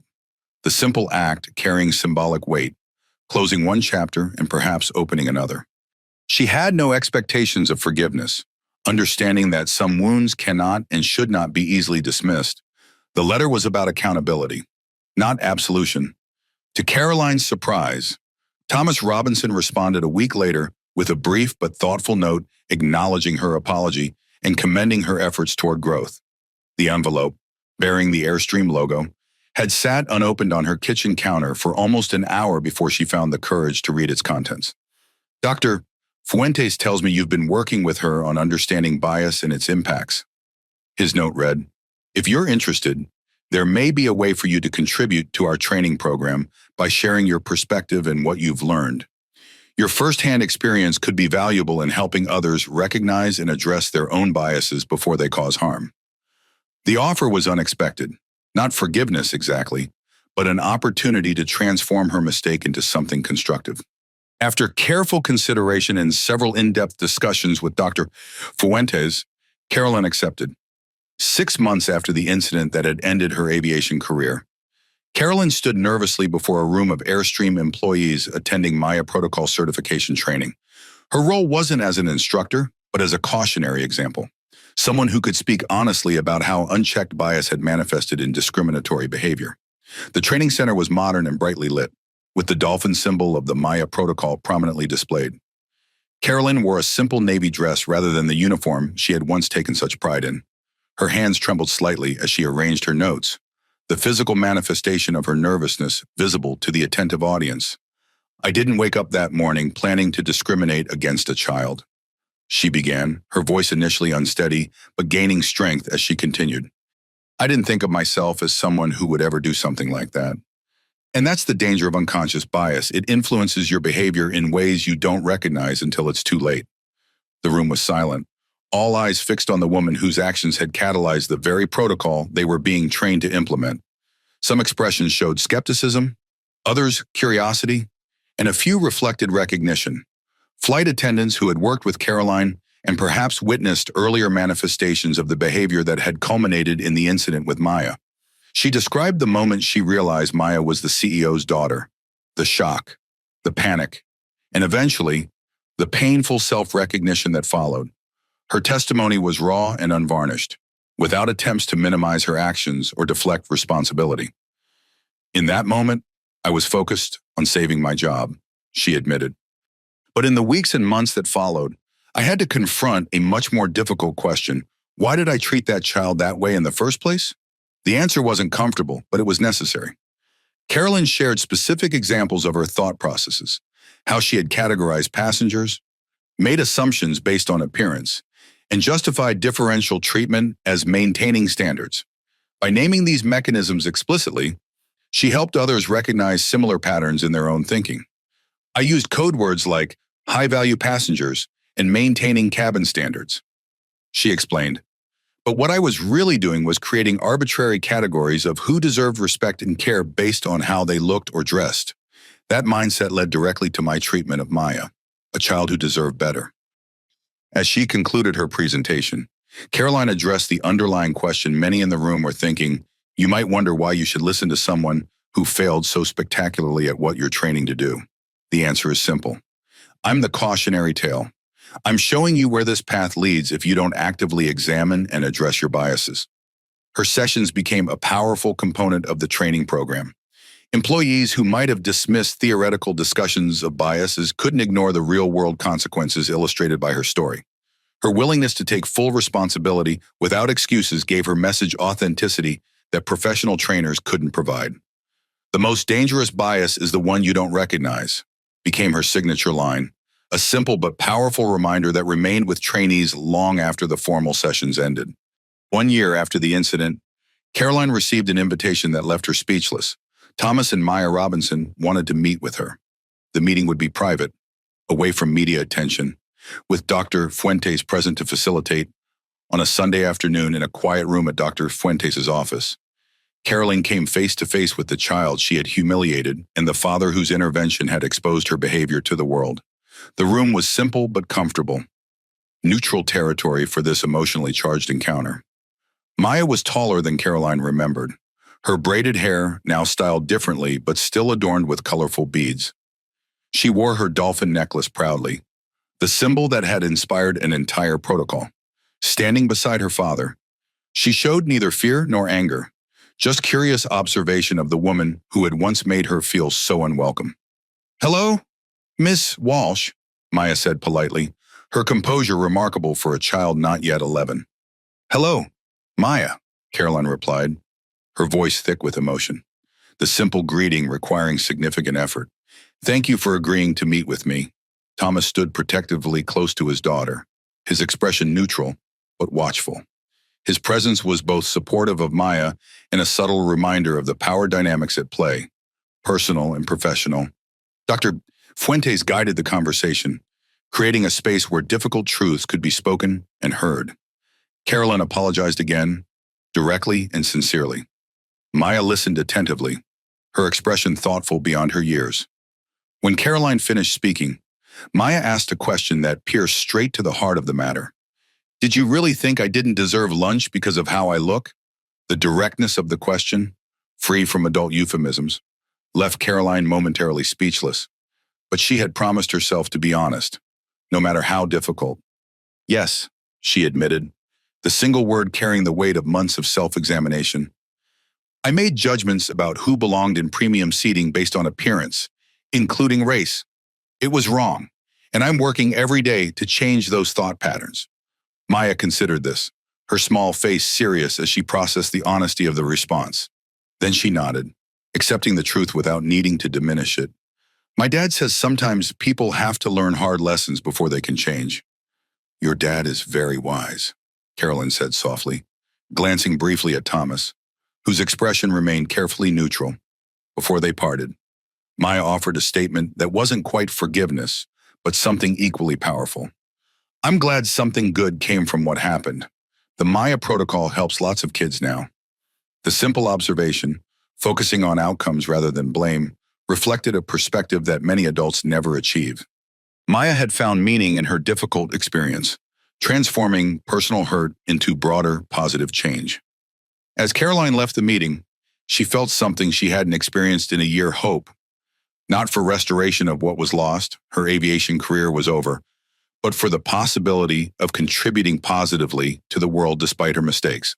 2 years after the incident on Flight 447, Caroline Walsh became a full-time consultant on bias recognition and prevention, sharing her story with organizations beyond Airstream. Her presentations always began the same way, with an honest acknowledgement of the harm she had caused and the lessons she had painfully learned. "I destroyed more than a career that day," she would tell audiences, standing before corporate teams, educational institutions, and industry conferences. "I damaged a child's sense of belonging and self-worth." But Maya Robinson's resilience, her father's determination to create systemic change rather than simply punish one individual, and my own willingness to confront uncomfortable truths about myself created an opportunity for transformation, not just for one airline, but potentially for our entire society. In partnership with Dr. Fuentes, Caroline developed training programs that helped others recognize and address bias before it manifested in harmful behavior. Her approach wasn't theoretical, but grounded in personal experience. The concrete examples of how bias had influenced her own actions made abstract concepts tangible for participants. Occasionally, she would receive messages from flight attendants who had attended her sessions, sharing moments when they caught themselves making assumptions about passengers and chose a different path. Each such story represented a small victory, evidence that painful lessons could lead to meaningful change. Caroline's journey from discriminatory flight attendant to anti-bias educator wasn't a simple redemption narrative. It was complicated, imperfect, and ongoing. There were still days when defensive thoughts surfaced, when the temptation to minimize her actions reasserted itself. But with each training session, each honest conversation, the path forward became clearer. On the second anniversary of the incident, Caroline received a package from Airstream headquarters. Inside was a dolphin pin, Not the Guardian version worn by certified crew members, but a special edition created for educational partners. Accompanying it was a note from Sofia Rivera for helping others recognize where the currents of bias can lead them. Your story continues to make a difference. Caroline placed the pin on her desk rather than wearing it, a daily reminder of both failure and growth, of harm caused and lessons learned. Her redemption wasn't about personal rehabilitation, but about ensuring that her most regrettable moment became a catalyst for preventing similar harm to others. What had begun as a devastating personal and professional failure had evolved, through difficult and ongoing work, into an unexpected form of service, not excused or erased, but transformed, much like the Maya Protocol itself had transformed a painful incident into protection for thousands of children. First Maya Protocol flight. The morning of Airstream's first official Maya Protocol flight dawned clear and bright. Chicago O'Hare's Terminal 3 hummed with the usual activity, but Gate C-17 looked noticeably different. A large banner displaying the dolphin symbol hung above the boarding area, catching the light and drawing curious glances from passing travelers. Staff members wore distinctive pins on their uniforms, silver dolphins gleaming against the navy blue fabric of their jackets. Media representatives gathered discreetly to document the historic flight, careful to maintain appropriate distance from the children who would be the day's VIP passengers. Cameras were positioned strategically but unobtrusively, capturing the milestone without creating a spectacle of the young travelers. Sofia Rivera supervised final preparations, her tablet displaying multiple checklists as she moved efficiently through the gate area. Her dark hair was pulled back in a professional bun, her expression focused yet carrying an undercurrent of excitement for this culmination of weeks of intensive work. All 7 unaccompanied minors confirmed for check-in, she reported to Victoria Alvarez, who was overseeing the launch remotely from headquarters. Guardian assignments finalized. Maya app fully deployed to all crew tablets. Victoria's voice came through Sophia's earpiece. The CEO is monitoring remotely from New York. He didn't want to create additional attention that might make the children uncomfortable. This thoughtful detail, prioritizing the children's experience over corporate publicity, reflected the genuine child-centered approach that had guided the protocol's development. At the dedicated check-in counter for unaccompanied minors, 10-year-old Zach Thompson became the first official recipient of the Dolphin lanyard. His sandy blonde hair fell across his forehead as he leaned forward with interest, watching the gate agent explain the new features. His mother stood beside him, her expression a mixture of anxiety and relief as the comprehensive protections were detailed. This special lanyard shows everyone that you're traveling under the Maya Protocol, the agent explained, placing it gently around Zach's neck. The purple fabric contrasted with his green t-shirt, the holographic dolphin emblem catching the light as he moved. See this dolphin symbol? It means you'll have a dedicated guardian watching out for you throughout your flight. Zach examined the holographic dolphin with interest, turning it to see the colors shift. Cool, what else does it do? The agent smiled at his enthusiasm. It gives you priority boarding, special seat markers, and regular check-ins from your guardian. Plus, there's a tracking system, so we always know exactly where you are in your journey. Like a VIP, Zach asked, standing a little taller. Exactly like a VIP, the agent confirmed, handing his mother a brochure detailing the protocol features. VIP treatment all the way, Zach's mother squeezed his shoulder gently. And mommy can track your whole trip on her phone with the parent app, so I'll know you're safe the whole time. The mixture of technology and personal attention was carefully balanced, digital systems providing accountability and tracking while human connections ensured children felt secure and valued. One by one, the other unaccompanied minors arrived for check-in. Emma Chen 8 traveling to visit her father in Dallas. Twins Miguel and Isabella Ramirez 7 flying to their grandparents in Miami. Jordan Williams 11 heading to a specialized summer camp in Atlanta. Lily Park 9 traveling to her aunt in Los Angeles. And finally, Mateo Garcia 6, the youngest passenger, embarking on his first solo flight to visit his father in New York. Each child received their Dolphin lanyard, and parents were guided through the enhanced check-in process, which now included detailed preference information, favorite snacks, comfort items, communication style preferences, and any special needs. The thoroughness of the process visibly reassured anxious parents, many of whom had chosen Airstream specifically because of the new protocol they had heard about in the news. The company's public relations crisis had transformed, in a matter of weeks, into a market advantage with family travelers. James O'Connor, wearing his Led Maya Guardian badge with evident pride, personally greeted each child and their parents, establishing rapport before they even boarded the aircraft. His warm demeanor and genuine interest in the children immediately put nervous parents at ease. "Mr. O'Connor will be your guardian today," the gate agent explained to young Mateo, who clutched a stuffed dinosaur tightly as his mother completed the check-in process. "He'll be checking on you throughout the flight and making sure you have everything you need." James crouched to Mateo's eye level, deliberately positioning himself to appear less intimidating to the small boy. "That's a pretty cool dinosaur you've got there. Does he have a name, Rex?" Mateo replied shyly, his voice barely audible in the busy terminal. "He protects me when I'm scared." Well, Mateo, today Rex can take a break because that's my job," James said with a smile, pointing to his guardian badge. "I'll be looking out for you the whole flight." "Okay," Mateo nodded, his grip on the dinosaur loosening slightly, a small but significant sign of growing trust. Boarding began with a special pre-boarding announcement. "Ladies and gentlemen, AirStream is pleased to welcome our Maya Protocol passengers. All travelers under the Unaccompanied Minor program are invited to board at this time with their guardians." The 7 children lined up with James and 2 additional guardians who would assist on this flight.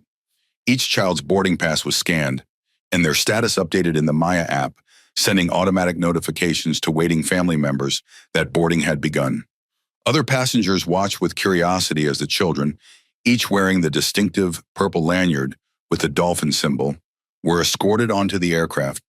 Some recognized the implementation of the protocol they had read about in the news, nodding approvingly at the attention being given to the young travelers.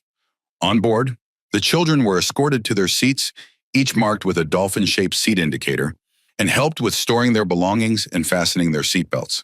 The Maya app on the crew tablets displayed a cabin map with each child's location highlighted, along with their preferences and needs. Emma Chen, traveling to see her father in Dallas, looked nervous as she settled into her window seat. James noticed immediately and crouched beside her. "First time flying alone?" he asked gently. She nodded, her dark eyes wide. "My tummy feels funny." "That's perfectly normal," James assured her. "I still get butterflies sometimes too, and I fly every day. Would it help if I showed you exactly where your dad will be waiting when we land?" Emma nodded eagerly, and James pulled out his tablet to show her a map of the Dallas airport, marking the exact meeting point where her father would be waiting. The simple action, taking her concerns seriously and providing concrete information, visibly reduced her anxiety. As regular boarding commenced, flight attendants and even the pilots made a point of acknowledging the special passengers with warm greetings and reassuring smiles. Captain Sarah Martinez stopped by each child's seat during her pre-flight cabin visit, introducing herself and letting them know she was the driver for their journey today. "If you have any questions about how the plane works, just ask your guardian to bring them to me," she told Jordan Williams, who had expressed interest in aviation. "Maybe you can visit the cockpit after we land." The thoughtful interaction, treating children as valued passengers with legitimate interests rather than burdens to be managed, represented the cultural shift the protocol was designed to create. In the cockpit, Captain Martinez reviewed the Maya protocol briefing with her co-pilot. "We have 7 unaccompanied minors on board today under the new protocol. During turbulence or delays, Guardian O'Connor will provide enhanced communication to ensure the children remain calm and informed." Throughout the boarding process, James systematically checked on each child, making notes in the Maya app that were instantly visible to all certified crew members. Mateo in 14C needs extra reassurance during takeoff. Emma in 17A would like apple juice when beverage service begins. The Ramirez twins in 22D and E prefer to be checked on together. The digital system ensured that children's needs were documented and shared, preventing the overlooked service that had sparked the protocol's creation. When the aircraft doors closed, James made a final pre-departure round, verifying each child was comfortable before takeoff. "Everyone doing okay?" he asked Zach, who had been assigned a window seat as noted in his preference profile. "Yep," Zach replied enthusiastically. "When do I get my wings? My mom said pilots give out wings." James smiled. "We have something even better than wings today. After takeoff, you'll receive a special Maya Protocol welcome kit." The flight departed on schedule, climbing smoothly to cruising altitude. Once the seatbelt sign was turned off, the Guardians began their first official check-in round, distributing special welcome kits to each child. The kits contained a stuffed dolphin toy, activity books, colored pencils, and child-friendly headphones, all in a reusable backpack bearing the dolphin emblem. "These are for me," Lily asked in surprise when James presented her kit, her eyes wide with delight. "Absolutely," he confirmed. "Everyone traveling under the Maya protocol receives one. And look, your dolphin has your name on it." Sure enough, a small tag on the stuffed toy was embroidered with Lily in purple thread, a personalized touch that made each child feel especially valued. When meal service began, the Maya protocol's robust accountability system ensured no child was overlooked. Each guardian personally delivered appropriate meals to their assigned children, taking photos with the Maya app to document the service. The app automatically timestamped each interaction, creating a verifiable record that would be available to both the airline and the receiving families. "I like this macaroni and cheese," Jordan commented during his meal. "On my last flight, they forgot to give me any food." James nodded understandingly. "That won't happen anymore. Making sure you get your meal is an important part of my job as your guardian." The simple statement carried significant weight in the context of the protocol's origins, a direct commitment that Maya's experience would never be repeated. Throughout the 3-hour flight, the Guardians maintained regular check-ins, adjusting their approach based on each child's age and preferences. For the younger children like Mateo, this meant frequent visits and reassurance. For older ones like Jordan and Zach, it meant more discreet visual checks and availability when needed. The Maya app prompted specific check-ins during key moments of the flight, after takeoff, before and after meal service, during any turbulence, and as they prepared for landing. Each interaction was documented, creating a comprehensive record of the journey that parents could monitor in real time through the companion app. In Chicago, Mateo's mother sent a message through the app. "How is Mateo doing? Is he scared?" James replied, with a photo of Mateo happily coloring in his activity book. Rex the dinosaur seated beside him, providing immediate reassurance that transformed what would have been hours of maternal worry into peace of mind. When the flight encountered minor turbulence near Atlanta, the Guardians implemented the protocol's specific procedures for comforting children during unsettling moments, checking in more frequently, explaining what was happening in age-appropriate language, and providing distractions when needed. "The plane is just driving over some bumpy clouds," James explained to the Ramirez twins, who looked nervous as the aircraft gently rocked. "It's like when your car goes over a bumpy road. Totally normal and nothing to worry about." Isabella held her brother's hand tightly. "How long will the bumps last?" "Just a few minutes," James assured her. "Would you like to play a game while we wait? I have a special turbulence game that's really fun."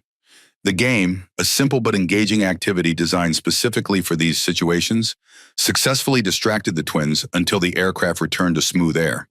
The thoughtful preparation for predictable challenges demonstrated the comprehensive nature of the protocol, which addressed not just routine service, but potential stress points in the journey. As the flight began its descent into Dallas, the first destination, James prepared Emma for arrival. "We're going to land in about 15 minutes. Your dad will be waiting for you at the gate. I'll stay with you until I personally hand you over to him." "Okay," Emma nodded, clutching her new dolphin toy. "Will he know where to find me?" "Absolutely, Wes," James assured her. "He has all the information in his parent app, and we've been sending him updates throughout your journey. Plus, you'll be wearing your special lanyard so he can spot you right away." When the aircraft touched down at Dallas-Fort Worth International Airport, the standard announcement was supplemented with special instructions. "Ladies and gentlemen, we have several Maya protocol passengers disembarking at this station. Please remain seated until our guardians have escorted these children to the gate. Thank you for your patience and cooperation." The request turned what could have been a competitive deplaning rush into a moment of collective consideration for the youngest travelers, another subtle cultural shift created by the protocol's implementation. James personally escorted Emma through the jet bridge to where her father waited at the gate. The handoff process followed the new protocol exactly. ID verification, digital signature capture, and a warm personal transition that acknowledged both the child's experience and the parents' concerns. "Emma had a great flight," James told her father. "She particularly enjoyed the macaroni and cheese, and she made a beautiful drawing for you." Emma proudly presented her artwork, a dolphin swimming in a blue ocean. It's the Maya dolphin. Daddy, it protected me on the plane. The symbolic connection was powerful. The child had internalized the dolphin as a protective presence, exactly as the protocol designers had intended.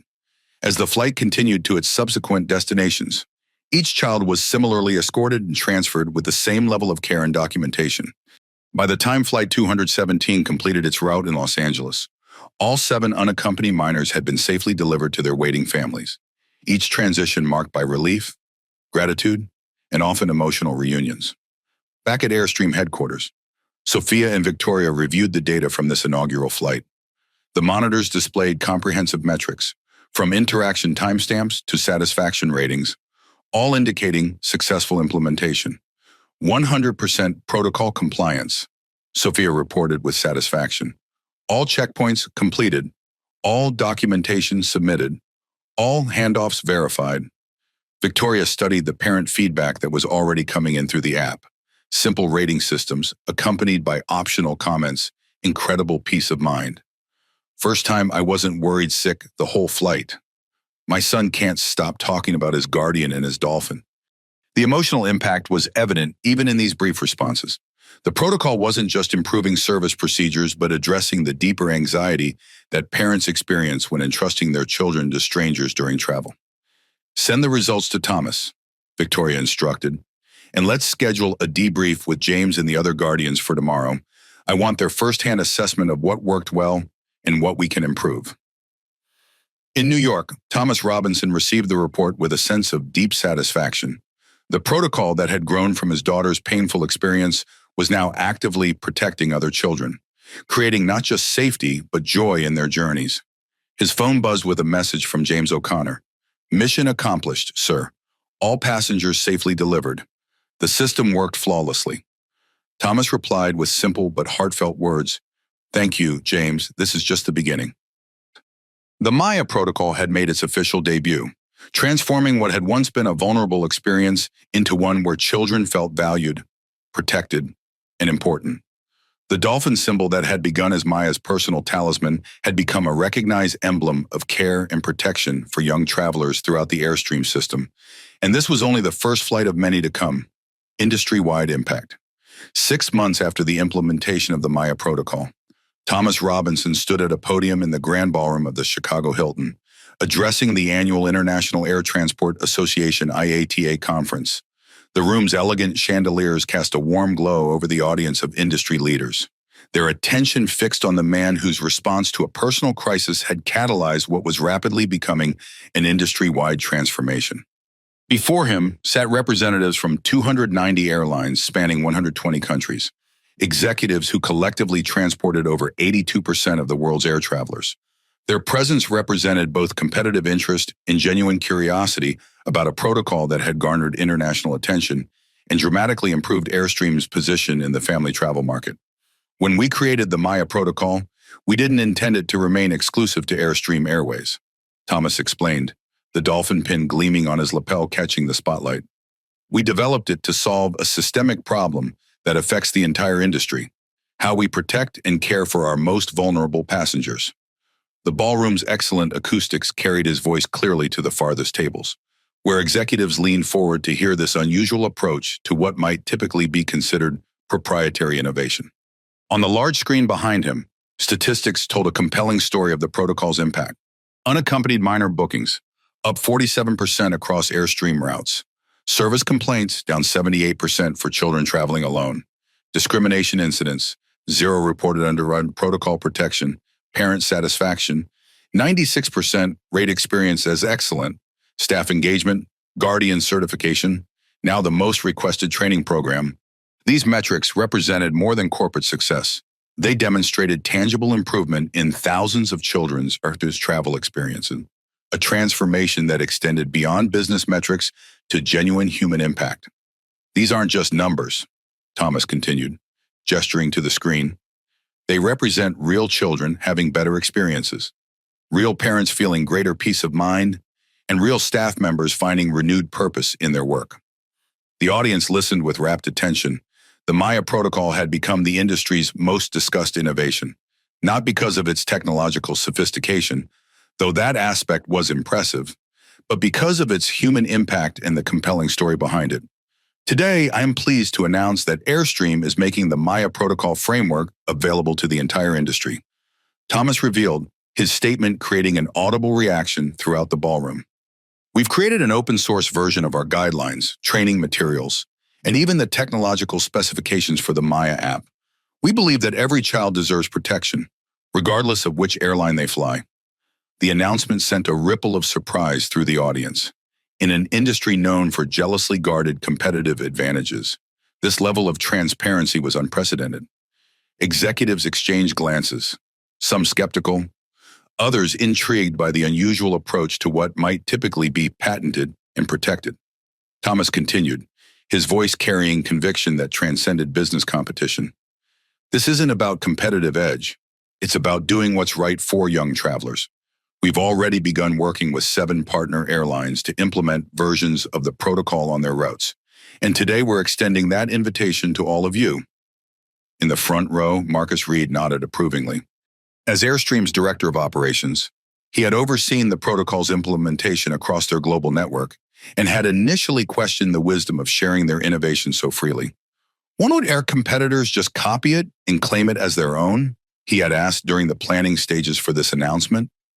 Thomas's response had been simple. Let them. The more children protected, the better. This was never about Airstream getting credit. It was about creating change. Now, as airline executives approached Thomas after his presentation, the wisdom of that perspective became clear. Rather than seeing Airstream as giving away a competitive advantage, the industry recognized the company as a leader in corporate responsibility and child safety. The dolphin symbol had become associated with Airstream in the public mind, regardless of which airlines implemented similar protocols.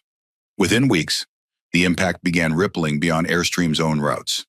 Riverjet, their largest competitor, announced the launch of their Young Explorer program, which incorporated many elements of the Maya protocol while adding their own distinctive touches.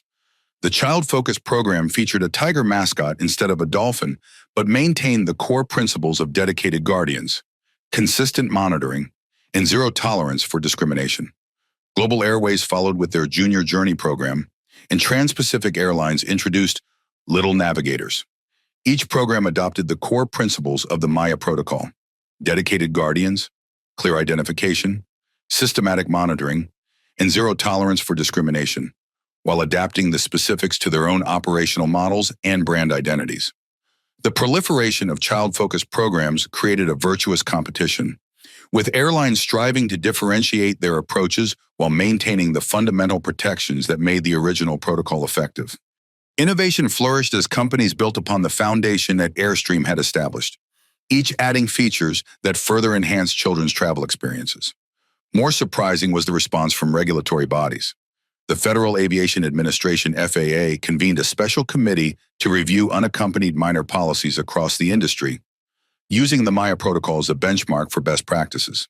Committee members included child welfare experts alongside aviation professionals, signaling a shift toward prioritizing children's emotional well-being alongside physical safety. The European Aviation Safety Agency (EASA) went further, drafting new minimum standards for the treatment of children traveling alone that mirrored many of the protocol's key elements. These regulations would eventually be adopted by the European Union, creating uniform protections across member states. We're seeing a paradigm shift in how the industry views its responsibilities toward young travelers. Victoria Alvarez explained during a panel discussion at the Global Aviation Summit, before the Maya protocol, unaccompanied minor programs were primarily about logistics, getting children from point A to point B. Now, they're about creating a genuinely positive experience that addresses both physical and emotional needs. The technological innovations pioneered in the Maya app spread rapidly as well. Airstream's decision to share their API specifications allowed other airlines to develop compatible systems, creating an unprecedented level of interoperability for children making connections between different carriers. A child can now start their journey on Airstream, connect through Global Airways, and complete their trip on Trans-Pacific, all while remaining under continuous protocol protection. Sophia Rivera explained to Aviation Weekly magazine, "The handoffs between carriers are seamless, with guardian responsibilities transferring digitally along with the child. This interoperability addressed one of the most stressful aspects of children traveling alone, the connections between flights, particularly when changing airlines. The shared technological infrastructure created a continuous safety net regardless of which carrier operated each segment of the journey. The dolphin symbol itself began appearing in airports around the world, identifying dedicated check-in counters, priority security lanes, and special waiting areas for unaccompanied minors. Though each airline developed their own visual identity for their programs, many incorporated subtle nods to the original dolphin emblem in recognition of the protocol's origins. Perhaps most significantly, the data began telling a powerful story about the protocol's impact beyond the immediate issue of children's comfort. Airlines implementing Maya-inspired programs reported measurable improvements in overall service quality, staff morale, and passenger satisfaction across all demographics. It's what we call the halo effect. Dr. Elena Fuentes explained at an industry conference on customer experience. When you train staff to recognize and address bias in how they treat children, that awareness extends to all passenger interactions. The Maya protocol isn't just changing how we serve unaccompanied minors, it's elevating the entire standard of care. The comprehensive bias training developed for the protocol had proven particularly effective at addressing subtle forms of discrimination that affected many passengers beyond children. Flight attendants reported increased awareness of their own assumptions and biases, leading to more equitable service delivery across diverse passenger populations. 8 months after Thomas's IATA announcement, an independent research firm published a comprehensive study of the protocol's industry-wide impact. 29 major airlines had implemented Maya-inspired programs. 214 airports worldwide had adopted special protocols for unaccompanied minors. Over 840,000 children had traveled under enhanced protection systems. Discrimination complaints across participating airlines had decreased by an average of 62%. Bookings for family travel on airlines with Maya-inspired programs had increased by an average of 18%. The economic impact was equally significant. What had begun as a $17 million investment for AirStream had generated an estimated $142 million in additional revenue through increased bookings, enhanced reputation, and improved customer loyalty. Other airlines reported similar returns on their investments in enhanced child protection programs. The Maya protocol's influence extended beyond commercial aviation as well. Charter airlines serving summer camps, school groups, and educational programs began adopting similar guardian systems.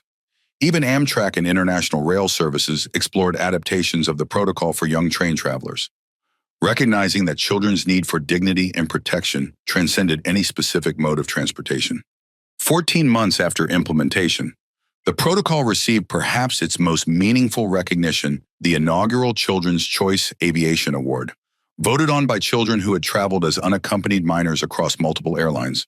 The ceremony, held at the Children's Museum of Manhattan, featured young travelers aged 6 to 14 sharing their experiences.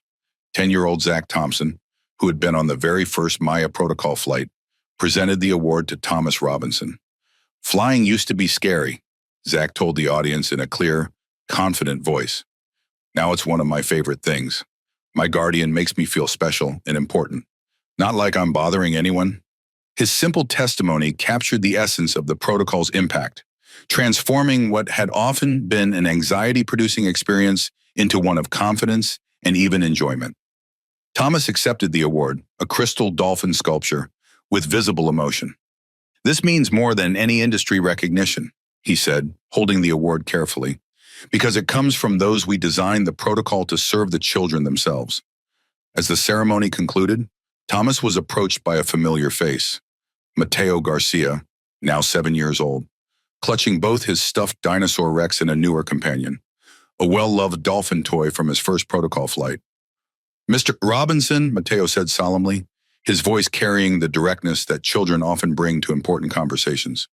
"My mom says you made flying better for kids because your daughter had a bad time on a plane. Is that true?" Thomas crouched to the boy's eye level. "Yes, that's true. Sometimes hard experiences can lead to good changes if we learn from them." Mateo considered this thoughtfully, his small face serious as he processed this piece of adult wisdom. "Well, I'm sorry your daughter had a bad time, but I'm really glad you made it better for everyone else." In that simple exchange, the true impact of the Maya protocol was perfectly captured. What had begun as one child's painful experience had transformed into protection and dignity for countless others. The ripples continued to spread outward, changing not just policies and procedures, but hearts and minds across an entire industry. And somewhere in Chicago, Maya Robinson, now 11 years old, wore her dolphin necklace with a new understanding of its significance, not just as her personal talisman, but as a symbol of positive change that had touched the lives of children around the world. 1 year later, personal transformation. On a crisp autumn morning exactly 1 year after the incident on Flight 447, Maya Robinson stood confidently at the Airstream check-in counter at O'Hare International Airport. At 11 years old, she had grown taller, her braided hair now styled differently, though still adorned with colorful beads. Around her neck, the silver dolphin necklace caught the light as she presented her boarding pass to the agent. The piece of jewelry had transformed from a personal comfort object to a symbol recognized throughout the aviation industry. Though Maya still touched it unconsciously when nervous, old habits remained even as new confidence grew. "Good morning, Maya," the agent greeted her warmly, recognition dawning in her eyes as she processed the name on the boarding pass. "You're traveling as a Maya Protocol ambassador today." "I see." Maya nodded, a poised smile brightening her face. Her demeanor carried none of the anxiety that had marked her first solo journey a year earlier. "Yes, ma'am. I'm giving a presentation at the Children's Air Travel Summit in New York." The agent handed her a special lanyard, similar to the standard dolphin design given to all unaccompanied minors, but with a distinctive gold emblem signifying her role as an official protocol ambassador. "It's an honor to have you flying with us today." Dr. Angela Robinson stood beside her daughter, watching with evident pride. The past year had brought remarkable changes, not just to Airstream Airways, but to Maya herself. The shy, anxious child who had once been reduced to tears by a flight attendant's cruelty had transformed into a confident young advocate who now helped other children navigate their travel experiences. Angela's professional scrubs had been replaced by casual weekend wear for this trip, her hospital ID tucked into her purse rather than displayed on her lapel. She had rearranged her demanding emergency room schedule to accompany Maya to the check-in counter. Though Maya would be flying alone, her choice, a demonstration of the confidence she had developed through the protocol that bore her name. "You have everything you need in your presentation folder?" Angela asked, straightening Maya's jacket slightly, a mother's instinctive gesture that Maya now tolerated with good-natured patience. "Yes, Mom. Dad and I practiced the whole thing last night on our video call." Maya patted her messenger bag, which contained her tablet, presentation notes, and a small album of photos documenting the protocol's development. The organization reflected her growing maturity, a child still, but one who had embraced significant responsibility for her age. As they walked toward the security checkpoint, they passed a wall display highlighting the Maya Protocol's 1-year anniversary. Maya's photo appeared alongside quotes from children who had benefited from the program, statistics demonstrating its impact, and a timeline of its development and adoption across the industry. "Look, Mom," Maya pointed excitedly. "They included the drawing I made of the first dolphin design." Angela smiled, studying the simple sketch that had evolved into the now internationally recognized symbol. The childish drawing showed a dolphin with an oversized smile, surrounded by stars, Maya's original concept that professional designers had refined while maintaining its essential spirit. "You should be very proud, Maya Bear. You've helped create something truly important." The childhood nickname, once used primarily by Thomas, had been adopted by Angela as well over the past year, a small linguistic marker of how the family had drawn closer through the experience. At the dedicated security lane for unaccompanied minors and their families, they were greeted by James O'Connor, now the National Director of the Maya Guardian Program. His uniform featured special insignia denoting his senior role, the dolphin pin positioned prominently on his lapel. "Good morning, Ambassador Robinson Bitayim," he said with a playful formality that made Maya giggle. "Your flight crew is honored to have you aboard today." "Hi, James," Maya replied, giving him a quick hug. As her guardian on dozens of flights over the past year, James had become like an extended family member. "Are you coming to New York too?" "Wouldn't miss it," he confirmed.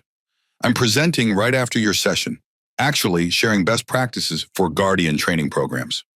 The ease of their interaction demonstrated how the professional relationships formed through the protocol often transcended standard service boundaries, creating genuine connections between crew members and the children in their care.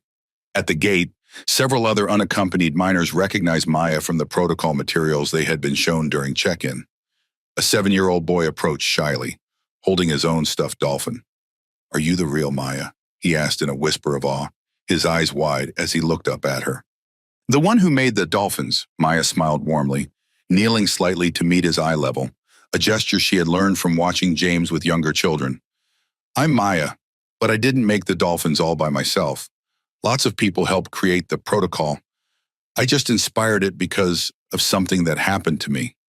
"My guardian says you're super brave," the boy continued, clearly impressed by meeting the person behind the name he had heard so often. Maya considered this characterization. "I wasn't trying to be brave," she said thoughtfully. "I was just being myself. And then a lot of grown-ups worked together to make things better for kids like us." This humble perspective had become characteristic of Maya's approach to her unexpected fame. Despite being the face and namesake of a program that had transformed air travel for children, she remained refreshingly grounded, a quality her parents had carefully nurtured throughout the protocol's development and implementation. As boarding began, Angela hugged her daughter tightly. "Call me when you land, and after your presentation. I'm so proud of you." Maya Bear. "Love you, Mom," Maya replied, before joining the other unaccompanied minors for priority boarding. Her purple and gold ambassador lanyard marked her as special even among the protocol children.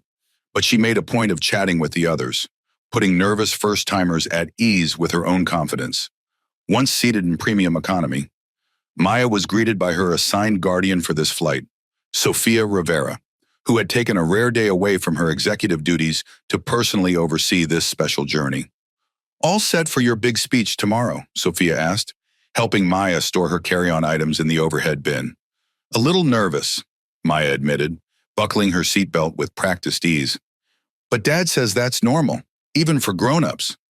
"Your dad is right," Sophia agreed, checking that Maya's tray table was secure for takeoff. "I still get butterflies before big presentations. Just remember, you know this topic better than anyone. You've lived it." The acknowledgement of Maya's legitimate expertise, not just as a symbol but as someone with valuable first-hand experience, reflected the respect she had earned from the adults around her. During the flight, Maya reviewed her presentation notes while occasionally chatting with Sophia about the protocol's ongoing development. Their conversation reflected the unique bond that had formed between them over the past year. Sophia, the architect of the program's operational elements, and Maya, the child whose experience had catalyzed its creation. "We're adding a new feature to the Maya app next month," Sophia shared, showing Maya the prototype on her tablet. "Children will be able to send pre-written messages directly to their parents during the flight. What do you think?" Maya studied the interface, her expression thoughtful. "That would be great," she nodded enthusiastically, "especially for kids who feel worried but don't want to say it out loud to their guardian." This kind of input, practical, insightful, and grounded in a child's perspective, was precisely why Maya's role as ambassador had evolved beyond mere symbolism. Her feedback had shaped numerous refinements to the protocol, ensuring it truly served the needs of the children it was designed to protect. In New York, Thomas Robinson waited at the gate, watching the arrival monitor as Flight 522 from Chicago landed on schedule. Despite his busy schedule as CEO, he had never missed meeting Maya when she flew alone, a personal commitment that spoke volumes about how the protocol had emerged from genuine parental concern rather than just corporate strategy. When Maya emerged from the jet bridge wearing her ambassador lanyard, her face lit up at the sight of her father. "Daddy," she called, rushing into his embrace. "There's my Maya Bear," Thomas said warmly, lifting her briefly before setting her down. "How was your flight?" "Great. Sophia was my guardian, and we talked about the new messaging feature." Maya's enthusiasm for the technical details of the protocol always amused Thomas. She had absorbed so much of the program's workings that she sometimes sounded like a miniature executive. As they left the terminal, Maya noticed a familiar face, Lily Hoffman, now 17, the teenager whose live stream had documented the original incident. Lily was speaking with a group of high school students near a display about responsible social media use in public spaces. "That's the girl who recorded what happened to me," Maya said, pointing discreetly. "Can we say hello?" Thomas nodded, and they approached the group. Lily recognized them immediately, her surprise evident. "Maya, Mr. Robinson?" she exclaimed. What a coincidence. And we saw you teaching, Maya explained, gesturing to the students gathered around the display. What are you doing? Lily's face brightened with pride. I lead a digital citizenship program at my high school now. We talk about how to use social media responsibly to create positive change. She smiled at Maya. You're actually one of our case studies, how documentation of wrongdoing can lead to constructive solutions rather than just online outrage. The connection between the teenager who had recorded the incident and the child who had experienced it represented yet another dimension of the transformation that had occurred over the past year. Lily had channeled her own viral moment into education about responsible advocacy, while Maya had grown into her role as the protocol's living embodiment. The following morning, Maya stood backstage at the Children's Air Travel Summit, adjusting her dolphin necklace nervously. The audience of airline representatives, child welfare advocates, and transportation regulators had gathered specifically to hear from the young girl who had inspired an industry-wide revolution. Thomas gave her shoulder a reassuring squeeze. Ready? Maya nodded, taking a deep breath to calm the butterflies in her stomach. Ready? As she walked onto the stage to warm applause, Maya looked out at the sea of faces, many wearing dolphin pins in recognition of the protocol. Among them sat James O'Connor, Sophia Rivera, and even Kyle Patterson, whose career had transformed from flight attendant to director of passenger advocacy. Good morning, Maya began, her voice clear despite her nerves. My name is Maya Robinson, and a year ago, something not very nice happened to me on an airplane. She proceeded to tell her story with remarkable poise, focusing not on the hurt she had experienced, but on the positive changes that had grown from that difficult moment. She explained how the dolphin symbol had evolved from her personal necklace to an international emblem of protection, how guardians helped children feel safe during their journeys, and how the protocol had spread to airlines around the world. The Maya protocol isn't really about me, she explained toward the conclusion of her presentation, her natural eloquence holding the audience's attention. It's about making sure every kid feels like they belong everywhere they go, especially when they're flying alone and might be scared or nervous. She touched her necklace, the gesture now familiar to anyone who had seen the protocol's educational materials. My dolphin reminds me that I belong everywhere I go, and I want every kid to feel that way, whether they're on an airplane or anywhere else. As applause filled the room, Maya looked toward her father, whose eyes shone with unmistakable pride. In that moment, the personal transformation was as evident as the professional one, a young girl who had found her voice and purpose through an experience that might have diminished a less resilient child. Later that evening, in Thomas's Manhattan apartment, Maya video called her mother to share highlights from her presentation. Angela's face beamed from the screen as Maya recounted the standing ovation and the questions she had confidently answered afterward. The best part, Maya said excitedly, was when other kids came up to tell me about their flights. This one boy said he used to hate flying to visit his dad, but now it's his favorite part of the month because of his guardian. Angela smiled, her eyes reflecting both pride and a mother's lingering protectiveness. You've helped so many children, sweetheart. I couldn't be prouder. After Maya had gone to bed, Thomas spoke privately with Angela, their co-parenting relationship strengthened by the shared experience of supporting Maya through both trauma and triumph. Dr. Fuentes says Maya has processed the incident in a remarkably healthy way, Thomas told Angela, keeping his voice low to avoid waking their daughter. She's taken ownership of the narrative without being defined by the trauma.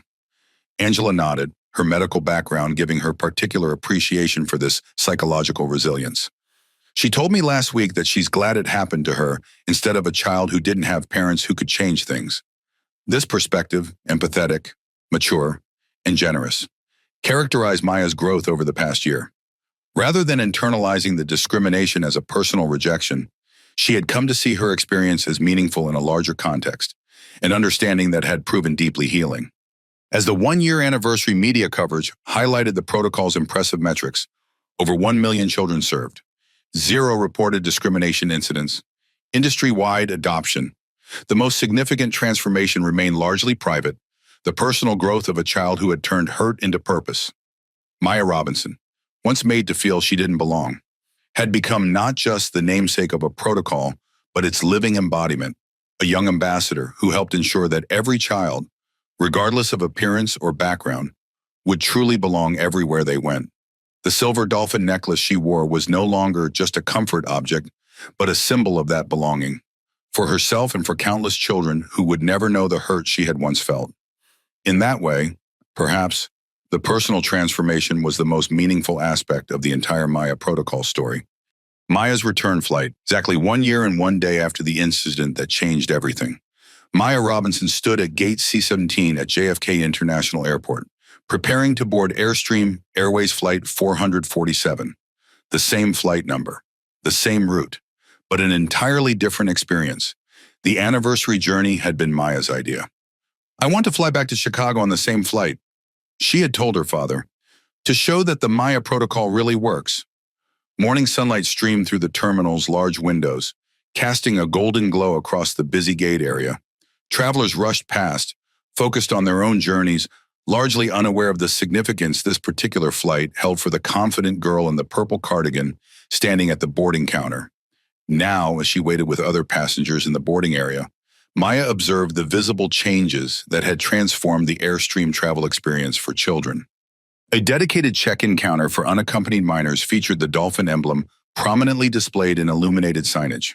Specially trained staff wearing dolphin pins greeted young travelers with warmth and attentiveness. The boarding area included a small play space where children could release energy before their flights, complete with dolphin-themed activities and comfortable seating scaled for smaller bodies. Maya herself wore 2 lanyards today, the Gold Ambassador version and a standard purple one given to all unaccompanied minors.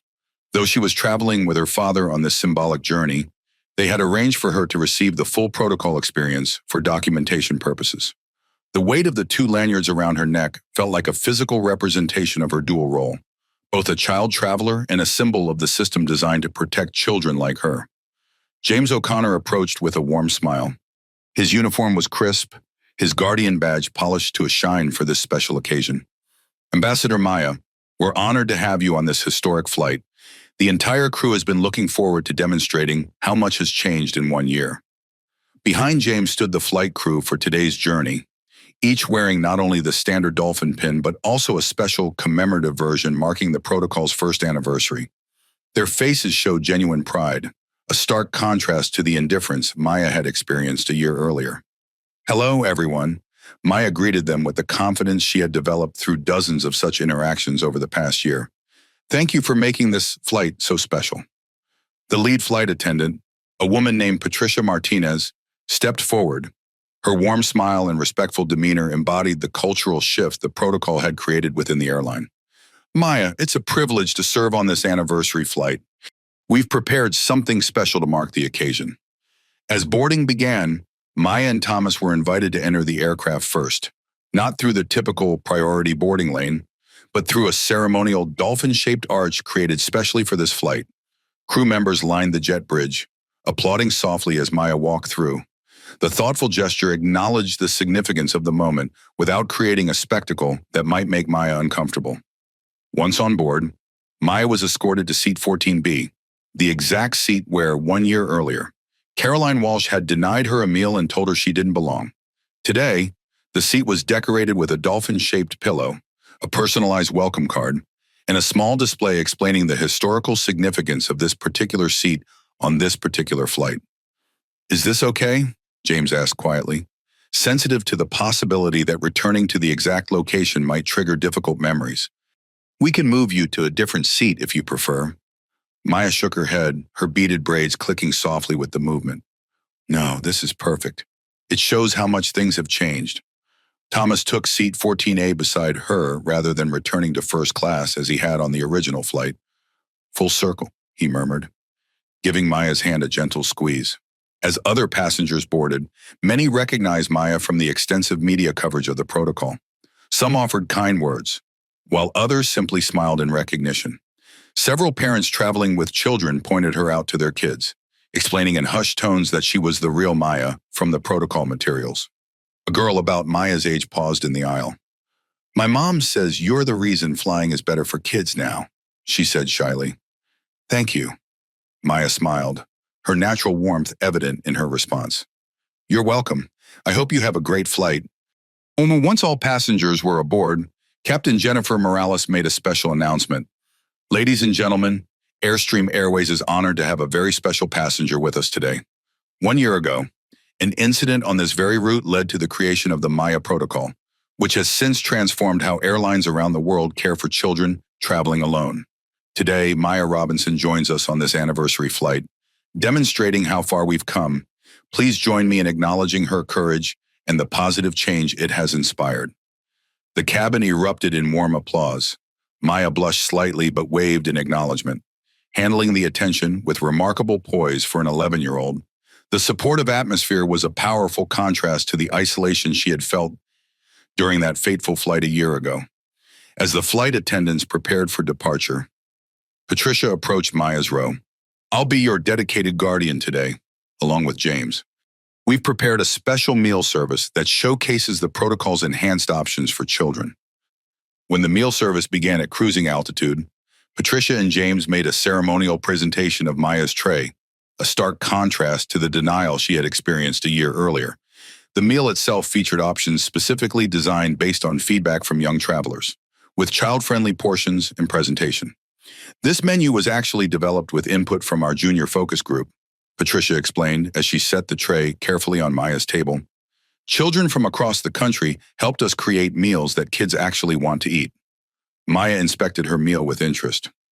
"The pasta looks really good," she observed, taking a bite. "Way better than regular airplane food."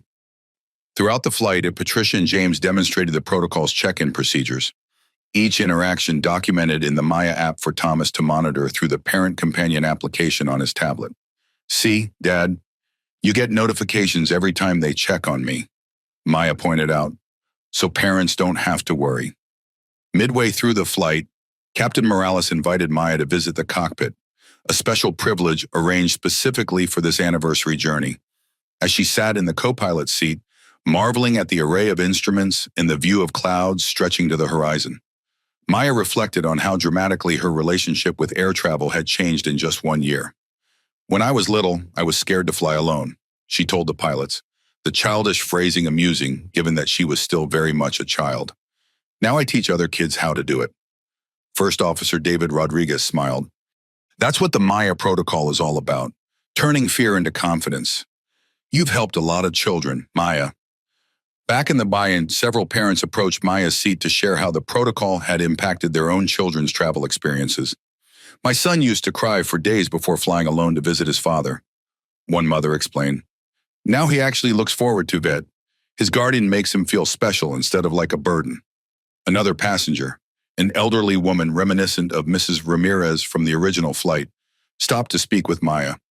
"I was on a flight last month where a child was traveling alone," she shared. "The care and attention he received brought tears to my eyes. What you and your father have created is truly remarkable."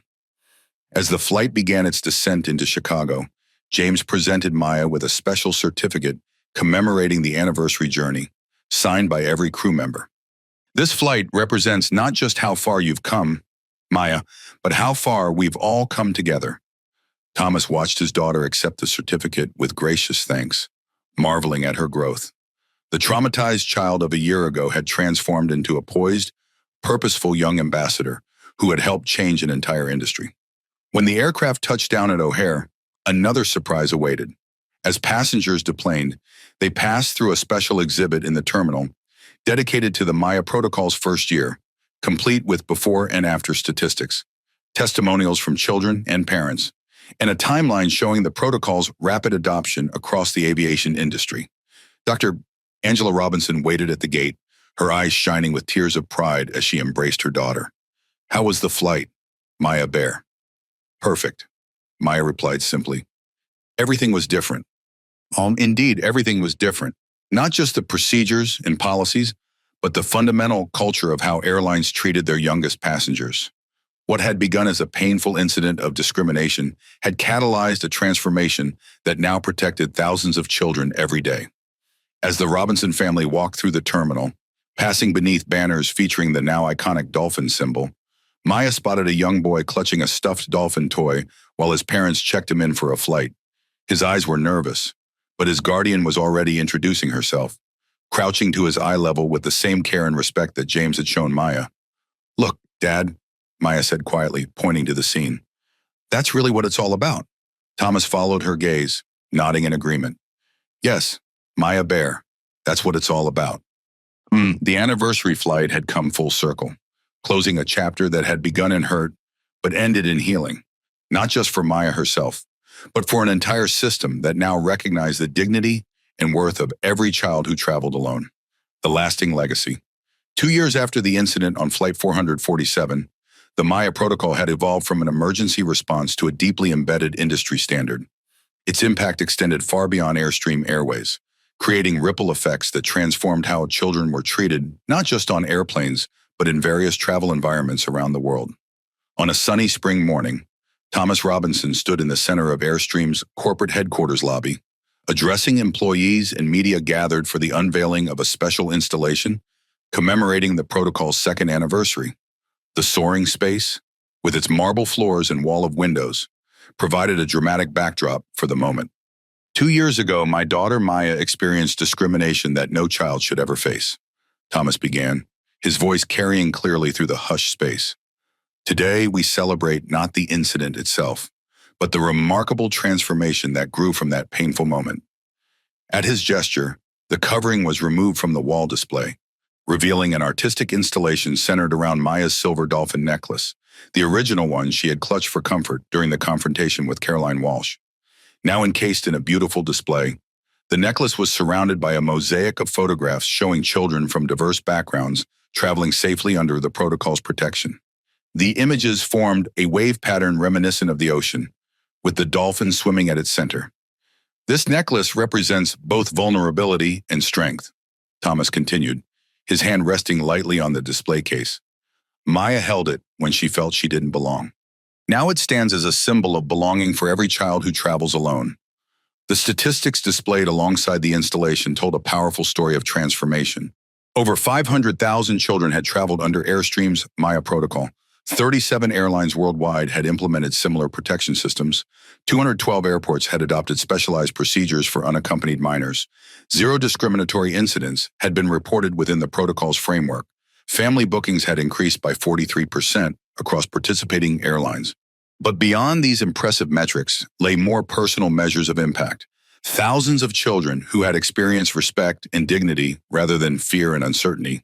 Hundreds of parents who could send their children on necessary journeys with confidence rather than anxiety. Countless crew members who had found renewed purpose in their roles as guardians. Sophia Rivera, now Airstream's Senior Vice President of Customer Experience, addressed the gathering next. The Maya Protocol began as a response to discrimination, but it has evolved into something much more profound, a reimagining of how we serve our most vulnerable passengers. She gestured to the display screens showing the protocol's global adoption. What started as one airline's initiative has become an international movement. The dolphin symbol is now recognized in airports around the world as a pledge of protection and care. Indeed, the protocol's influence had spread far beyond commercial aviation. Train services in Europe had adopted similar guardian systems for young travelers. Cruise lines had implemented dolphin clubs for children traveling with just one parent or guardian. Even hospital systems had begun using elements of the protocol to improve care for pediatric patients traveling between facilities. Kyle Patterson, who had evolved from flight attendant whistleblower to director of passenger advocacy, shared insights from the frontline perspective. When I first reported discriminatory behavior 3 years ago, my complaints went nowhere. Today, our accountability systems ensure that every concern is addressed promptly and thoroughly. The transformation wasn't limited to procedures and policies. It extended to people as well. James O'Connor, now overseeing Guardian training programs nationwide, had helped certify over 4,000 crew members in the protocol's specialized approaches. Being a Maya Guardian isn't just a job assignment, James explained to a group of new trainees later that day. It's a commitment to seeing each child as an individual worthy of respect and care, regardless of how they look or where they're seated. Even Caroline Walsh, whose discriminatory actions had catalyzed the entire movement, had found a path to contribute positively. After 2 years of intensive personal growth work with Dr. Ron Fuentes, she now served as a consultant on bias recognition and prevention, sharing her story with organizations beyond the aviation industry. I made a terrible mistake, she would tell audiences frankly. But that mistake led to important change. Not because of me, but because the Robinson family chose to transform a personal injury into systemic improvement. The most profound legacy, however, remained with the children themselves. In focus groups and feedback sessions, young travelers consistently reported feeling special, important, and respected when flying under the protocol. Experiences that shaped their understanding of how they deserve to be treated in the world. 12-year-old Maya herself had developed a deeper understanding of the protocol's significance. No longer just the girl it happened to, she had become a thoughtful advocate who spoke at selected events and contributed meaningfully to ongoing protocol refinements. The most important part isn't the special lanyards or the dolphin symbols. She explained during a panel discussion for Children's Rights Awareness Month. It's that airlines now see kids as real people with feelings, not just small passengers to be managed. This insight, that dignity, came from recognition of full personhood, not just special treatment, reflected Maya's growing maturity and the deeper purpose behind the protocol that bore her name. In airports around the world, the dolphin symbol had become a powerful visual shorthand for this commitment to dignity. Check-in counters, boarding areas, and aircraft seats bearing the emblem signaled to children that they were entering spaces where they would be seen, valued, and protected. Parents, too, had become vocal advocates for the protocol and its broader implications.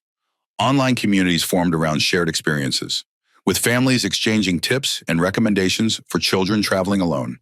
Maya protocol reviews became a standard feature on travel websites, with airlines rated specifically on how well they implemented child protection measures.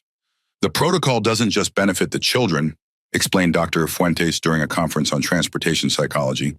It gives parents peace of mind during what was previously an extremely stressful experience. That psychological benefit extends to entire families and ultimately strengthens important connections between children and distant parents, grandparents, or other loved ones. The business impact had proven equally significant. Airlines that invested in robust implementations of the protocol reported substantial increases in family bookings, improved staff retention, and enhanced brand perception.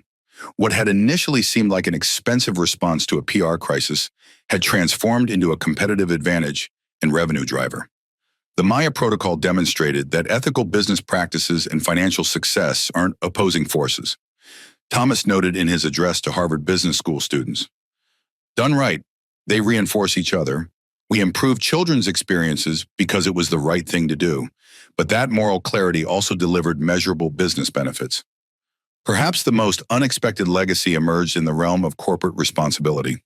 The protocol had become a case study in how companies could respond to failures not just with apologies and compensation, but with systemic transformation that addressed root causes.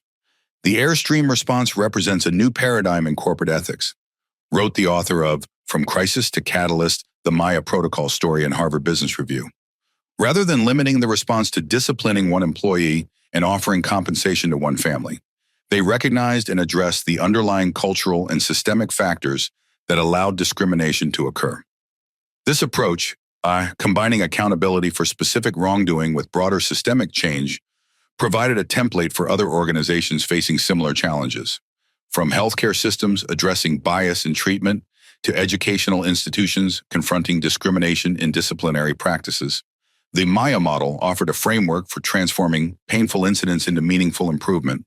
As the second anniversary celebration concluded, Thomas and Maya stood together beside the necklace display, reflecting on the journey that had brought them to this moment.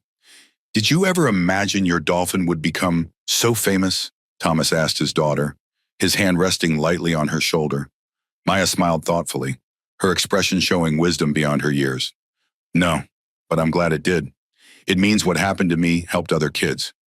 That simple statement captured the essence of the Maya protocol's lasting legacy, the transformation of personal pain into collective progress, of individual hurt into systemic healing. The silver dolphin that had once been one child's comfort object had become a powerful symbol of belonging for children around the world. And in that transformation lay a deeper truth about how change happens, not just through policies and procedures, but through people committed to creating a world where everyone, even the smallest, most vulnerable travelers, truly belongs everywhere they go. Call to action and closing. As the camera panned across the Maya Protocol exhibition at Chicago's O'Hare International Airport, focusing on the wall of photographs showing children from diverse backgrounds traveling safely under the protocol's protection. The narrator's voice took on a more personal, direct tone. The story of the Maya protocol isn't just about what happened on one flight or how one airline responded. It's about something much more fundamental, how we protect the most vulnerable among us and ensure that every child feels valued, respected, and safe. The camera shifted to a live shot of Maya Robinson, now 13 years old, sitting comfortably in a studio setting.